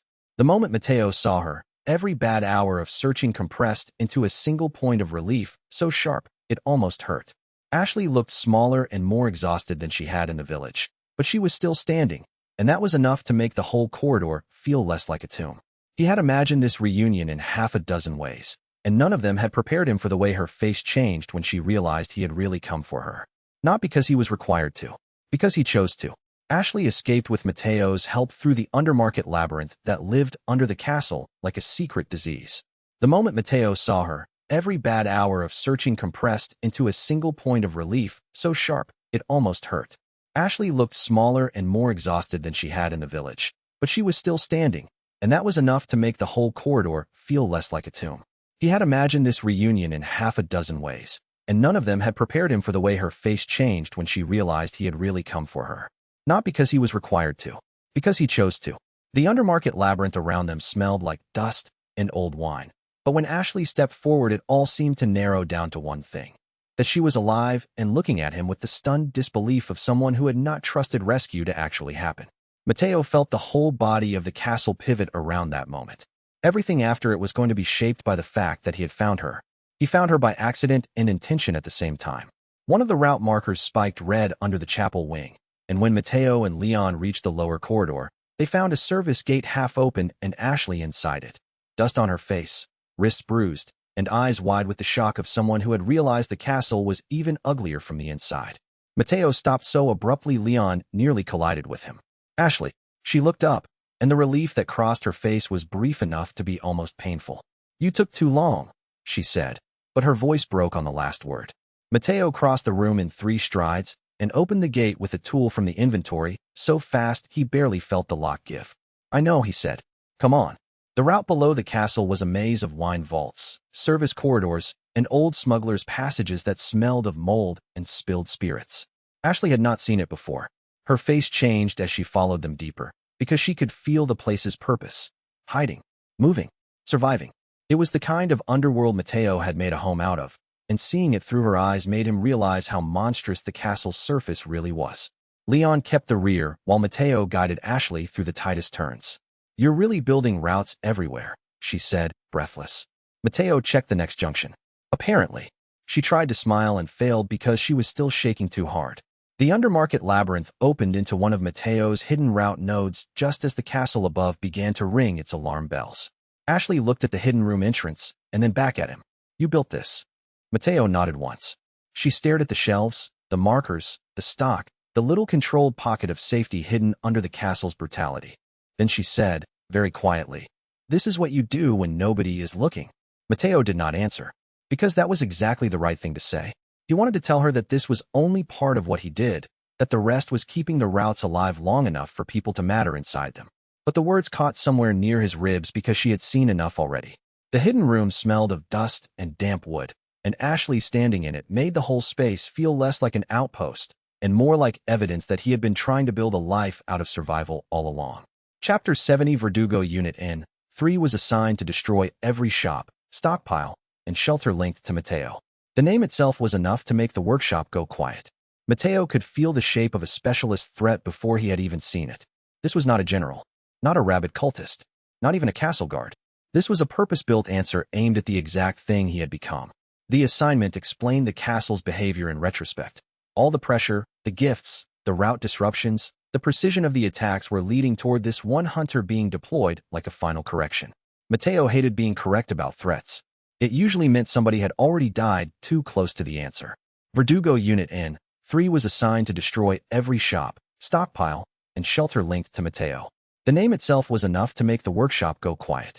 Mateo could feel the shape of a specialist threat before he had even seen it. This was not a general, not a rabid cultist, not even a castle guard.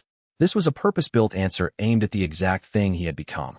The assignment explained the castle's behavior in retrospect. All the pressure, the gifts, the route disruptions, the precision of the attacks were leading toward this one hunter being deployed like a final correction. Mateo hated being correct about threats. It usually meant somebody had already died too close to the answer. Verdugo felt less like a person and more like a moving consequence. Mateo had the sixth sense that once such a thing started, the castle had already decided some part of the board was expendable. That knowledge tightened his chest. He did not want to be the merchant who learned his lesson only after the route was already cut apart. He looked at the fragment in Blue Hood's hand and understood why the old merchant codes had called for vanishing. They had known what it meant when a hunter was built to erase the places you made for other people. Mateo learned the assignment from Blue Hood, who found him in the hidden workshop with soot on his hands and a bad feeling in his spine. "You have a hunter now," Blue Hood said. Mateo did not look up. "I have had plenty of those. Not like this." The hooded man set something on the bench, a blackened fragment of metal that looked like it had once belonged to an assassination tool instead of a person. Mateo appraised it and immediately regretted the result. Elite Purge Unit. Specialty, Route Erasure. Leon went very still. Ashley, who had come down with them after the rescue, stared at the fragment. "What does that mean?" Mateo answered before anyone else could. "It means the next thing coming for us is built to erase the places people can hide." Blue Hood's voice stayed flat. "Every merchant line has a contingency for this. If one route becomes a target, you vanish, rebuild, and leave the hunters with smoke." Mateo looked at him sharply. "Not happening." Blue Hood's eyes narrowed. "You are not listening." "I am." "Then you are being stupid." Mateo laughed once without humor. "Ashley and Leon are still in range." That shut Blue Hood up. The assignment sat between them like a blade on a table. Verdugo was not a village problem, not a castle nuisance, but a purpose-made answer to the fact that Mateo's network had become visible. He could feel the risk in his ribs. He could also feel the refusal hardening there. If he ran now, the castle would keep taking. If he stayed, the assassin would learn the cost of chasing him through his own roads. That sounded reckless. It was probably fatal. Mateo preferred that to surrender. Blue Hood let the silence sit between them long enough for the warning to settle into the room. Then he added that the assassin was not just hunting stock or shelter. It was testing the merchant network's old logic to see whether hiding would still work. Mateo listened and felt a cold annoyance settle over him. The castle had found a way to make every route marker feel personal, which meant he was no longer defending property. He was defending the idea that people could stay somewhere long enough to call it theirs. Chapter 71. The blast smell hung in the corridor like a warning the castle wanted to keep breathing. Mateo hated that the ruins still looked temporary even after it was gone, as if the room had been designed to teach him that safety was always alone. The blackened stone, the splintered shelf, the dust still floating in the air, all of it made the loss feel immediate enough to cut. Verdugo's first attack wiped out one safe room so thoroughly that even the system treated it as a permanent loss. The blast took more than shelter. It took the illusion that the castle could be negotiated with room by room. Mateo stared at the crater where the safe room had been and felt the kind of anger that does not flare immediately but sinks into the body and stays there. He could smell burned wood, wet stone, and the chemical stink of an explosive charge designed to make recovery unpleasant. The room had been small, but it had mattered because people had started sleeping there without fear. That was the thing the assassin had erased. Not architecture, but permission to rest. Ashley stood so still afterward that Mateo worried she might shatter if someone touched her too fast. Leon was already checking corners, but the whole corridor had changed. No one spoke above a whisper near the destroyed node. The castle had taught them all the same lesson at once. Safety can be made to vanish in a heartbeat. That was a lesson you did not forget. It happened in the lower wine vaults, where Mateo had been moving stock between the hidden workshop and the shelter node. The sound came first, a metallic click, soft enough to miss if you were not listening with your whole body. Mateo heard it, spun, and caught only a blur of motion before the corridor exploded in heat and splintered stone. The safe room at the east node was simply gone. Not broken. Gone. The blast carved the wall open, collapsed 2 shelves, and left a crater of smoking debris where there had been a room enough for 7 people to sleep without hearing the castle above them. Ashley stared at it with a hand over her mouth, and Leon swore with a kind of fury that made the air feel smaller. Mateo stood in the wreckage and felt something in the system go dark. Safe room node lost. Permanent damage recorded. He stared at the message until it blurred. Verdugo had not just damaged infrastructure. It had erased comfort. It had proved that even the places Mateo built with care could be deleted if the hunter got one clean strike. The worst part was not the explosion. It was the silence afterward, the way everyone in the corridor had to face the new fact that their shelter could be made into a grave without warning. Luis came limping up from the lower stairwell with soot on his coat and eyes wide. "That was for us," he said. Mateo looked at the smoking ruin. "No," he answered quietly. "That was for me." Because Verdugo had learned where to hit. And now Mateo had learned what kind of war this really was. He stood there long enough to feel the answer settle into his bones. The war was not just against monsters or cultists or a lord with too many keys. It was against the very idea that a place of safety could remain intact once enough people depended on it. The castle had turned shelter into a target and recovery into a liability. Mateo looked at the smoke, the rubble, and the blood on the floor and knew the next stage would not be about surviving one more attack. It would be about deciding whether the roads could outlive the thing hunting them. Chapter 72 Blue Hood's warning sounded less like advice than like a law handed down by survivors who had learned the hard way that staying visible gets people killed. Mateo could hear the old merchant code inside the words and still hated it. He looked at the remaining shelters and understood that if he vanished now, the castle would not just win a battle. It would win the right to define who got to stay in one place long enough to matter. Blue had warned that once an assassin started hunting merchants, old codes said to vanish and rebuild elsewhere. His voice made it sound less like advice and more like inheritance. Mateo could hear all the previous merchants hidden inside it. All the people who had made the same mistake and learned too late that persistence and self-destruction can look identical from the outside. The warning landed because it made tactical sense. The castle was no longer just a place to survive. It was a place that had started identifying the network as an organism. Leaving would be smart. Leaving would also mean admitting the castle had won the right to decide who Mateo could protect. Blue Hood's warning made sense in the old language of merchants, but Mateo had already moved beyond the old language. He felt that in the tightness of his jaw when he looked at the surviving safe rooms, the stock, the people depending on him. Some rules are only rules until somebody decides the cost of obeying them is worse than the cost of breaking them.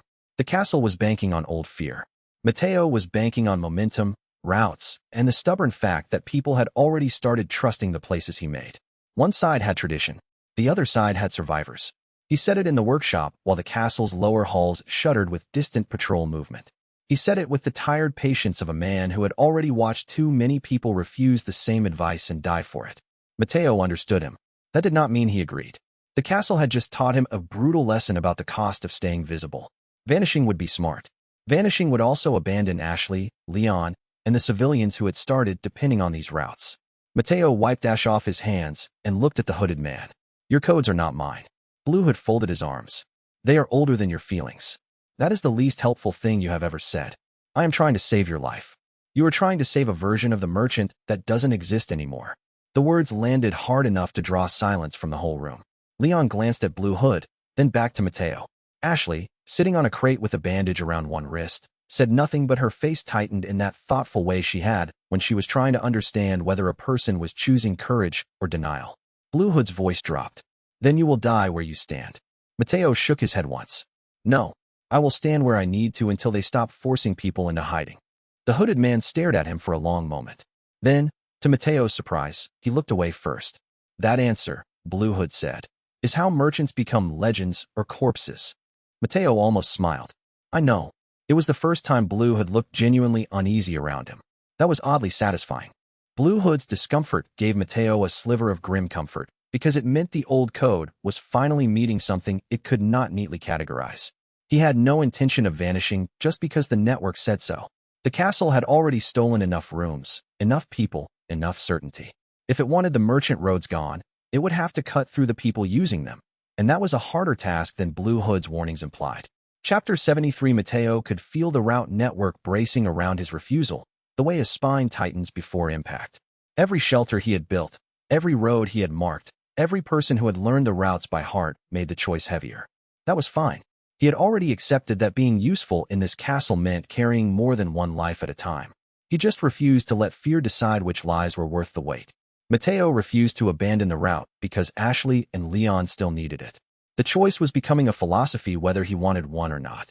He had started as a merchant who thought in terms of transactions and exits, but by the time the castle reached its claws around him, the routes had become promises. He could not leave the people who had walked them. He could not tell Ashley to survive this nightmare only to be abandoned to the next one. The castle kept trying to force him back into neutral territory. Mateo had finally realized neutrality was just another name for surrender, and surrender was something he had already decided not to sell. That decision made him feel steadier and more doomed at the same time, which was probably the closest the castle had come to honesty. Leon did not argue with him. Ashley did not ask him to reconsider. The silence between them was its own kind of consent, and Mateo could feel the routes hardening around that shared refusal to disappear. That decision became the spine of the next several days. Every time the castle pushed them into a tighter space, he found another way to keep the line alive. He widened one route, collapsed another, turned a servant corridor into a moving cache, and forced the system to adapt the markers to the castle's warped geometry. The work was exhausting. It also kept him sane. Ashley had started helping with the inventory again, but now she did it with a sharper awareness of risk. She learned which shelves to move first in a panic, which supplies had to stay near the exit, which medicine to keep on her belt because Mateo might not be there to hand it over in time. That terrified him more than he wanted to admit. Not because she was weak, because she was becoming part of the structure, and structures are what the castle liked to break. Leon caught him staring at the route map too long. "You thinking about running?" Leon asked. Mateo looked up. "No." "Good. Why?" "Because if you were, you'd already be halfway gone." Mateo snorted despite himself. Leon had gotten annoyingly good at reading him. The castle retaliated by making the routes harder. Doors that should have opened were jammed. Hallways redirected into dead ends. One hidden passage started flooding with cold water from a cracked pipe. Mateo had to move stock by hand through a narrow maintenance shaft while Ashley and Leon kept watch. The work was miserable and exacting. That was why he kept doing it. The castle wanted him to choose isolation. He chose infrastructure instead. That meant every corridor from here on out carried the weight of a promise. Mateo could feel that in the way the route markers warmed in his hand when he placed them, as if the system itself approved of the stubbornness. The castle could keep trying to funnel them apart, but the more it pressured him, the more determined he became to make the routes into a shared map instead of a lone man's escape plan. If he was going to be hunted, he would do it with witnesses and survivors. Chapter 74. The gears in the castle sounded almost cheerful when the trap closed, which was exactly the kind of detail Mateo hated noticing. The place had become a machine for separating people and making them pay for every mistake twice. He could feel Salazar's influence in the timing, in the way the corridor opened wide enough to tempt a wrong step and then narrowed the instant he committed. It was a clean trap, which meant it was built by someone who liked cruelty with his architecture. Salazar manipulated the castle fights to separate Mateo from his customers and leave him facing Verdugo alone. Mateo felt the trap the moment the lights shifted and the route line split. The castle had a way of making pressure feel like architecture. 1 minute a corridor was just a corridor. The next, the gate behind him dropped, the ceiling gears started moving, and the hall became a theater piece with him in the wrong role. Salazar's cruelty was almost artistic in its precision. He did not just want Mateo dead. He wanted him to understand that every connection he had built could be severed by someone who liked the sound of panic. The room smelled faintly of dust and machine oil as the gears started to turn. That detail mattered because it told Mateo the castle had been built for this kind of betrayal long before he ever arrived. Salazar was not improvising. He was using the bones of the place exactly the way they were meant to be used. That realization made Mateo furious enough to think clearly again. Mateo recognized the shape of the trap too late because by the time he did, Leon was on the wrong side of a falling gate and Ashley had been diverted into a side gallery with 2 frightened servants. The castle suddenly became too big and too quiet, the way a predator's territory feels when the cover has already been arranged. He could hear the click of gears somewhere overhead, the distant scrape of metal on stone, and the soft cadence of a voice that had no right to be as calm as it was. Salazar's voice came through a speaking tube in the wall, rich with mockery. "Do you like my theater, merchant?" Mateo looked around the corridor for the source and found nothing but shadow. "Come out and say that where I can shoot you." Salazar laughed. No. I prefer you active. You are much more amusing that way." Mateo knew then that the castle lord was not trying to kill him directly. He was orchestrating humiliation, making the routes collapse just enough to isolate each advantage. That was worse. It meant Salazar understood the value of Mateo's network and wanted to strip him of the comfort of using it well. The gate behind him slammed shut. The path to Leon vanished. Somewhere to the left, a metal footstep landed with impossible precision. Verdugo. Mateo turned toward the sound and felt the route system flutter red. His stomach went cold. The assassin had been waiting in the dark the whole time. That realization turned the corridor from a place into a sentence. Mateo could feel the castle's gears in motion above him, feel Salazar's smugness in the speaking tube, feel the assassin's patience like a blade held inches from the spine. This was not random pressure. It was choreography.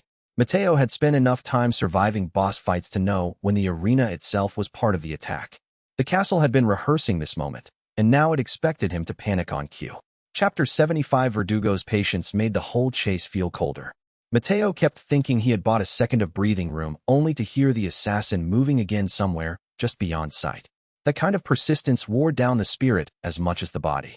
He could feel his own adaptation running hot, every sense over-focusing until the world became a set of angles and threats. That was useful. It was also dangerous enough to haunt him later. Mateo survived Verdugo by abusing every ugly thing the castle offered him. That included his own body.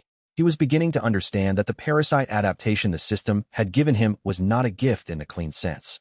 It was a negotiation with something inside him that responded well to violence and poorly to restraint. He felt his reflexes sharpen, his senses go too bright, his breathing become too shallow as the castle corridor narrowed around him. It was terrifying because it worked. The more the castle forced him to improvise, the more the adaptation rewarded desperation. Surviving was becoming its own kind of pressure drug, and Mateo did not like how good he was getting at it. Every time he pushed that edge, the world around him became slightly more vivid and slightly less forgiving. The stone looked harsher. The air smelled metallic. The heartbeat in his ears got louder. Mateo knew that line could only be crossed so many times before something in him stopped counting the cost. That thought should have made him back off. Instead, it made him move faster. The harder the castle pressed, the more the adaptation seemed to enjoy the friction. Mateo hated that the power was useful enough to tempt him. He had no intention of letting the castle teach him how to become a monster by accident.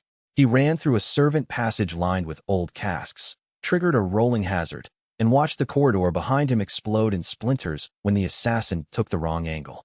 The route markers were failing in the stone, dropping in and out of readability, but the system still gave him flashes of possibility. One led to a maintenance grate, another to a chapel stairwell, another straight into a narrow alcove where the walls would force a close-quarters fight Mateo absolutely did not want. So he used all of them. He yanked a broken torch from the wall and shoved it into a cracked fuel line, then vaulted over a wet stone lip just as Verdugo's blade slashed through the smoke where his ribs had been. The castle answered with sound, alarms, clanging iron, shouting servants, and the deep pulse of distant bells that made the whole place feel like it was trying to warn itself. Mateo's body started to fail under the pressure.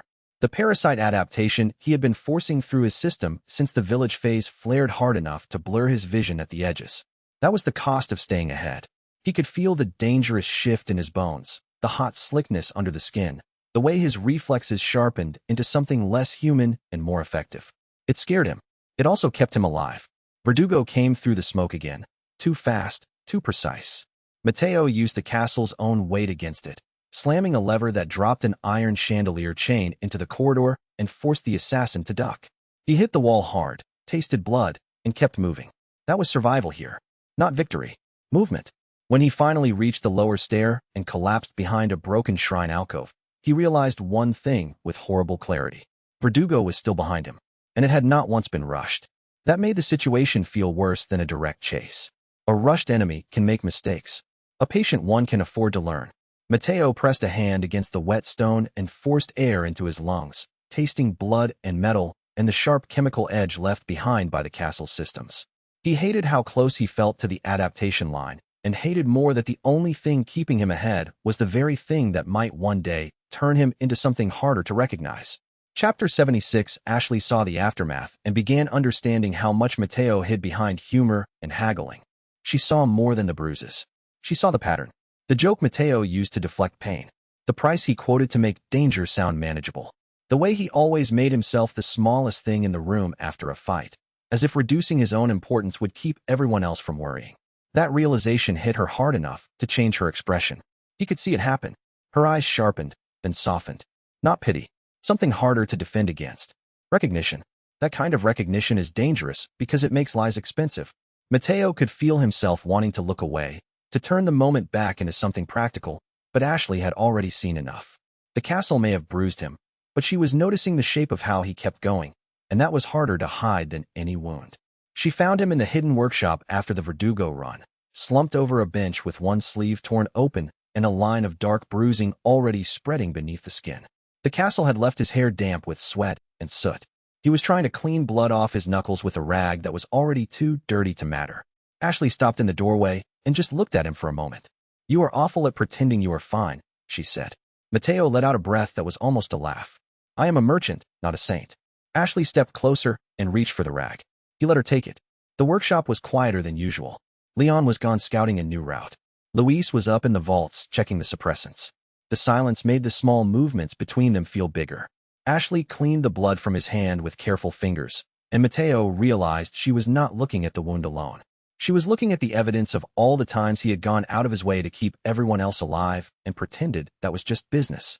"You do not have to joke every time something hurts," she said. Mateo looked at her. "It helps." "No, it hides." That was too accurate to dismiss. He went still. Ashley did not press.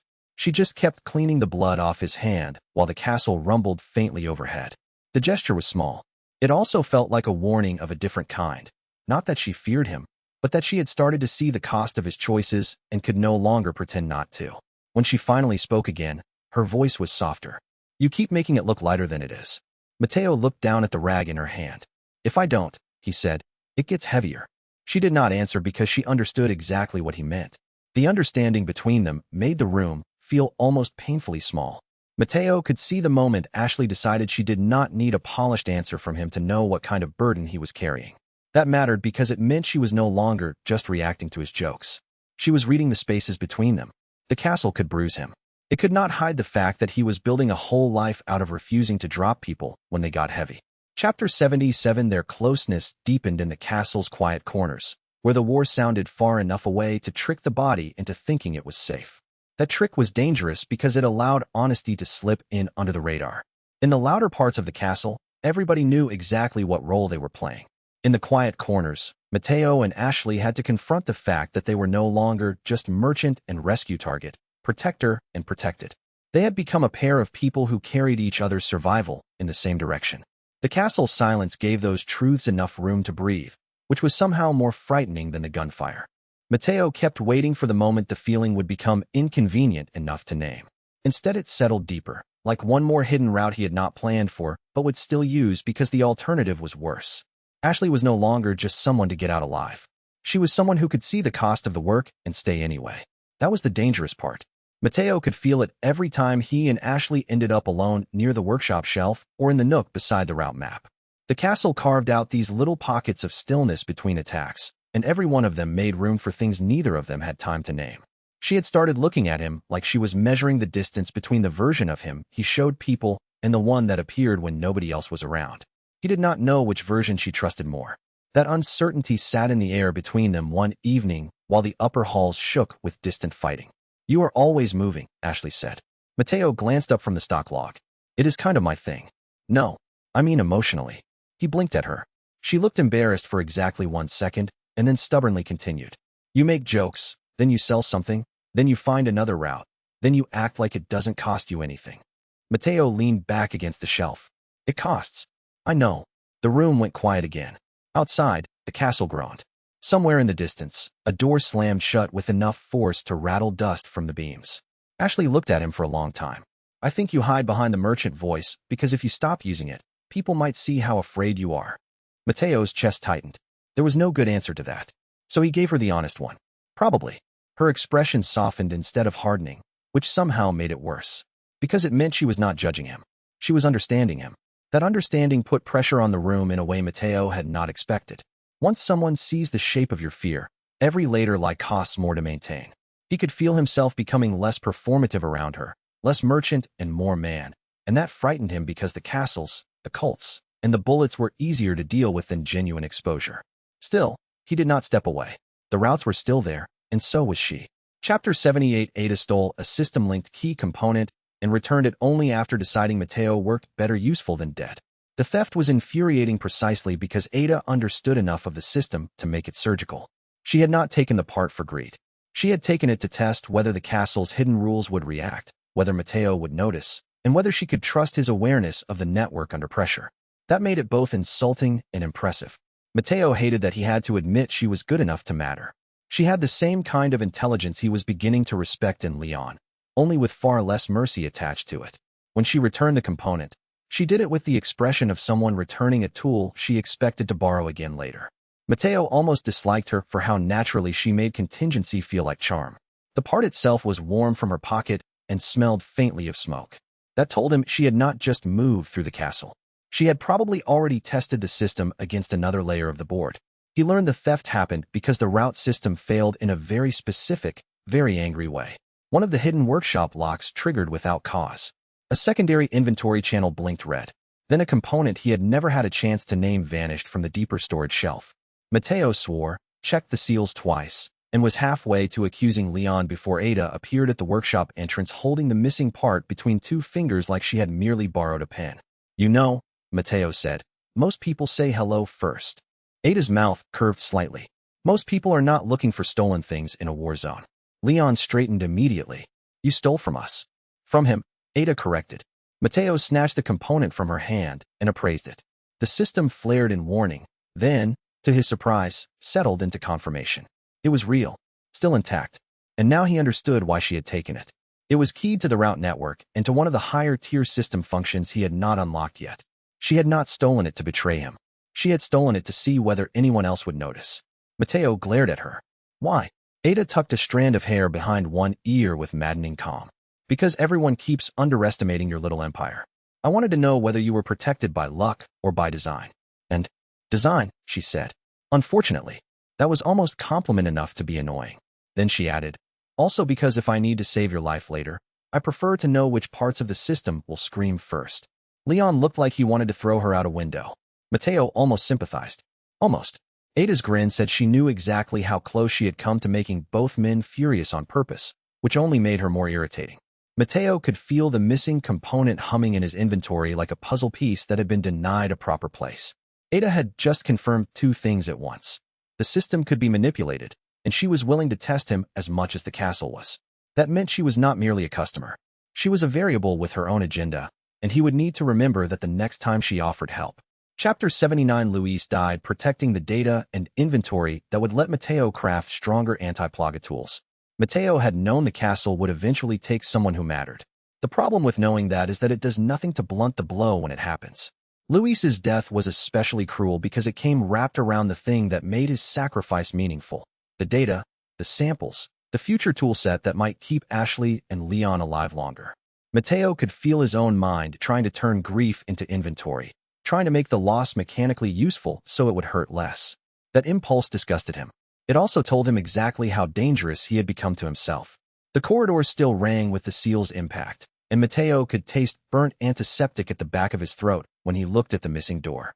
Luis had always treated danger like a bad joke told too close to the edge of a cliff. Now the joke was over, and the cliff was his. Mateo gripped the case harder, because if he let it become just another item, then Luis would have died for a spreadsheet. He refused that. It happened in the lower laboratory corridor beneath the castle, where the air was too cold and smelled faintly of antiseptic, damp paper, and old metal. They had gone in because Luis had found a cache of experimental notes wrapped in a sealed case behind a false wall. Mateo had not liked the place the second he saw it. It felt too clean for a castle built on rot. That was always a warning. The trap came after the notes were opened. Not a dramatic explosion. Worse, a chamber seal dropped, locking the corridor while parasitic gas hissed from vents in the ceiling. Mateo reached for the inventory, Leon fired at a crawling shape in the corner, and Luis realized almost immediately that the gas was aimed at the case, not the people. The notes mattered. The samples mattered. If the wrong hands got them, the suppressants Mateo had been building could be turned into something much uglier. Luis understood that before Mateo did. He shoved the case into Mateo's arms and slammed the pressured door manually to keep the gas from reaching the outer corridor. Move, Luis snapped. Mateo stared at him. Come with us. Luis laughed once, sharp and ugly. And let the castle keep the data? No chance. Leon lunged back toward him, but the seal was already closing. Luis pushed the final lever with both hands and caught one of the infected crawling through the vent line at the same time, buying them seconds with his own body. Mateo saw enough in that instant to know what was happening and still not enough to stop it. Luis looked at him once through the narrowing gap, face streaked with sweat and grime. Use it, he said. Then the door slammed shut. When Mateo forced the seal open again, the corridor was empty except for blood, smoke, and the torn edge of Luis's coat. Leon went very still. Mateo held the case so tightly his fingers cramped.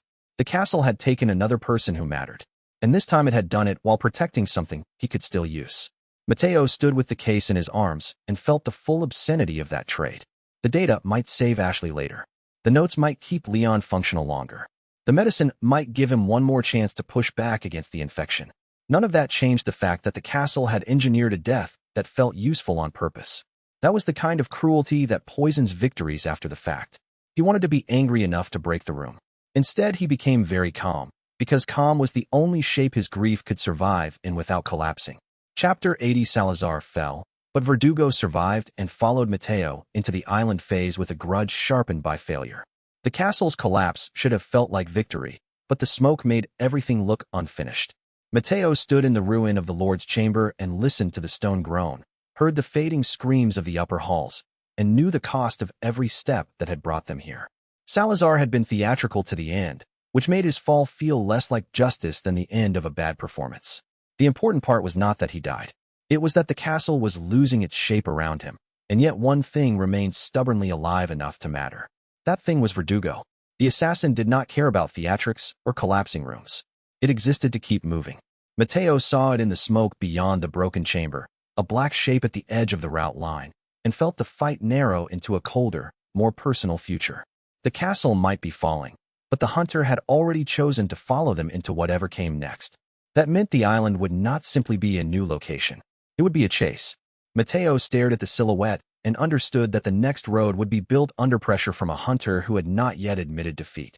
That was going to hurt.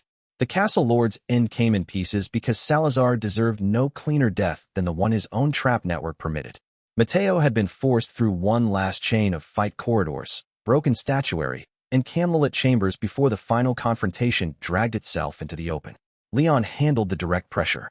Mateo used the route markers, the hidden workshop weapons, and the last of Luis's prototype rounds to keep the castle's own architecture from swallowing them whole. Ashley, who had long since stopped behaving like someone waiting to be rescued, helped push civilians and stock through a side passage that would have been impossible to find without the undermarket labyrinth Mateo had taught them to trust. Salazar tried to mock them even as the plan failed. "You think this changes anything?" he shouted from behind a carved altar, blood on his sleeve and panic breaking through the aristocratic polish at last. "Your roads are still mine to break." Mateo looked at the man and felt nothing left for him except irritation. "No," he said. "They were yours to abuse." Then Leon finished it with a shot that sent the Lord backward into his own collapsing chamber.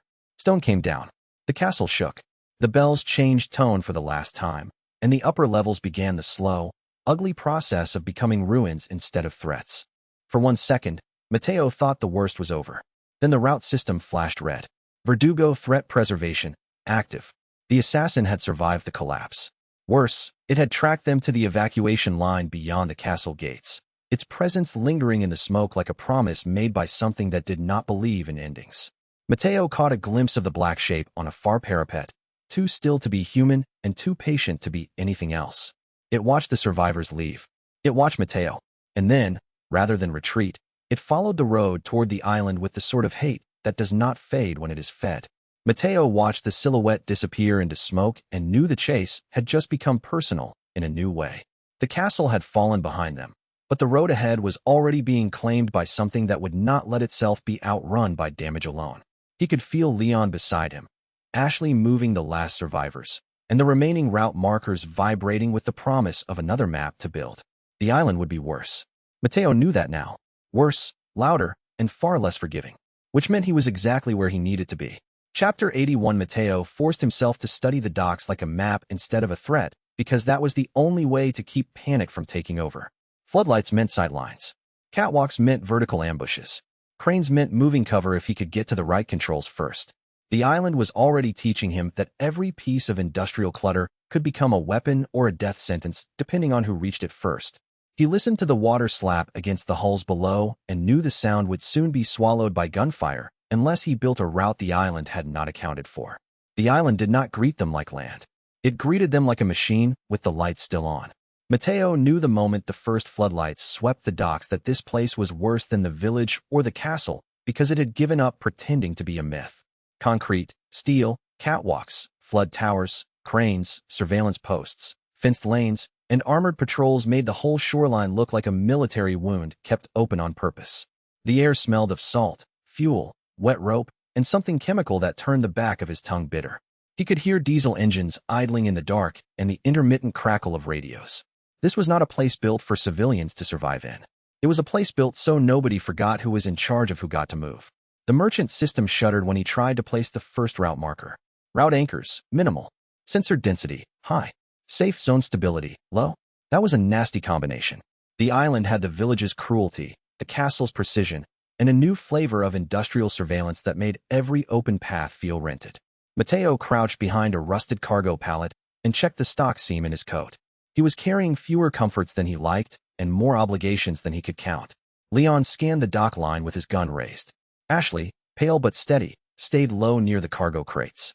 Blue Hood was gone again, which meant he was either scouting or hiding in the old merchant way, and Mateo did not know which answer he disliked more. There were soldiers on the walkways above, not cult villagers, not castle guards. These men moved with the clipped confidence of people who trusted radios, crossfire, and rangefinders. Some wore masks. Some did not. Several had parasites under the skin that made the joints move wrong when they turned. Mateo saw one of them stop beside a floodlight pole and tilt his head as if listening to the water. He knew immediately the island would punish hesitation faster than either of the previous maps had. He whispered, "No big movements." Leon gave him a glance that said obvious. Mateo hated how much that helped. Because the first shot could not be wasted here. The island was watching. Chapter 82. The tunnel walls sweated salt water and old fuel, and every crate Mateo stacked felt like a small argument with the island's economy of fear. He wasn't just opening a shop. He was carving a pocket of control into a place that had been designed to deny one. The cargo lanes above them were all hard angles and exposed movement. The tunnels below could become a different world if he got the markers right. That possibility mattered. It gave the survivors a place to come back to after the shooting started. Mateo converted the abandoned cargo tunnels into war shops because the alternative was being strangled by the island's supply lines. The tunnels smelled like mildew, old fuel, rust, and the sharp metallic bite of seawater that had seeped into the concrete for years. Containers had been stacked and abandoned in the dark, some crushed, some welded shut, some marked with shipping numbers so old they had turned into graffiti. Mateo could hear rats in the walls, water dripping through cracked seams, and the hum of distant generators above. It was miserable. It was perfect. He started by blowing open 2 jammed service doors, then turned the narrow corridor behind them into a hidden shop lane. One side for ammo, one side for medicine, one side for route markers, suppressants, and the kind of emergency stock the island would demand the minute he got comfortable enough to stop checking corners. The merchant system rewarded every completed shelf with a flicker of approval, but Mateo knew better than to trust approval in a place that smelled like a trap. Leon watched him stack crates and muttered, "You are seriously building a store in a sewer." Mateo didn't look up. "You say that like it's not the safest thing we've had all week." Ashley, kneeling beside a crate of bandages, looked at the tunnel entrance and then back at him. "This place is going to collapse if you keep talking about it like a joke." "That's the spirit," Mateo said. "The tunnels became safer only in the way a knife becomes safer once you know which side points toward you." He rigged pressure plates under false floorboards, marked a hidden escape route to the dock drains, and ran a line of route markers through the cargo maze so his system could predict patrol movement. The cargo yard above them was filled with black trucks and patrol lights. The tunnels below became a second bloodstream. By midnight, the first island shop was open, and within 10 minutes, somebody tried to steal from it. Chapter 83. The symptoms in Leon and Ashley made Mateo feel the clock in a way the castle never had. This wasn't a sudden blow. It was erosion, tiny signs piling up until the body couldn't keep pretending everything was fine. He watched the way Leon kept his mouth set when the tremor hit, watched Ashley's eyes narrow against the light, and knew the island would not be generous enough to let them recover on its own. Every suppressant dose was now a tactical choice, not a comfort. That changed the stakes of every bottle on the shelf. Leon and Ashley both showing infection symptoms was a line Mateo had been dreading since the castle, and the island made the problem impossible to ignore. Leon's hand shook once while he reloaded, and then steadied. Ashley started blinking too slowly after long exposure to the tunnel lights, as if the brightness was digging into her thoughts. Mateo saw both signs and immediately hated the island more than the guns. The parasites here did not just live in bodies. They lived in the air of the place. The surveillance posts. The blood traces on the concrete. The way the soldiers moved, as if they were already half convinced their own skin didn't belong to them anymore. He pulled both of them into the tunnel shop and laid out the suppressants he had brought from the castle face. "You take the dose now," he said. Leon looked at the vial. "We doing the lecture first, or after?" "After." Ashley took hers first because her hands were shaking harder than she wanted to admit. The amber liquid smelled sharp and wrong, like herbs and rust, and too much alcohol. Mateo watched her swallow and watched the tightness around her eyes ease by a fraction. Leon's dose hit harder. He leaned against a crate with his jaw locked while the system flickered around Mateo's vision. Customer safety increased. Suppression limit approaching. Mateo felt the cold sweat gather at his back. This was the part that scared him most. Not the enemy. The medicine. Every successful suppressant bought them time, but every dose also reminded him that time was not infinite and his inventory was not magic. The island was going to force him into making harder cuts. He could already feel it. Ashley noticed his face and said quietly, "That bad?" Mateo looked at the vials, then at her, then at Leon. "Worse than bad," he said. "It means we need more before the island decides we don't get any." Chapter 84. The missing inventory entries felt worse than a theft. They felt like a set of fingerprints left by someone who had been inside the room long enough to understand where Mateo kept his habits. He didn't need Ada to explain the danger of that. The lesson was already in the docks, the tunnels, the patrols, and the way the island kept tightening around his routes whenever he left a supply trail too clear. Somewhere above them, someone was drawing a map of his behavior. Mateo hated that almost as much as he hated not knowing the scale of the map. Weskier's remote interest began touching the island through Ada's instructions and the missing inventory trails, and Mateo hated how quickly the pattern became visible once he looked for it. Ada appeared on a roof ladder at dawn with the same impossible timing that always made Mateo suspect. She had either better intelligence than everyone else, or the kind of luck that only comes from lying to fate repeatedly. She wore the same calm expression, but this time the air around her felt colder, more measured. She dropped a set of coordinates into his hand and said, "You are being watched by someone higher than the island's owners." Mateo read the note and looked up. "That sounds expensive." "It usually is." Leon did not like the way she said it. Neither did Ashley. Mateo noticed the missing pieces in his stock log an hour later. One suppressor round box, 2 route markers, a sealed med case, and a component from the workshop that Ada had not taken but knew had moved. That was the part that bothered him. Someone was mapping his inventory habits from afar. He had been a variable in the castle. On the island, he was becoming a pattern. The system reacted with a new warning. Remote observation, high. Trade trail anomaly, possible external analyst. Mateo stared at the message and felt the back of his neck go cold. Weskier. Not directly, not on screen, not in the obvious villain way. But the shape of him sat behind the island like a knife behind glass. Ada did not confirm it. She didn't need to. Her silence was the confirmation. Mateo could feel the story widening around them. The island was not just Sadler's territory. It was somebody else's board too. And he hated that the board was learning his name. Chapter 85. The laboratory stock was not just old science. It was old arrogance preserved in cans and labels, the kind of thing people build when they think the future will excuse their methods. Mateo looked at the scratched-out code on the canisters and felt the castle's ghosts reach forward from the files. Luis would have hated this room. Ashley would have been right to call it horrifying. Leon would have called it a trap and shot at the wall. Mateo just saw the shape of a potential cure wrapped around the memory of a disaster. Mateo found the umbrella-linked stock beneath Sadler's Island laboratories because the route system kept showing him the same broken service shaft no matter how many times he tried to ignore it. The lab basement smelled like formaldehyde, damp concrete, and the old chemical stink of sealed experiments that should have stayed buried. He found storage crates behind a false wall, each one stamped with markings that made his stomach turn. Umbrella. Prototype. Containment. One crate had been cracked open, and the contents inside had started to rot in the air, dark liquid leaking into the floor grates. Leon stood guard while Mateo appraised the stock. Object. Experimental supply cache. Recovery value. Extreme. Biohazard risk. Extreme. Mateo gave a low whistle. "Well, that's a terrible idea." Ashley peered over the crate edge. "That is never a good sign when you say it out loud.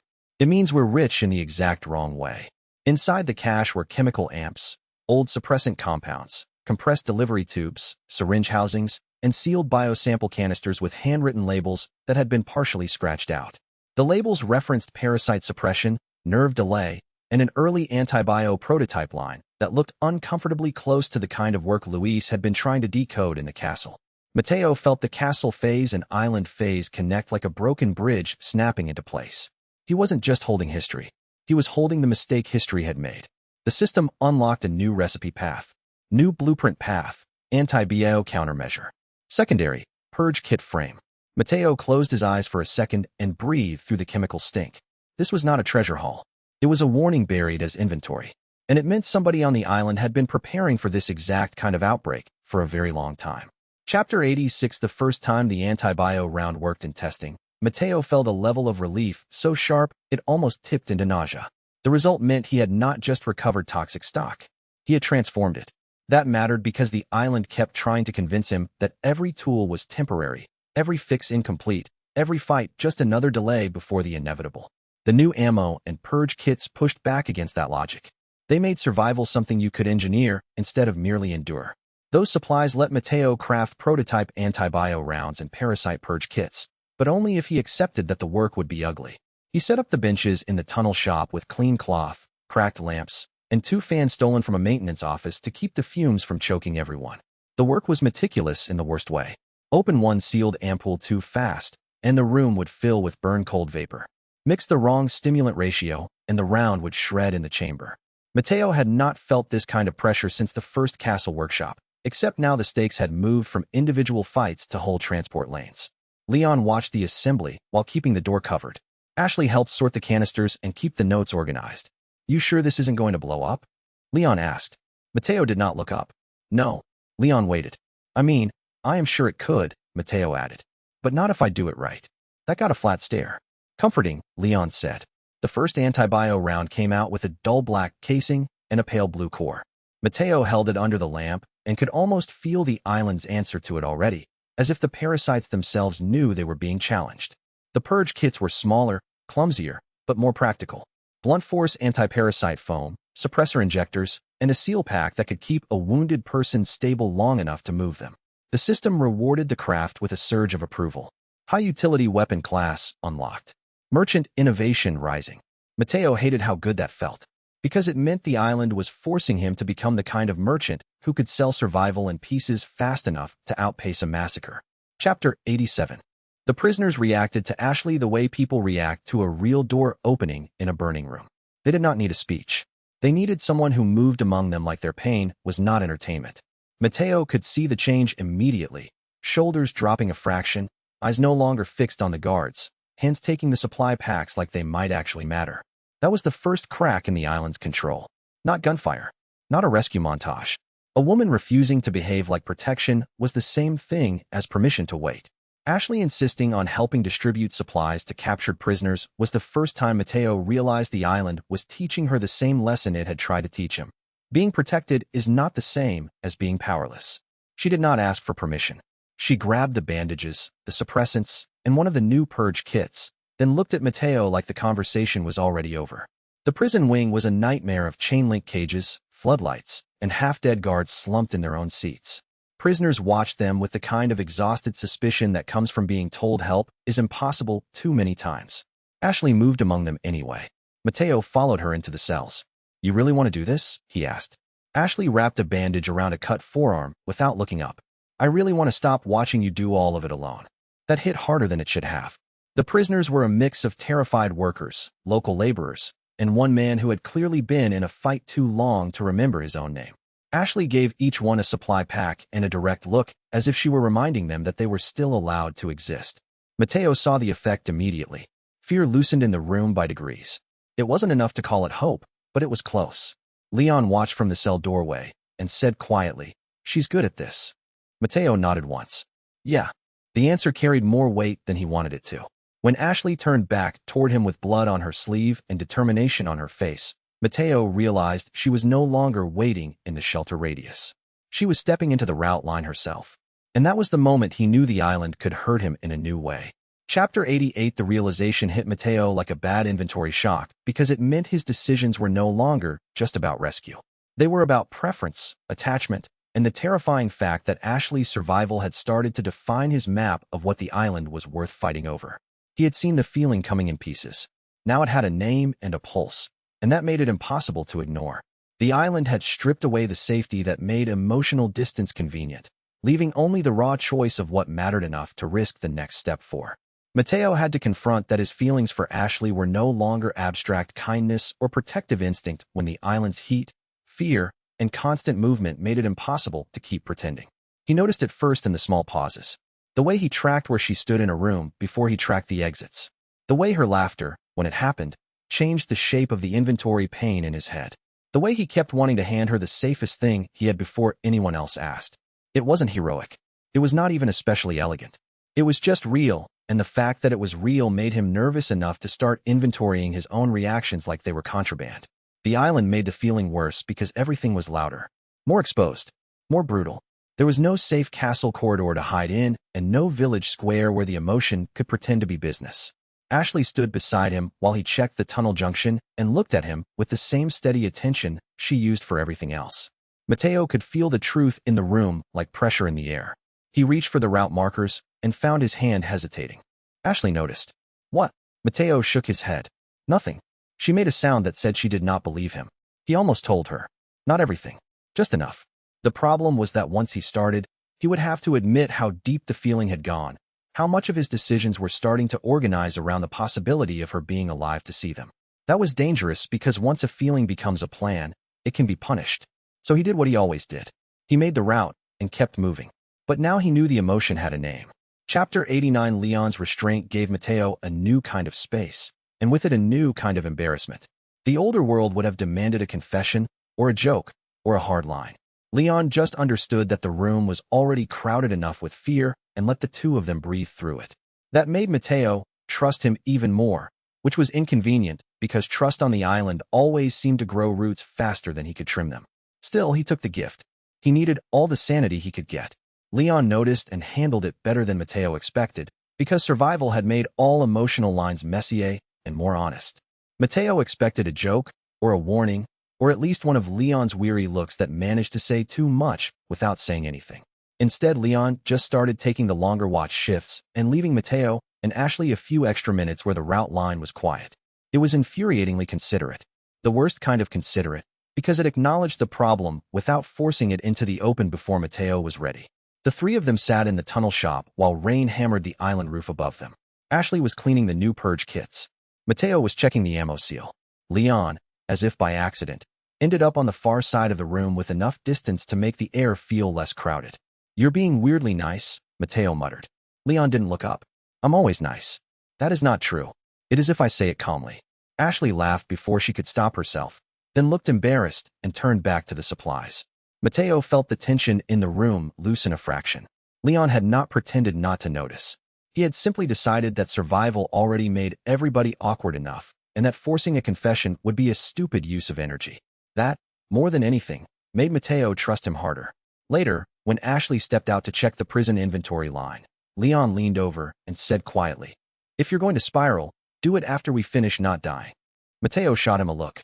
Leon shrugged. I'm helping. That was the thing. He was. And Mateo was aware enough to be grateful, even while terrified of what gratitude meant when it had an address. Chapter 90. The cargo route burning sent a shock through the whole island supply chain, and Mateo could feel it in the tunnel wall like a pulse gone wrong. One route down meant 3 more under strain, more prisoners waiting on crates that would not arrive, more patrol patterns shifting to fill the gap. He hated how fast the math happened in his head now. Grief and logistics had started using the same part of his brain. Blue Hood going down in that fire made the whole disaster personal in a way Mateo could not easily compartmentalize. Verdugo destroyed a major cargo route and nearly killed Blue Hood. The route went down in fire, steel, and a violent collapse of scaffolding that turned the dock lane into a vertical death trap. Mateo saw the destruction from the upper walk and felt the bottom drop out of his stomach. Cargo containers had been split open and rolled like toys. Floodlights swung wildly from bent poles. The black smoke rising from the lane was thick enough to make the island look like it had caught its own breath and choked on it. Blue Hood should not have been anywhere near that route. Mateo knew that instantly, which meant the old merchant had either been drawn in by something important or had chosen to stand where the route was most vulnerable because he wanted to save it.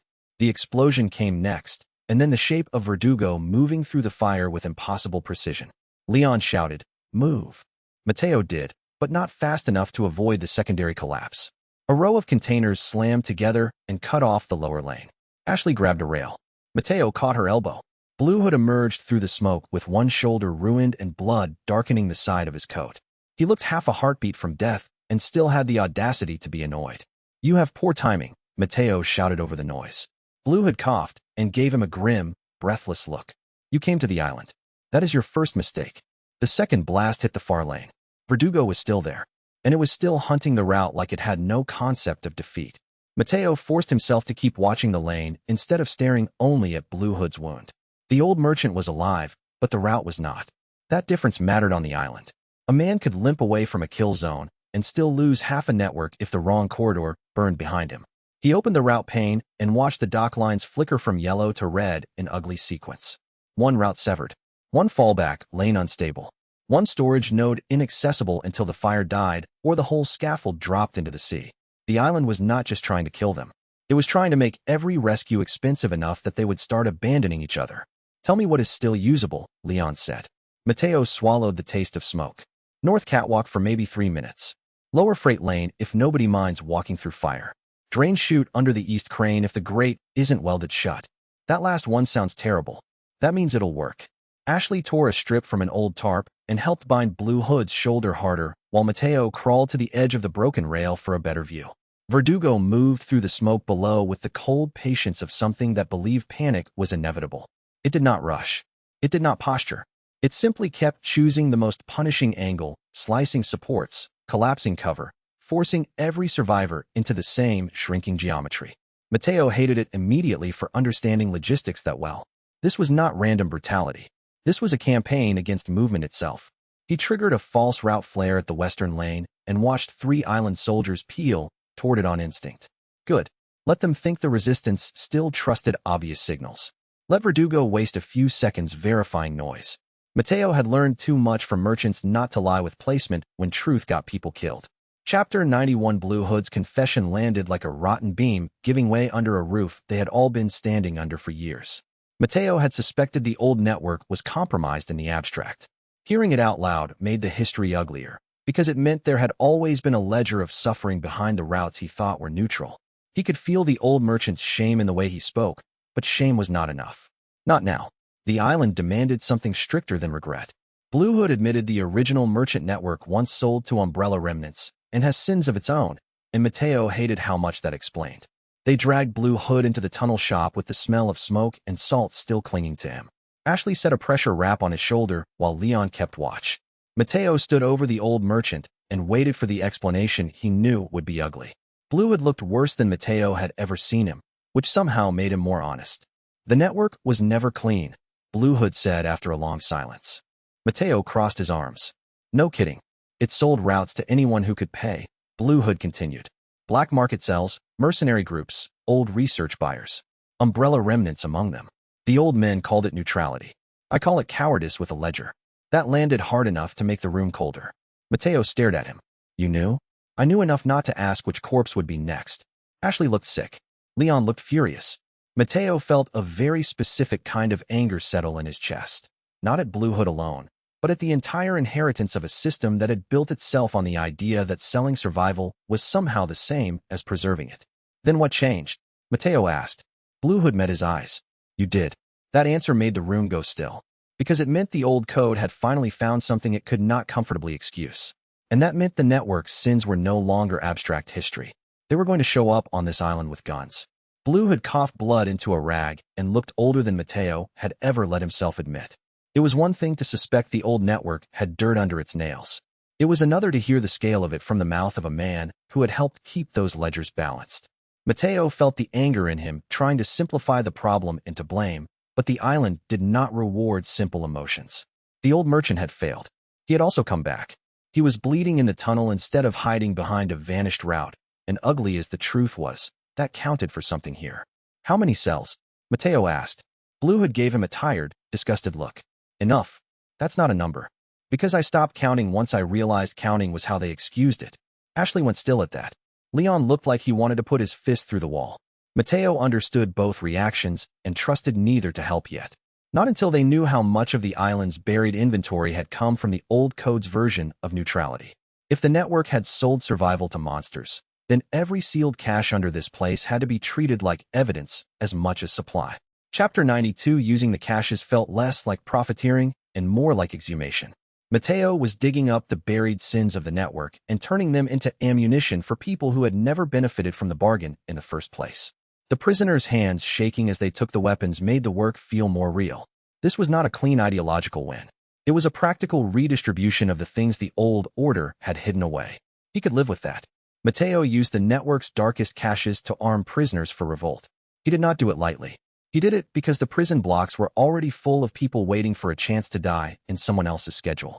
The caches were hidden in old cargo walls and maintenance voids, sealed with the kind of codes only a merchant would know to appraise instead of ignore. Mateo hated every inch of that inheritance, which was exactly why he used it. If the old network had been built to profit from disaster, then he was going to use its bones to put weapons in the hands of the people it had abandoned. The cache room smelled like dust, old plastic, and a stale chemical sweetness from sealed containers that had not been opened in years.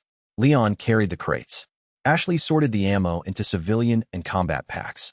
Blue Hood, looking gray and angry, unlocked the last storage bracket with hands that shook just enough to show he knew what this meant. This is what the network was for, Mateo said bitterly. Blue Hood gave a tired nod. No, this is what it became. Mateo stopped in the doorway and looked at the prisoners as they passed the first weapons along the chain. Not soldiers, not cultists, workers, drivers, cooks, guards who had switched sides, people who had been pushed into the shape of endurance and were now being handed a reason to use it. The system lit up in a way Mateo did not entirely trust. Revolt support node active. Customer uptake, surging. That should have felt good. It felt necessary. And that was worse, because necessity can make almost anything feel righteous if you stay alive long enough. Chapter 93 The offer from Sadler was obscene because it was tailored to Mateo's strengths. It wasn't just power. It was logistics, reach, and control.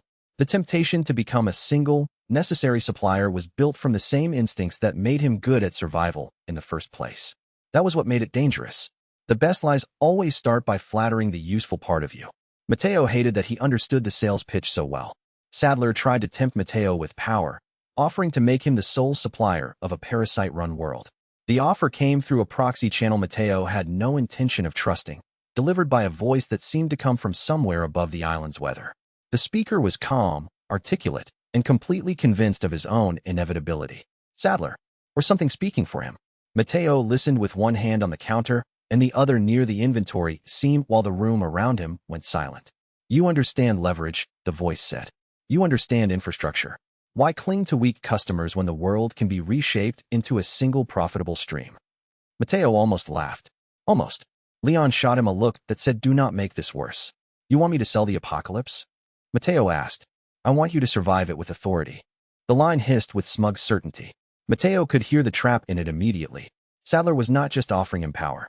He was offering him a world where the people who depended on him would become managed livestock, infected customers with no choice but to return. That was the sort of ownership Mateo had already seen destroy every room it touched. No, he said. The silence on the line stretched. Then the voice replied, amused. You decline before hearing the price. Mateo looked at the prison keys on the bench, the ammo stacks, the route markers, the faces of people waiting for him to make the next move. I know the price, he said. I just refuse to pay it. The channel went dead. And for the first time since the island began, Mateo felt like he had told the truth to something that deserved to hear it. The room stayed silent for several seconds after the transmission cut. Nobody rushed to fill it. Sadler's offer had done what offers like that were designed to do. It had revealed the shape of temptation by pretending to be practical. Mateo could still hear the voice in his head, smooth and patient, promising order through ownership. He hated how familiar the logic sounded. Not because he agreed with it, but because he knew how often desperation made people mistake management for mercy. Ashley was the first to speak. He really thinks people are inventory. Mateo looked at the deadcom line. He thinks people are recurring revenue. Leon's mouth twisted. That might be the worst thing you've said all week. I learned from professionals. The joke came out dry and meaner than he intended, but it broke the spell. The others moved again. Blue Hood muttered a curse under his breath. Ashley went back to sorting revolt packs. Leon checked the corridor and rechecked his magazine count. Mateo stood there a moment longer, letting the truth settle into him in a way that would last past the adrenaline. Sadler had not tried to flatter his heart. He had tried to flatter his utility. That was how Mateo knew the refusal mattered. The island kept mistaking him for a man who wanted to own dependence. It still had not learned that the only reason he had become dangerous at all was because he was sick of watching ownership eat rooms alive. Chapter 94. Rejecting Sadler felt less like heroism and more like refusing a poison contract. Mateo had seen what happens when people are valued only for the service they provide. They stop being people in the eyes of the system and start becoming tools that can be replaced. He had lived through too many versions of that already. The island's version was just cleaner, more seductive, and far more openly monstrous. He could not make that bargain without becoming part of the machinery that had hurt everyone he cared about. Mateo rejected Sadler because he had already seen what customers become under that kind of ownership. The memory of the village, the castle, and Luis's death all sat in the room with him when he said no. He had seen what happened when a system valued people only as usable bodies. He had seen what the castle did to care, what the village did to obedience, what the old merchant code did to neutrality. Sadler's world was just the most honest version of the same sickness. Mateo did not need to think long to know he wanted no part of it. He looked at Leon, Ashley, and Blue Hood and knew the answer was visible on their faces too. None of them wanted the kind of world where every wound became a billing address. The island was trying to sell them apocalypse as a business opportunity, and that was so disgustingly familiar it almost made him laugh again. He wants a single supplier, Ashley said quietly. Mateo nodded. And single customers. Leon spat to the side. He can choke on that. That was about the size of it. Mateo packed the last of the revolt crates and labeled the route markers for the prison wing. Every decision from here on out was going to be measured against Sadler's offer. That made the work feel heavier, but it also made it cleaner. He was no longer confused about what the enemy wanted. He wanted ownership. Mateo wanted people free enough to choose their own roads. Those things could not coexist. That meant the war had finally simplified. Chapter 95. Ada moving through a collapsing lab was a reminder that she never looked fully surprised by disaster. Mateo respected that in a grudging, painful way. The smoke, the broken supports, the chemical hiss from the walls. All of it meant the island was trying to bury another secret. He and Ada simply happened to be in the right place to steal part of it back. Trust did not arrive here. Utility did. And on the island, utility was often the closest thing to honesty. Ada and Mateo temporarily teamed up inside a lab collapse and came away trusting each other only slightly more than before. The island labs came apart in a roar of concrete dust, warning sirens, and the kind of pressure shift that makes your ears ache before the ceiling starts falling. Mateo caught Ada at the corner of a ruptured corridor just as a support beam cracked overhead. She cursed, which was rare enough to be useful. He shoved her into the side passage before the debris could take her shoulder off.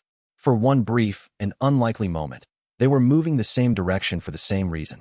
The lab smelled like burned insulation, antiseptic, and ozone from overloaded equipment. Mateo could hear water pouring through a ruptured pipe somewhere beneath the floor.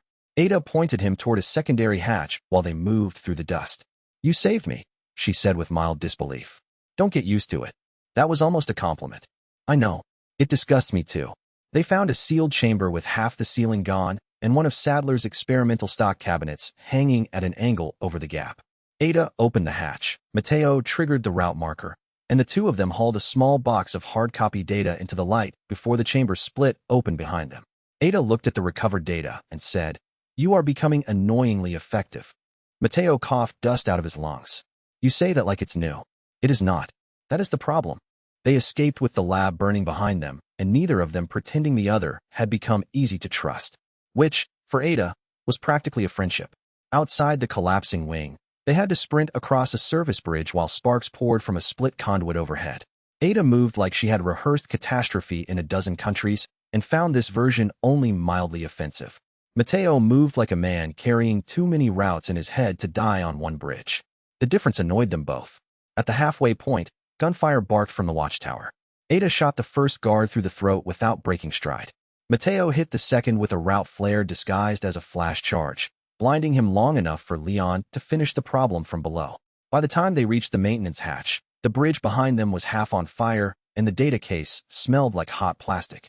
Ada leaned against the wall and caught her breath exactly once.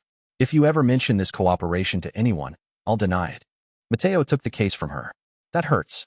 I thought we bonded over structural collapse. We tolerated each other under unusual conditions. You're impossible, and yet useful." It was not trust. Not really. But as she handed over the salvaged records instead of pocketing them for herself, Mateo recognized the shape of a tiny concession. On the island, that was as close to honesty as some people ever came. Chapter 96. The near confession hurt because it was interrupted before it could become easier to ignore. Mateo could still feel the shape of Ashley's almost sentence hanging in the room even after the ceiling gave way. It was the kind of moment people remember in pieces. The hand half raised, the breath caught, the sound of the explosion stealing the rest. He hated that the island got to decide when they were allowed to tell the truth. More than that, he hated that he still didn't know what she was about to say. Ashley and Mateo shared a near confession cut short by another emergency evacuation. It happened in a maintenance room lit by a single dying bulb and the smell of wet concrete. Ashley had been helping him pack the ammo cases when she stopped, looked at him, and seemed to decide whether the next sentence would change the shape of everything. Mateo felt the pause in his chest before she even spoke. Mateo, the explosion above them cut the sentence apart. Dust rained from the ceiling. Leon shouted from the corridor. Somewhere outside the room, the island alarm system began the ugly wail that meant another section had gone unstable. Ashley closed her eyes for 1 second, then opened them and grabbed the purge kits off the table as if that half-formed confession could wait in the air until after the next disaster. Mateo almost laughed from sheer frustration. Not because it was funny, because it was exactly the kind of moment the island used to keep people from being honest. One almost truth swallowed by another emergency. One near connection cut off by survival. He followed her through the doorway and got them both into the corridor just as the ceiling behind the room gave way. Ashley looked back at the wreckage and then at him. "We keep getting interrupted," she said, breathless. Mateo, still clutching the route markers, answered with the only thing that fit. Yeah, it was not enough, but it was all the island would let them have for now. Chapter 97. Weskier's attention changed the entire board because it meant the island's chaos had stopped being local. Mateo could feel a colder logic entering the fight, the kind that comes from an opponent who starts making guesses about your future rather than your present. That was dangerous because it meant the enemy had begun to understand the shape of his choices. Mateo did not like being read. He liked even less the idea of being modeled. Weskier concluded there was a true variable on the field separate from Leon or Ada and started planning around Mateo specifically. Mateo sensed it before he ever saw proof. Patrol patterns changed. Hidden supply lines disappeared. Ada started arriving with information that seemed less like gossip and more like counterintelligence. The island's pressure shifted around his routes, as if someone had realized the merchant was not simply supporting the fight, but altering the terms of it. That kind of recognition is dangerous because it makes you visible in a whole new way. It also changed the air around the shop. Suddenly, every creak in the boards sounded like a listening ear. Every burst of static from a radio felt like someone testing the line. Mateo found himself checking the alley through the slats in the door before he crossed the room, not because he expected an ambush in the ordinary sense, but because he expected strategy. The island had been full of monsters before. This was worse. A monster with a map was a problem. A monster with patience was a plan. Ada noticed his expression and gave him a look that was almost sympathetic. "You're thinking too loud," she said. "Is that a thing? For you?" "Absolutely." She slid a folded note across the counter, then paused as if deciding whether the paper itself might explode. Mateo opened it to find route annotations, a rough map of the eastern nodes, and one black X where a hidden supply lane had vanished overnight. Weskier wasn't just watching anymore. He was subtracting, taking pressure off one corridor so he could collapse another, cutting at the network's memory, not just its flesh. That meant the next move had to be uglier. Mateo folded the note and looked at the dark mouth of the tunnel beyond the shop. If the enemy wanted to know his shape, then he would force them to learn the wrong one. He would move the supplies through places the patrols had stopped believing in. He would route medicine through broken service shafts and ammo through flooded drain lines. He would make every assumption expensive. Ada leaned one shoulder against the counter and watched him work the problem out without saying it aloud. "If Weskier is watching routes now," she said, "he'll expect you to panic in the obvious places." "Then I won't panic in the obvious places. You say that like you enjoy being difficult. I enjoy being alive." She gave the smallest shrug, which for Ada was practically a speech. Same thing on some days. Mateo marked the eastern node on the map and thought through the implications until they became physical. The hidden routes were not just convenience anymore. They were a shield. They were also a lie. He could feed the enemy a visible supply pattern, let them lean into the wrong tunnel, then shift the real medicine through the old water channels that still smelled like rust and algae and forgotten prayers. The island had spent weeks teaching him how to survive by narrowing his options. Now he would use that same narrowing to make the enemy overcommit. Leon returned from the corridor with a fresh clip and a look that said he had already guessed the shape of the day. "Tell me you've got a way to make this annoying for them."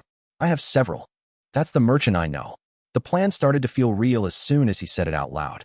He would create false scarcity at one route node, make the prison garrison think the resistance had been forced back, then flood the next node with enough stock to turn the counterattack into a trap.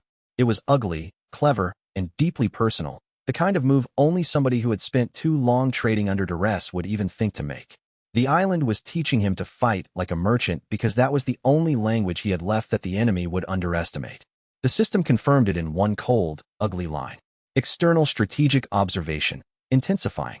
Variable classification, high priority. Mateo stared at it for a long second. There it was. The truth that had been circling them since the castle. He was no longer just a trader, not just a weird survivor with a shop and a stubborn problem-solving habit. He was a piece on the board worth moving against. Weskier had noticed. That meant every route he built, every weapon he sold, every prisoner he armed was now part of a larger calculation he did not control. He hated that. He also hated that part of him felt grimly validated. Being noticed by Weskier meant the routes mattered enough to threaten someone who planned in continents instead of hallways. That was not comfort. It was escalation. Still, there was a fierce little satisfaction in knowing the enemy finally understood what the island had been too arrogant to see from the start. Logistics was not support work here. Logistics was combat with better memory. Mateo turned the node over and started marking the routes he would sacrifice first if Weskier pushed harder. One decoy node at the eastern culvert. One visible med lane with deliberately sloppy protection. One ammunition trail fat enough to tempt surveillance into overcommitting. The real medicine would go by water. The real people would move through the oldest maintenance throat beneath the loading cranes where the air smelled like rust, algae, and dead electrical lines. If Weskier wanted to classify him, fine. Mateo would give him a category so inconsistent it turned every prediction into an invoice. Ashley watched the map grow messier under his pen. You look happier when the plan gets mean. I look focused. Those are not always different. Leon came over, scanned the route marks, and let out a low breath. This is vicious. Mateo capped the pen. Good. Because vicious was exactly what the island had earned. He also understood the opportunity.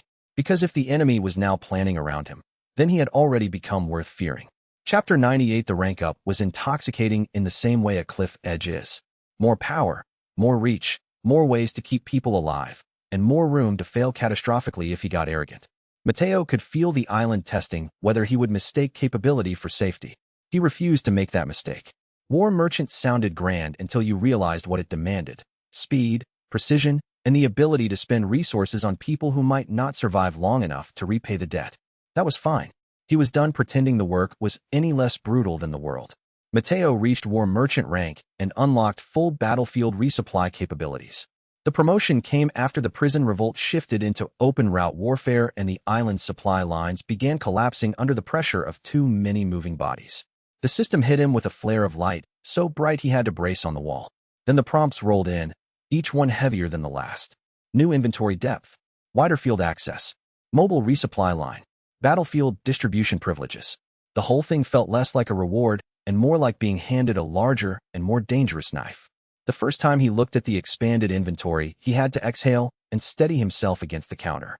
There were categories inside categories now, emergency stock tags, deployable caches, and mobile drop permissions that let him front-load supplies to allies mid-fight. It was the sort of tool that would have sounded impossible to any sane person and normal to anybody who had survived long enough to stop using that word. The system even showed route stress in red and gold, highlighting where a single bad turn could strand an entire cell of fighters. Mateo laughed once when he read the title. War Merchant, he muttered. That sounds unhealthy. Leon, reloading beside him, snorted. That's because it is. Ashley looked at the prompt over his shoulder. Does that mean you get more stuff? Unfortunately, yes. The battlefield resupply function was obscene in the best possible way. He could now drop medicine, ammo, and purge kits to allied route nodes faster than the island expected any supply chain to move. The system gave him angles, priorities, and route integrity metrics in real time. It was exactly the kind of ability that turns a person into a logistics problem the enemy has to start respecting. And because the island was never generous without a cruelty tax, the prompt also made it obvious how badly everyone had been stretched before this. He could see the gaps now, the places where people had been rationing painkillers like gold and reusing damaged mags because the old supply chain had made it normal to starve in increments. The rank didn't fix that. It gave him the power to start fixing it under fire. Mateo stared at the new class label and felt his pulse slow. If the island wanted war, He would give it a merchant who could treat the battlefield like a marketplace. And he would charge the enemy for every step. Leon, who had been leaning in the doorway with his rifle slung loose, studied the display and let out a low whistle. "You're starting to look unfair." "Good," Mateo said. "I was worried the island had the edge." Ashley smiled despite herself, and that small expression did more to steady him than the system upgrade ever could. The title mattered because it gave him reach. They mattered because they gave him a reason to use it. The first emergency drop went to a tunnel junction where two prisoners had been holding a narrow stairwell with half a mag between them. Mateo triggered the resupply and watched the crate manifest in a shimmer of light and pressure, then slam into the wet concrete with enough force to make both men jump.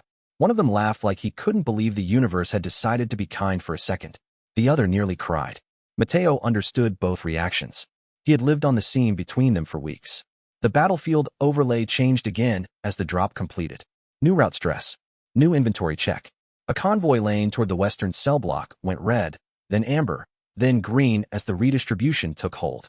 He could feel the island like a body around him now, not metaphorically but mechanically, with arteries, choke points, and pulses. If he placed the right supplies in the right hands, the whole thing could keep moving even while infected bodies hit the walls from the outside. Ashley followed the numbers, and then followed the human reactions they produced. "You should see their faces," she told him while packing meds into a pouch. "They're not looking at the boxes. They're looking at each other." "Good." "No," she said softly, "better than good. It means they remember they aren't alone." That hit harder than he expected. Mateo had spent so much time thinking in trade terms that he sometimes forgot the old truth hidden under all of it. People did not just need ammunition. They needed proof that someone else had already paid attention to the shape of their panic. A supply drop was only a supply drop until it reached a person who had been ready to give up. Then it became a message. Then it became permission. He sent another cache to the rooftop ladder and watched the marker bloom in silver. Somewhere above them, gunfire cracked against concrete, and someone shouted his name like it meant help was coming. That kind of thing rewired a man whether he wanted it to or not. War Merchant did not feel like a title anymore. It felt like a responsibility that had finally found the right hands. Chapter 99. Arming the Resistance changed the emotional weather of the island. Once people had rifles, purge kits, and actual routes, they stopped looking like trapped bodies and started looking like a network. Mateo could see the shift immediately. People moving with purpose, not permission. The island had taught him that insurgency was mostly logistics with better slogans. He didn't need slogans. He needed routes, stock, and the kind of trust that makes a person carry medicine into a room full of gunfire because someone else taught them the route. He armed the island resistance and turned commerce into insurgency. That started with crates, then route markers, then clean ammo lines and purge kits delivered into prison cells, service tunnels, rooftop nests, and dockside hideouts. Mateo did not hand out weapons to make people brave. He handed them out because the island had already made them dangerous simply by refusing to die on schedule. The prisoners who had chosen to revolt, the workers who had switched sides, the survivors who had been left in the cargo lanes all became nodes in a growing route network. The old prison block on the east side became a sorting house for the new war. Crates went in one door, bloodied uniforms went out another, and inside the middle of it all Ashley and two volunteer medics kept people alive long enough to remember their own names. Mateo moved through the smoke and disinfectant haze with his sleeves damp from condensation, handing out ammo by the handful and suppressants by the pocketful. He saw one prisoner receive a rifle, stare at it like it might vanish, then immediately hand his own empty hands to a child hiding behind a pipe to reassure her that he was still human. That was the thing the island never understood. It could frighten people into obedience. It could not stop them from teaching each other tenderness under pressure. Mateo paused long enough to watch Leon kick in a rusted gate and clear the corridor beyond with practiced precision. "You get tired of this yet?" Leon asked over his shoulder. "Every 5 minutes. And then something needs doing." Leon grinned, wild and tired. "Yeah, that's usually the problem."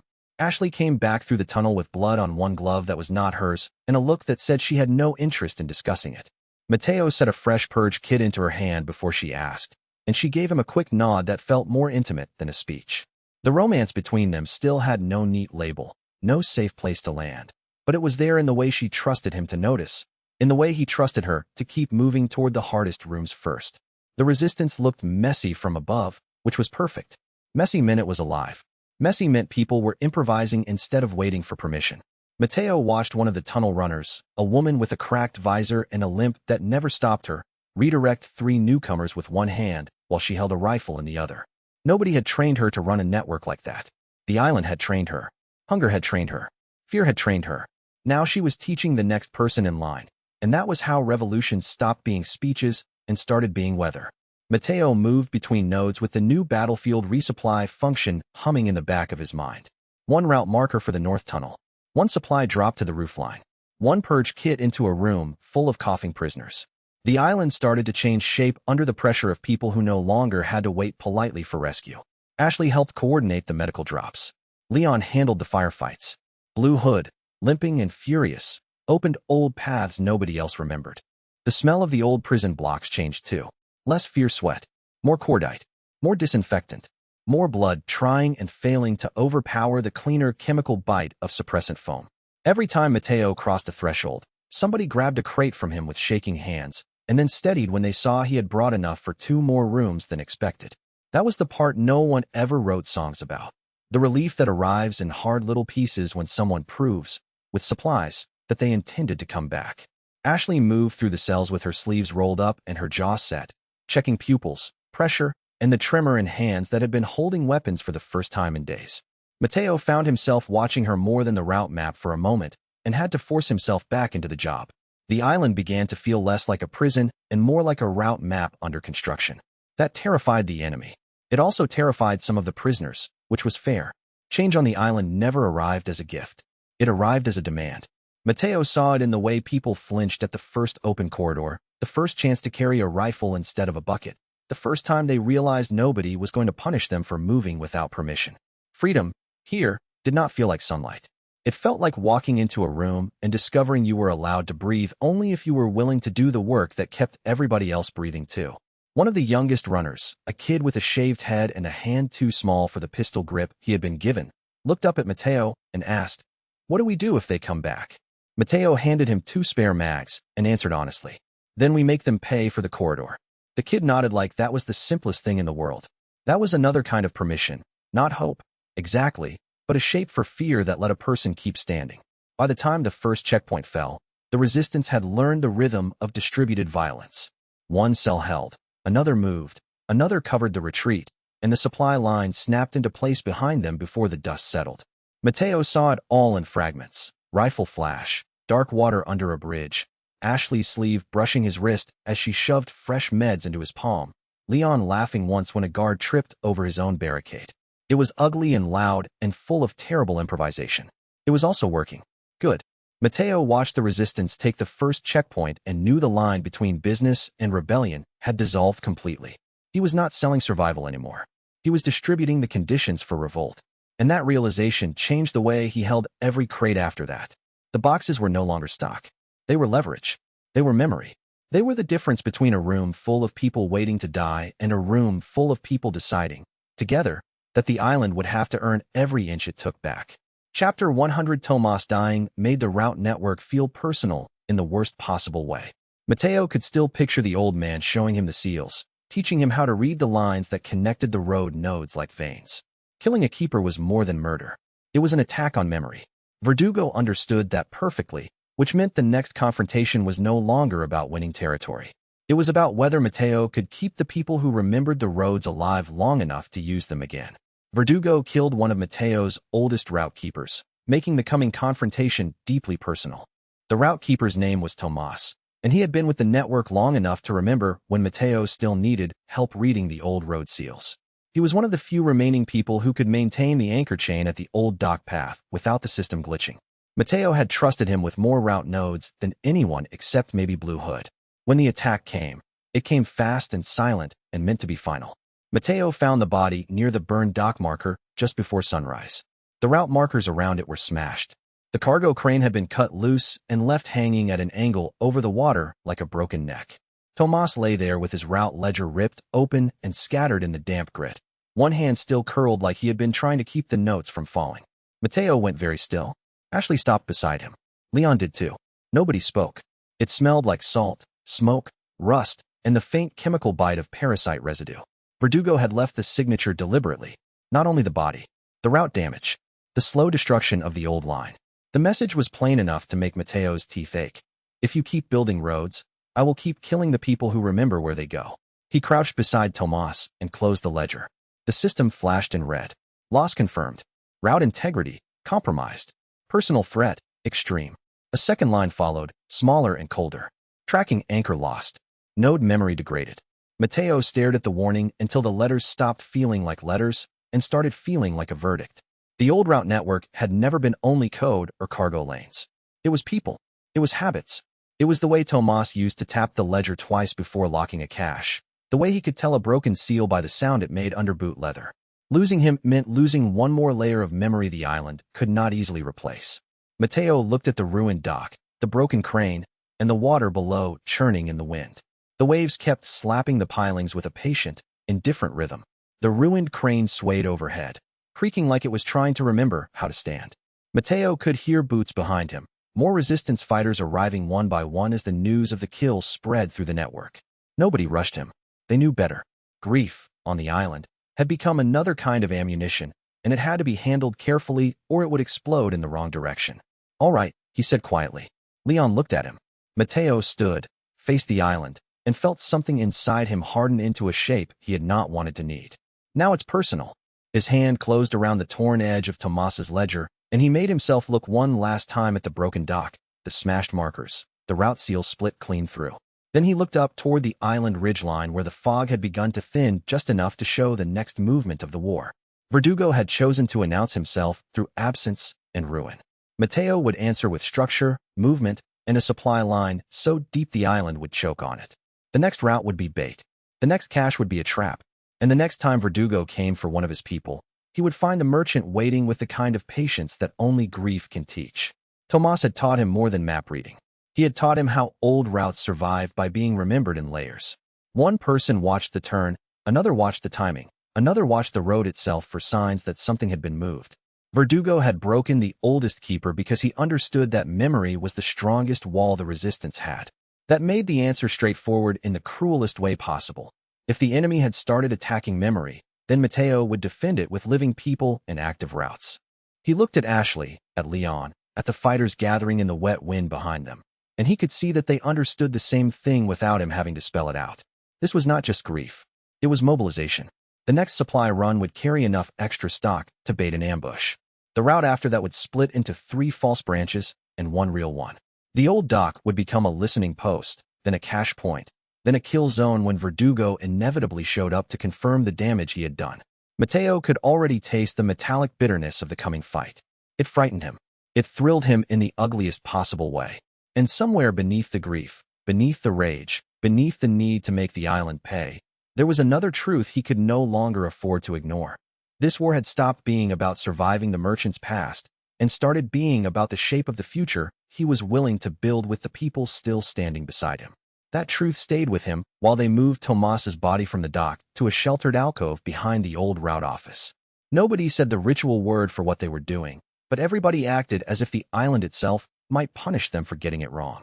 Ashley covered Tomas's face with a clean cloth. Leon checked the perimeter twice. One of the runners lit a small burner so the damp air would stop clinging to everybody's throat like a hand. Mateo opened the ledger again and found the old shorthand marks Tomas used for dangerous crossings. 3 taps meant heavy traffic. 2 diagonal slashes meant a patrol route had shifted and would shift back within the hour. A circled number meant the cache was compromised but the path around it was still viable. The notes were messy, stubborn, practical. They looked exactly like the life Tomas had lived. Mateo copied the last remaining route marks into his own ledger page by page, knowing the act would not bring the old man back, and doing it anyway, because memory, on this island, was a form of resistance. Blue had arrived while the copy work was still going on, limping hard but refusing help. He looked at the body, then at the ledger, and gave a single nod that carried the weight of old guilt and old loyalty all at once. Verdugo is going to circle back, he said. He likes to see if the wound still bleeds. Then we make sure he doesn't like what he finds, Mateo said. Blue Hood's mouth twitched. That's more your style than mine. You taught me the routes. You don't get to complain about the itinerary. The joke landed badly, and then, a second later, exactly right. A few of the fighters behind them let out exhausted laughs that sounded almost like relief. Mateo understood why. Dark humor on the island was not about pretending things were fine. It was how people confirmed they were still able to stand beside one another without flinching away from what had happened. Tomas had always approved of that kind of gallows practicality. He would have wanted the living to keep moving. By dusk, they had turned the dock kill into a map problem. That was the point where Mateo knew the resistance had changed for real. They were no longer just reacting to attacks. They were turning grief into route math. One team would bait the east line. Another would watch the service hatch.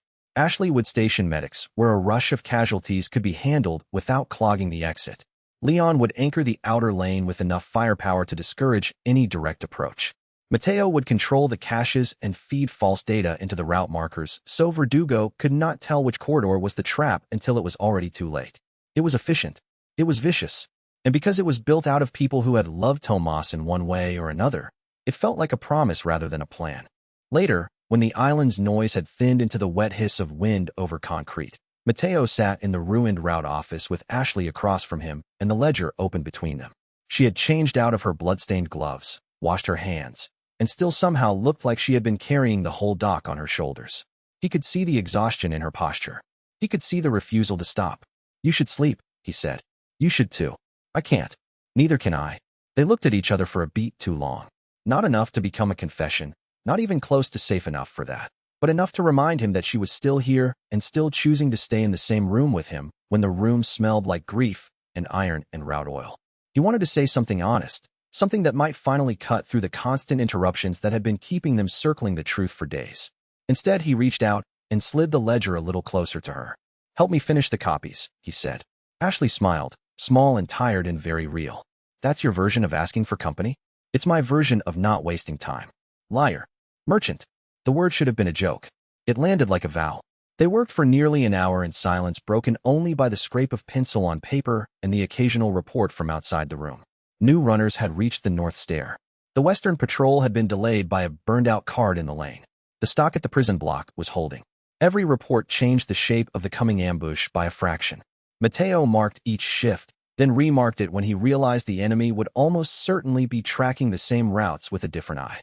He began building a double bluff around the dock, a false emergency that would draw Verdugo forward while the real supply line moved through a submerged maintenance tunnel. Blue Hood swore nobody in the cult had bothered to inspect.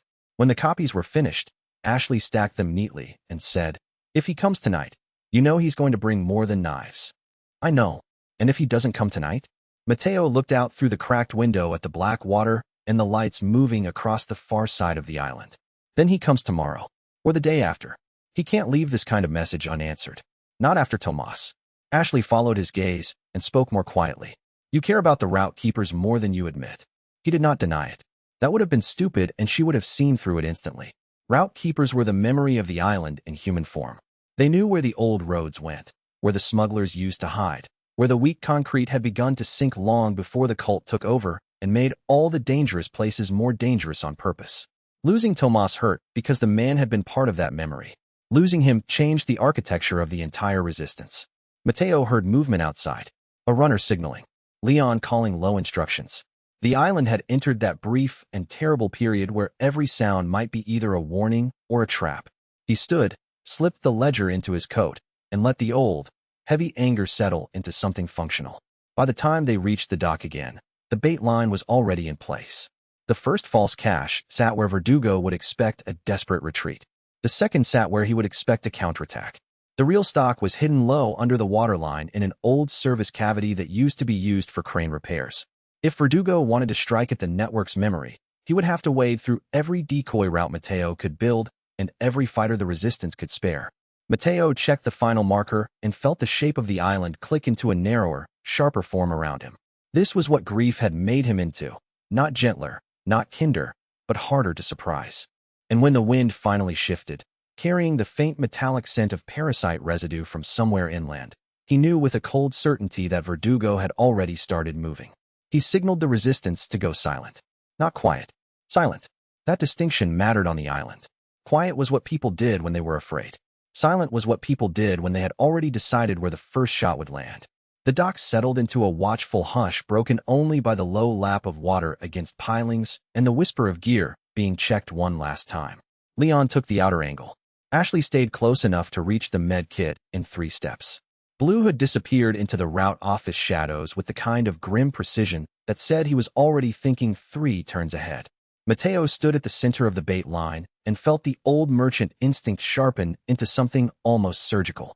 He checked the false cache markers, the decoy crates, the submerged line under the waterline, and the hidden fallback route that would carry the resistance out if Verdugo came in harder than expected. Every piece had a job. Every body had a job. Every breath had a purpose. The island had taken Tomas to prove it could still scare them. Mateo smiled without humor and tightened his grip on the ledger. It had failed. The first sign that Verdugo was close was not a scream or a gunshot. It was the birds. They lifted out of the scrub along the ridge in a single black sheet, as if the island itself had flinched. Mateo tracked the movement without turning his head, feeling every muscle in his back tighten into readiness. The bait line below the dock was still intact. The false crates were still where they should be. The submerged route marker still sat under the waterline like a tooth waiting for the bite. Everything looked ordinary in the way only an ambush can look ordinary before it becomes a disaster. Ashley caught his glance and gave the smallest nod. She understood that kind of silence now. So did Leon, who had stopped joking and become the version of himself that appeared only when the corridor was about to break. Blue had moved once in the shadows, then froze again. The resistance fighters hidden along the edge of the dock held their breathing the way Mateo had taught them. Slow, shallow, only enough to stay alive and not enough to make the water notice them. Mateo felt the old mercantile instinct and the newer insurgent one overlap inside his chest. One part of him measured stock, angles, and escape routes. The other part measured grief, loyalty, and how much punishment the island could take before it started teaching the wrong lesson. Tomas's death still burned in him, but the burn had settled into purpose now. It told him where the next line had to be drawn. It told him that if Verdugo wanted memory, he would have to cross through people who remembered each other by name. The dock wind turned colder. Somewhere deep in the island, metal struck metal with a note too faint to be accidental. Mateo didn't move. He didn't need to. The resistance had become movement around him, the kind that can only happen when the center is steady. He thought about the first time he had opened a shop on this island, pretending that the work was trade and not warfare, pretending that survival could be managed one transaction at a time. That lie had died in pieces. What remained was something harder, cleaner, and far more dangerous. A network of people willing to spend their fear on each other instead of the enemy. That was when the first shadow crossed the far end of the dock road. Mateo raised 2 fingers. The bait line held. And in the breath after that, just before the island gave up the rest of its secret, he understood that the next few minutes would decide whether Tomas's death became a wound or a weapon. Chapter 101. The shadow became a silhouette, then a shape.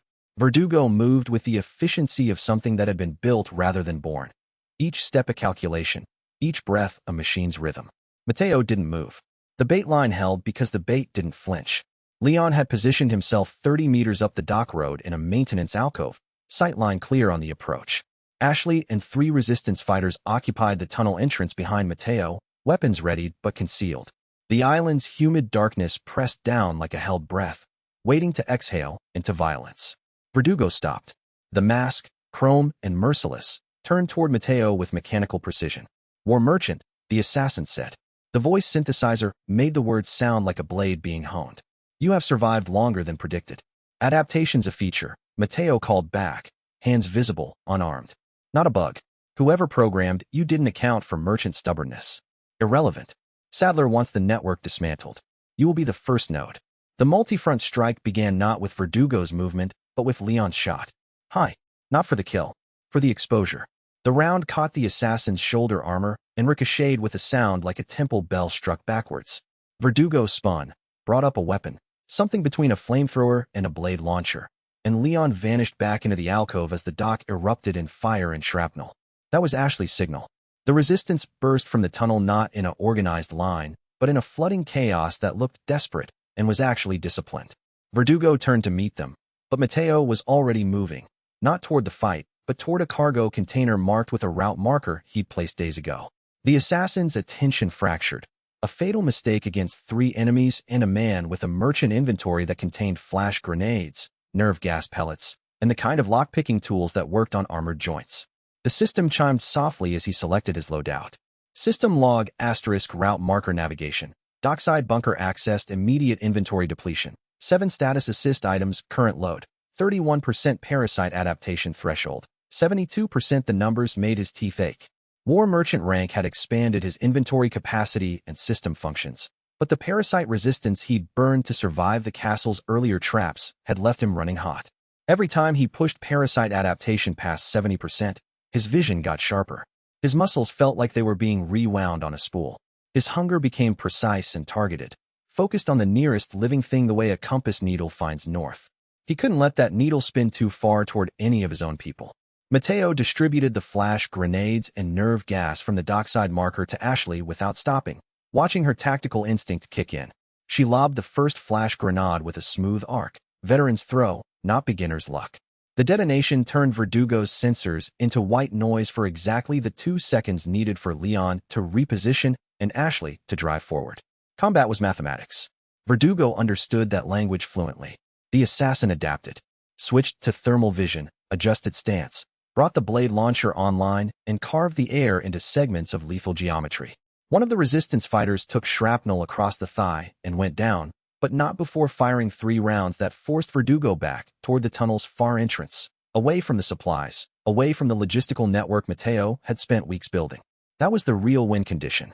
Not killing Verdugo, not even stopping him, just keeping him away from the shops. Fall back, Matteo ordered, and Leon recognized the command, a calculated retreat, not a rout. They pulled the wounded fighter and moved into the depths of the tunnel system, every step taking them deeper into Matteo's advantage. Here, the route markers guided them like a nervous system guiding blood. Here, the tunnels split and branched in ways Sadler's forces hadn't fully mapped. Here, the merchant had already won the terrain. Verdugo followed because the assassin's programming didn't include the concept of tactical patience. Sadler had built him to be a force. Forces didn't retreat. Forces advanced until they broke or were broken. The first shop waited at tunnels in like a trap that was also a refuge. Matteo had wired it carefully. Shelves that doubled as blast walls. Counters that could be flipped for cover. The back room's safe entrance disguised as a storage locker.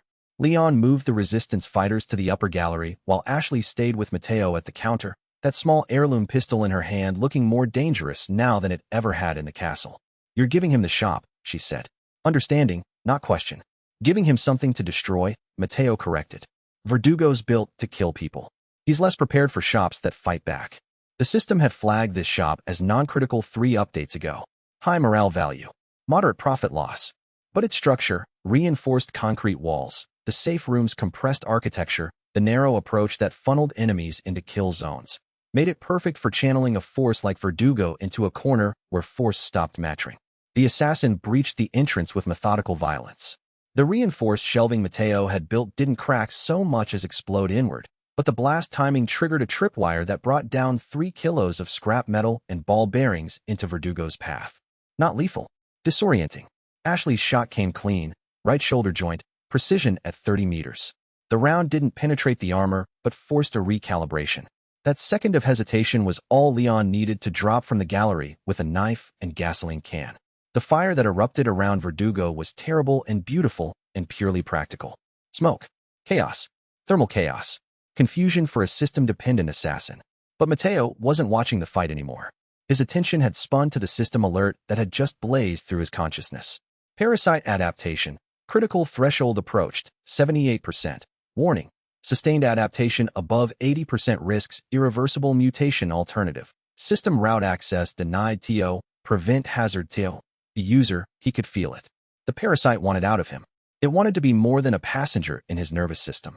It had tasted power in the castle, tasted the edge of something vast and wrong and hungry, and now it pressed against the walls of his consciousness like a prisoner testing a gate.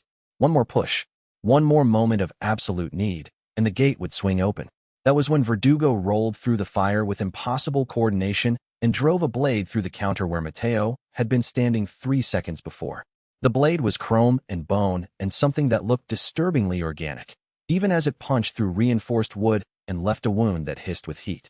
"You are using biological adaptation," Verdugo said, that synthesizer voice now overlaid with static from the fire. Sadler predicted this. The merchant system and the parasite. Both systems of amplification. Both destabilizing. "Yeah," Matteo said, moving before the next blade stroke could fall. "But only one of us is fighting to survive. You're fighting because you were built to. Different calculus." He triggered the safe room. The wall behind the counter split with a pneumatic hiss, revealing the refuge he'd constructed, titanium door, interior air filtration, supplies for 4 days if needed. But more importantly, It was a barrier. Even Verdugo couldn't burn through titanium in 60 seconds. Ashley. Leon. Inside. Now. They moved without hesitation. That was the miracle and tragedy of genuine alliance. They'd stopped asking for justification. They just trusted that Mateo had a reason, and usually he did, even if that reason was sometimes just, "I'm not done yet." The door sealed with a sound like the world closing. Verdugo hit it once. The impact left a dent the size of a fist. Probably not satisfying for something built to be unstoppable. "You cannot hide," the assassin said, and the blade launched again, faster now, hungrier. "Sadler's patience expires with you." Mateo stepped back, letting the blade pass, letting his hand move to the inventory pocket where he kept his own weapon. Not a gun. Those were for soldiers. This was something older and stranger, something he'd built from components he'd found in a crashed helicopter, modified with parts he'd looted from Verdugo's own earlier encounters. A device that interfered with electronic systems. He'd been saving it. Now seemed like the time to spend. The pulse went out silent and absolutely. Verdugo froze mid-strike, all systems suddenly drowning in white noise. The synthesizer voice cut out. The blade launcher went inert. For exactly 4 seconds, the elite assassin became a statue made of chrome and rage and confusion. That was enough. Mateo threw the flash grenade and moved, not deeper into the shop, but toward the side passage he'd mapped weeks ago. Verdugo would recover. The EMP pulse was temporary, military-grade suppression, not permanent shutdown. But temporary was all he needed. Behind him, the assassin's power systems rebooted with a shriek of electronic agony. Somewhere above the dock, the island's interior came alive with the sound of coordinated strike operations. Leon had called in the resistance teams he'd been training in the cargo tunnels. The multi-front strike had never been about defeating Verdugo. It had been about buying time. And for the next crucial hours, time was the only currency that mattered. Chapter 102. The system route markers that Mateo had established across the island's interior burned like dying suns in his awareness. Each point was a safe haven, a supply cache, or a killing ground, depending on who reached it first. The island had become a chessboard, and the pieces were finally moving. Leon led the western team through Tunnel Junction 7C, where resistance fighters had established a machine gun nest that made any direct approach into a mathematical impossibility. Even Sadler's forces learned to skirt the killing zone, which meant taking the northern route through the reservoir section, exactly where Mateo had positioned 2 secondary teams with sniper rifles and a nervous enthusiasm that could get people killed if the wrong order came through. So far the orders had been right. "Mateo, we're establishing supply at Checkpoint Delta," came the radio voice of Marcus, one of the resistance captains, a former island prisoner who'd been worked half to death before the uprising had found him. He spoke with the careful precision of a man who'd learned that words cost credits and credits cost blood. "But we've got a problem. Sadler's jamming our perimeter sensors." Mateo pulled up the system status. Route markers were stable. They operated on a frequency that even Sadler's cult tech couldn't quite replicate. But the conventional communication gear that Leon had brought was definitely degrading. The signal was turning into warbling static punctuated by clear words, like a radio trying to broadcast through water. System alert * route marker network. 98% integrity conventional communications. 62% reliability enemy force adaptation. Active. He was standing in a maintenance tunnel 2 levels below the dock, using a salvaged communications headset that smelled like rust and somebody's last cigarette. The island's humidity had turned everything slick. The walls looked like they were sweating. "Switch to the secondary frequencies I gave you," he ordered. "North team, decimal 473. West team, decimal 521. Acknowledge when you have signal." The pause lasted 3 seconds too long. When Marcus came back, there was something new in his voice. Respect, maybe, or the understanding that they were being led by someone who'd already thought 10 moves ahead. "Signal acquired. We're good." "Negative," Mateo said. "You're good. I'm managing." "Different thing. Keep your speed deliberate." Sadler's forces are adapting faster than the system predicted. That means he's got someone feeding him tactical data. Until I know who, we assume every movement is being watched. That was the thought that had been gnawing at him for the past 6 hours. Verdugo's defense had been too adaptive. The assassin had shifted tactics 3 times in the dock fight, not random adjustments, but calculated responses to specific threat vectors. Either Verdugo's programming was more advanced than they'd estimated, or someone was coaching the elite unit in real time. Ada Wong had been too quiet since the island operation began. The thought was paranoid, but paranoia was just pattern recognition that hadn't finished connecting yet. "Mateo, movement at Checkpoint Alpha," came Ashley's voice over the secondary channel. She was with Leon, coordinating the main strike force's advance. The sound of her was steadier than it should have been. War was doing something to her, something that either hardened people or broke them, and Ashley had apparently picked hardening. 3 squads moving toward the ammunition cache. They're not trying to be subtle.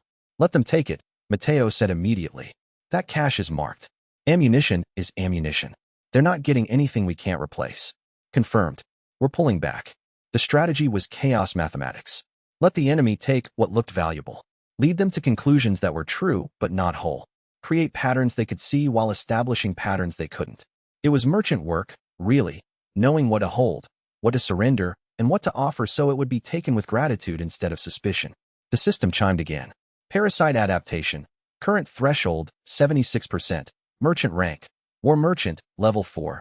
Approaching level 5. System query. Accept advancement protocol? Not yet. Mateo pushed the prompt away, but it hung in his consciousness like a persistent question. War merchant rank was already pushing the parasite closer to the edge. Advancing to the next level would require, what? More adaptation? More burning through reserves? The system's escalating demands were starting to feel like they were designed to extract a price he couldn't afford to pay. He focused on the map. The island's interior was a warren of tunnels, natural caves, and constructed strongholds. Sadler had been building this place for decades, constructing it like a body with himself as the central nervous system. Every room led somewhere. Every passage had a purpose in the larger architecture of his cult's power. And every supply cache, every fortified position, every route marker Mateo had placed was a subtle defiance of that architecture. Checkpoint Delta to all units. Came Marcus's voice. We've got incoming. For squads, maybe more. They're pushing hard. Engage or fall back? Another voice asked. Younger, probably one of the secondary team leaders. Let me answer that, Mateo cut in. He pulled up the tactical overlay the system maintained, watching the enemy movement vectors. They were pushing toward the ammunition cache. Yes, but their pattern of advance suggested they were also trying to encircle checkpoint Delta itself. Pincer movement. Textbook. The kind of tactic that worked against soldiers but assumed an enemy that had to fight in physical space. Delta team, use the secondary exit I marked on your system. Northern passage, 200 meters.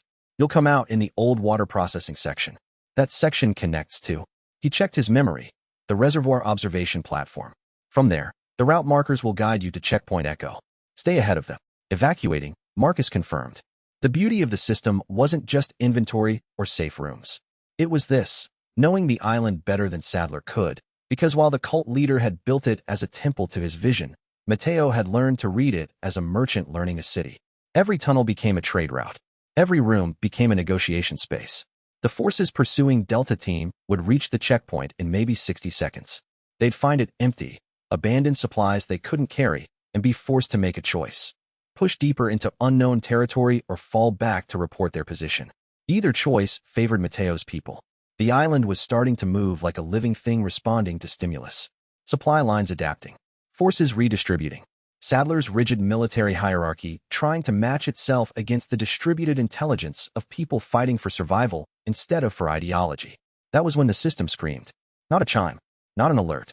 An actual scream of static that made Mateo's teeth ache and his vision blur for a moment. Critical alert. Route marker network compromised checkpoint Charlie. Destroyed checkpoint Foxtrot. Offline checkpoint Hotel. Corrupted spread rate. Accelerating his stomach went cold. 3 checkpoints. Mateo could see it immediately. They'd been isolated points on the network, not central hubs. But if the corruption was spreading, if Sadler had found a way to weaponize the route markers themselves, all units, switch to dead reckoning and compass navigation, he ordered, and heard the confusion in the responding silence. Now, no system reliance until I give the all clear. Routes are compromised. That's impossible, Ashley said, and she was right to be stunned. The system had been her salvation for the past weeks, the mechanical certainty that could guide her through darkness even when her own instincts failed. So is everything else about this, Mateo snapped back. But we're doing it anyway. Marcus, you copy. Negative system reliance. Understood. That means we're blind until you fix it. Not until. If. The thought hit him like a physical thing. The route markers were the nervous system of his entire operation. Without them, his people were just scattered survivors in a cave system they didn't know, hunted by forces that had been operating here for years. He pulled up the system's diagnostic functions, diving deep into the architecture of the merchant network. What he found made his parasite adaptation spike to 82% before he could think to control it. The corruption wasn't random. It was targeted. Someone had introduced a cascade algorithm that was using the system's own architecture against itself.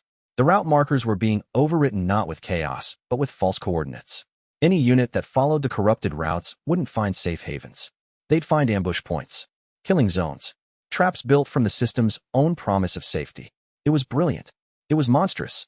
It was exactly the kind of play that someone with deep system knowledge would make. Mateo's hands were shaking.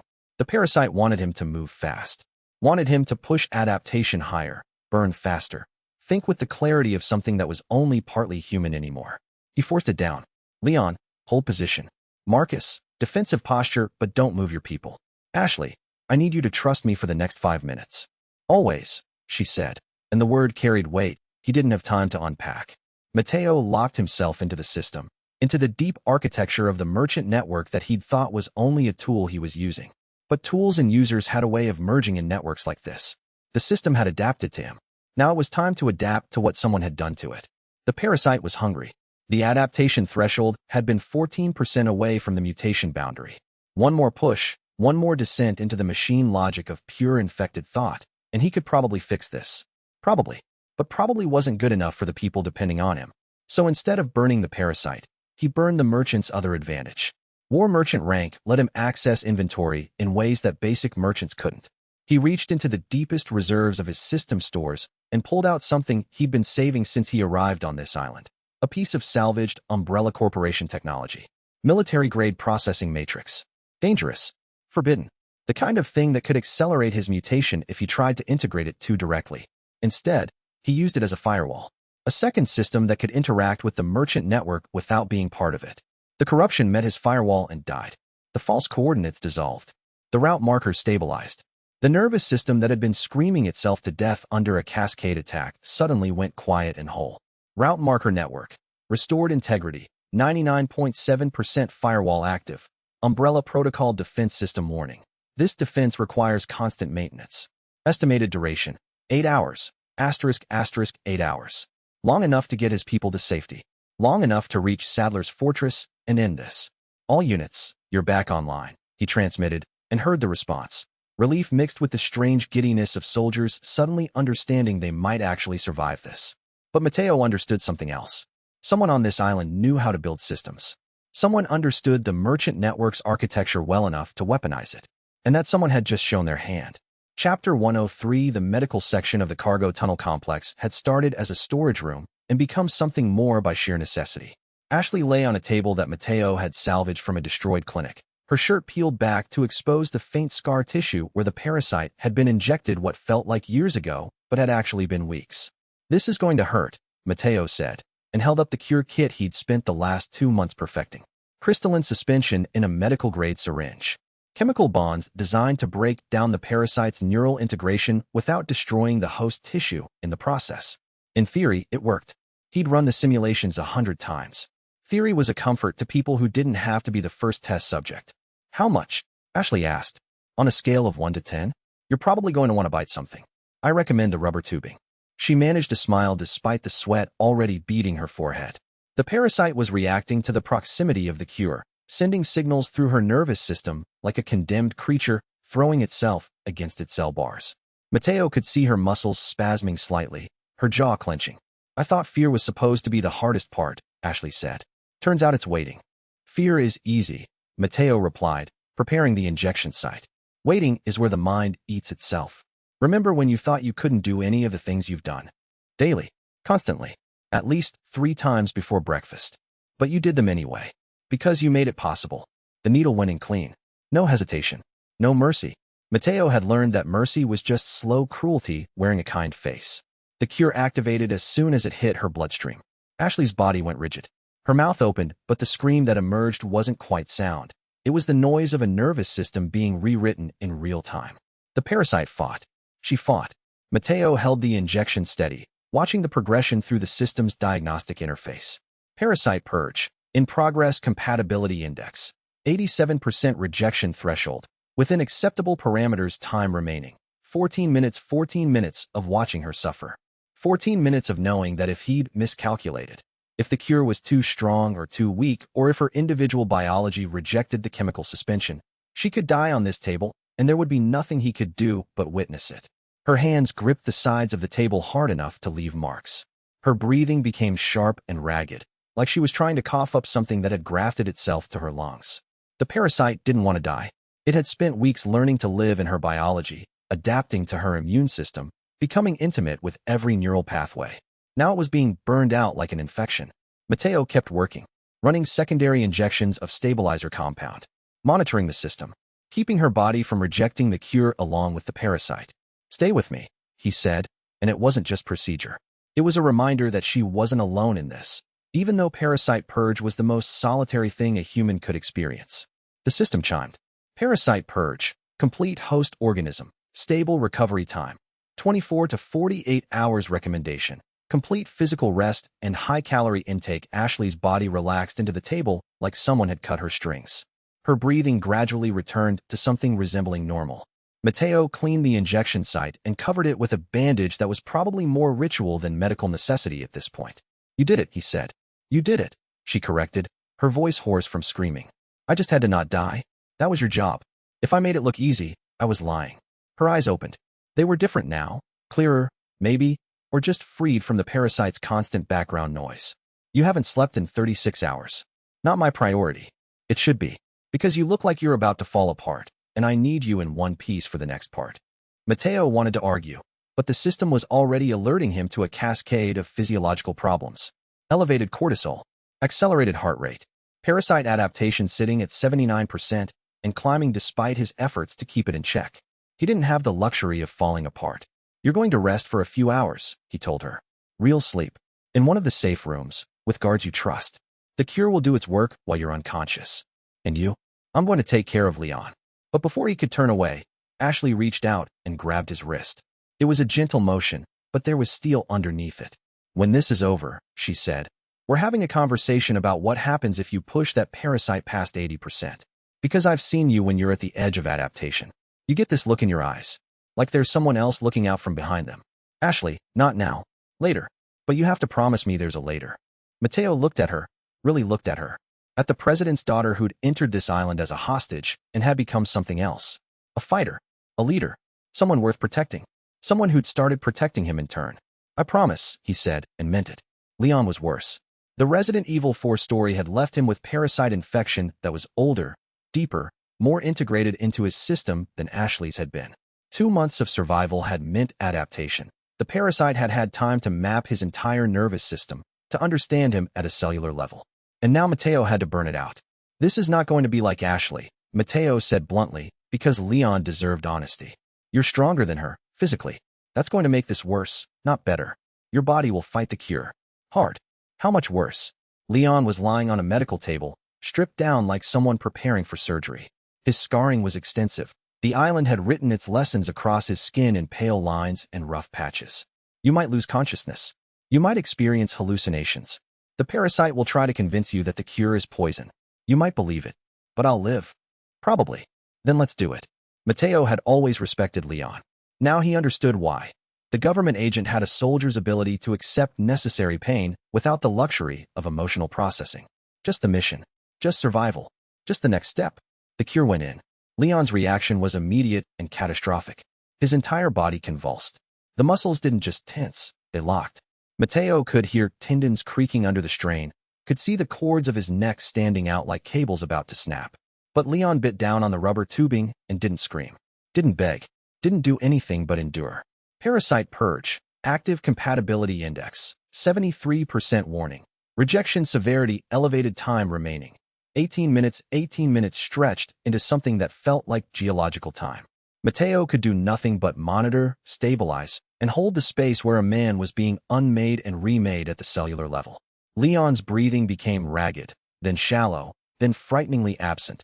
Parasite interference with his autonomic nervous system. Mateo had to manually assist respiration, had to push in secondary compounds that forced Leon's diaphragm to work even as his nervous system was screaming that the cure was an invader, an infection, a death that was coming slow and deliberate. The system screamed. Compatibility failure. Threshold approaching critical intervention required. Mateo didn't think. Didn't calculate. Just moved. He pulled a dose of raw parasite accelerant from his inventory, a compound that by all logic should have made things worse. Instead, He mixed it with the cure in a ratio that had no scientific basis, only the desperate intuition of someone who'd spent months learning how parasites and merchant systems could coexist. He was using the parasite's own survival instinct against it. The accelerant told the parasite that the cure wasn't an extinction event, it was adaptation pressure. Evolution, a challenge to be met by changing. And something in the corrupted logic of Umbrella's biological engineering responded to that narrative.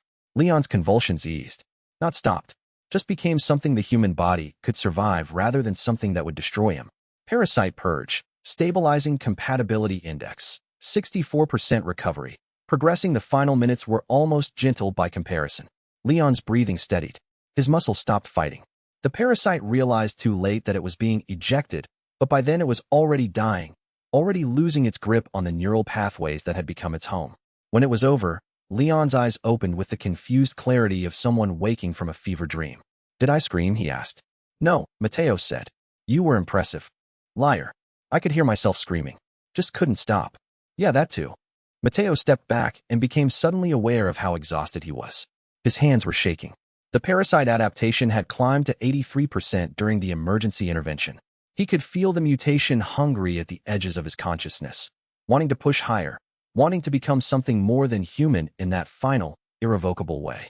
He pulled up his inventory and found himself looking at supplies meant for patients and cases meant for survival. The parasite was winning, just slowly, just with him pretending it wasn't. But for now, both Leon and Ashley were alive. Both were parasite-free. Both could fight without that weight inside them. For now, that had to be enough. Chapter 10 for the island's interior never slept, but it did develop rhythms. The periods of intense fighting would give way to hours of relative quiet where Mateo's people could consolidate positions, tend the wounded, and prepare for the next cycle. This lull lasted 5 hours. It was enough time for the full weight of what the system network corruption meant to settle into Mateo's consciousness. Someone on the island, someone with genuine technical knowledge, had weaponized the merchant system against him. The firewall he'd built would only last 8 hours. That deadline was now approaching with the inevitability of a tide. The corruption is sophisticated, Mateo told the assembled leadership team in the central safe room. Leon was there, moving carefully because even parasite-free bodies needed time to recover from the kind of shock he'd endured. Ashley stood beside him, still pale, but with her mind clearly focused. Marcus represented the resistance fighters. 3 other merchant operatives, men and women who'd come out of hiding to help defend the network, occupied the other corners of the room. Someone understood the system architecture before the corruption started, Mateo continued. That's not accident. That's preparation. Someone's been studying me for months. Ada? Ashley asked directly. Possible. But Ada's been too visible. If she was the saboteur, she wouldn't need to hide the evidence of her knowledge. She'd just use it. Then who? Leon asked. That's the problem. It could be anyone Sadler's already broken. Could be someone embedded in the merchant network itself. Could be someone who's learned to think like the system the way I learned to think like a merchant. Marcus cleared his throat. We don't have time for mystery solving if the firewall's going down soon. What's the contingency? It was a good question. The kind of question that cut through everything else to the actual problem. Contingency is complicated, Mateo said. If the corruption spreads again, we lose route guidance. We lose safe room access. We lose the supply network that's been keeping your people alive. But we don't lose the system itself. It's deeper than that. But rebuilding it while under active siege, that's a different scale of problem. So the answer is we win before the firewall falls, Ashley said. Not a question. Or we reach Sadler's fortress and force an endgame before 8 hours is up. The timeline was tight. Too tight. But tightness was just pressure, and pressure was something Mateo had learned to work with in smaller spaces. He pulled up a tactical map, not the system's version, but a physical one drawn on paper and updated by hand. It showed Sadler's fortress at the center, the island's interior passages radiating outward like roots, and the positions of his distributed forces marked with symbols that looked like merchant marks from a much older world. Leon, your team pushes for the fortress main entrance. Direct assault. Loud. Sadler expects that. It'll pull his attention and his forces toward the obvious threat, while the actual threat comes from somewhere else, Marcus said, understanding immediately. The secondary passage that connects through the old ritual chamber. Marcus, that's your route. Your people are going to look like they're evading enemy forces, but you'll actually be positioning for a basement-level insertion. When Leon breaches the main entrance, you come up from underneath. And you? Ashley asked. I'm staying with the supply network until the last possible moment. I'm going to keep the firewall running. Keep the routes accessible. Make sure that when this is over and Sadler's gone, There's still infrastructure left to rebuild from. Leon studied the map like he was trying to memorize it. That puts you in the most vulnerable position. Yeah, it does. But I'm also the only one who can maintain the system. So vulnerability is just job description. The merchant operatives from the hidden network exchanged glances. One of them, a woman named Carla who had spent the last 5 years moving through the island in near invisibility, spoke up. The old merchant code is about neutrality, she said carefully. About not choosing sides. You've burned through that. You know that, right? There's merchants in the network who think you've destroyed the very thing we were supposed to protect. I know, Mateo said. And they're not wrong. Neutrality was fine when the stakes were profit margins and territory disputes. But Sadler isn't a rival merchant. He's someone who's building a system designed to consume everything that isn't him. Neutrality inside that system just makes you a collaborator. Some would say you became a colonizer by breaking the code, Carla said. That you're not protecting the network. You're remaking it in your own image. It stung because it was partially true. Mateo had pushed the merchant code to breaking point because he'd decided that breaking was necessary. Whether that was right or just was something he'd have to live with for a very long time. I'm okay with that, he said finally. Because the alternative is everyone on this island dies under Sadler, and the merchant network becomes a tool in the hands of a cult. I'll be the colonizer who broke the code. At least I know what I'm breaking it for. Carla nodded slowly, and there was something like respect in the gesture. Then we'll hold with you on the supply network. Until the firewall fails or the fortress falls. The next 4 hours were a cascade of operations that required Mateo to be in multiple places at once. Monitoring system integrity, coordinating force movements, managing supply distribution, and holding the space between coordination and control that separated his operation from something that was just autocracy with extra steps. Leon's team began their approach to the fortress main entrance. The resistance fighters moved through passages that Mateo had spent weeks mapping. Ashley coordinated from a secondary position, ready to move forward or retreat depending on how the assault developed. And Mateo stayed in the central safe room, hands on systems, eyes on timelines. The firewall was starting to show strain. He could see it in the diagnostic patterns, small cascades of corruption trying to find weak points, testing the barriers he'd constructed. The umbrella technology at the firewall's core was holding, but holding wasn't permanent. Holding was just a countdown with different numbers. Firewall integrity, 67% estimated time remaining. For hours, 23 minutes, he'd need to be there until the very end. Which meant he'd need to abandon the system before he could reach the fortress. Which meant Leon and Ashley would be fighting alone for the critical final phase. The system chimed. Not an alert. A prompt. Parasite adaptation. Threshold achieved. 80%. Warning. Mutation imminent if threshold exceeded system query. Accept advanced war merchant protocol? The advanced protocol would give him capabilities he didn't yet have. Physical enhancement. System integration at depths he couldn't currently access. The ability to be in multiple places at once through system projection, or to interface with the merchant network at speeds that required parasite adaptation far beyond baseline humanity. It would also push him irrevocably towards something that wasn't quite human anymore. Mateo stared at the prompt, knowing what was coming. Knowing that the only way to ensure his people survived the next phase was to accept a transformation he might not be able to reverse. He accepted the protocol. The parasite adaptation spiked past 80%. His vision split. Suddenly,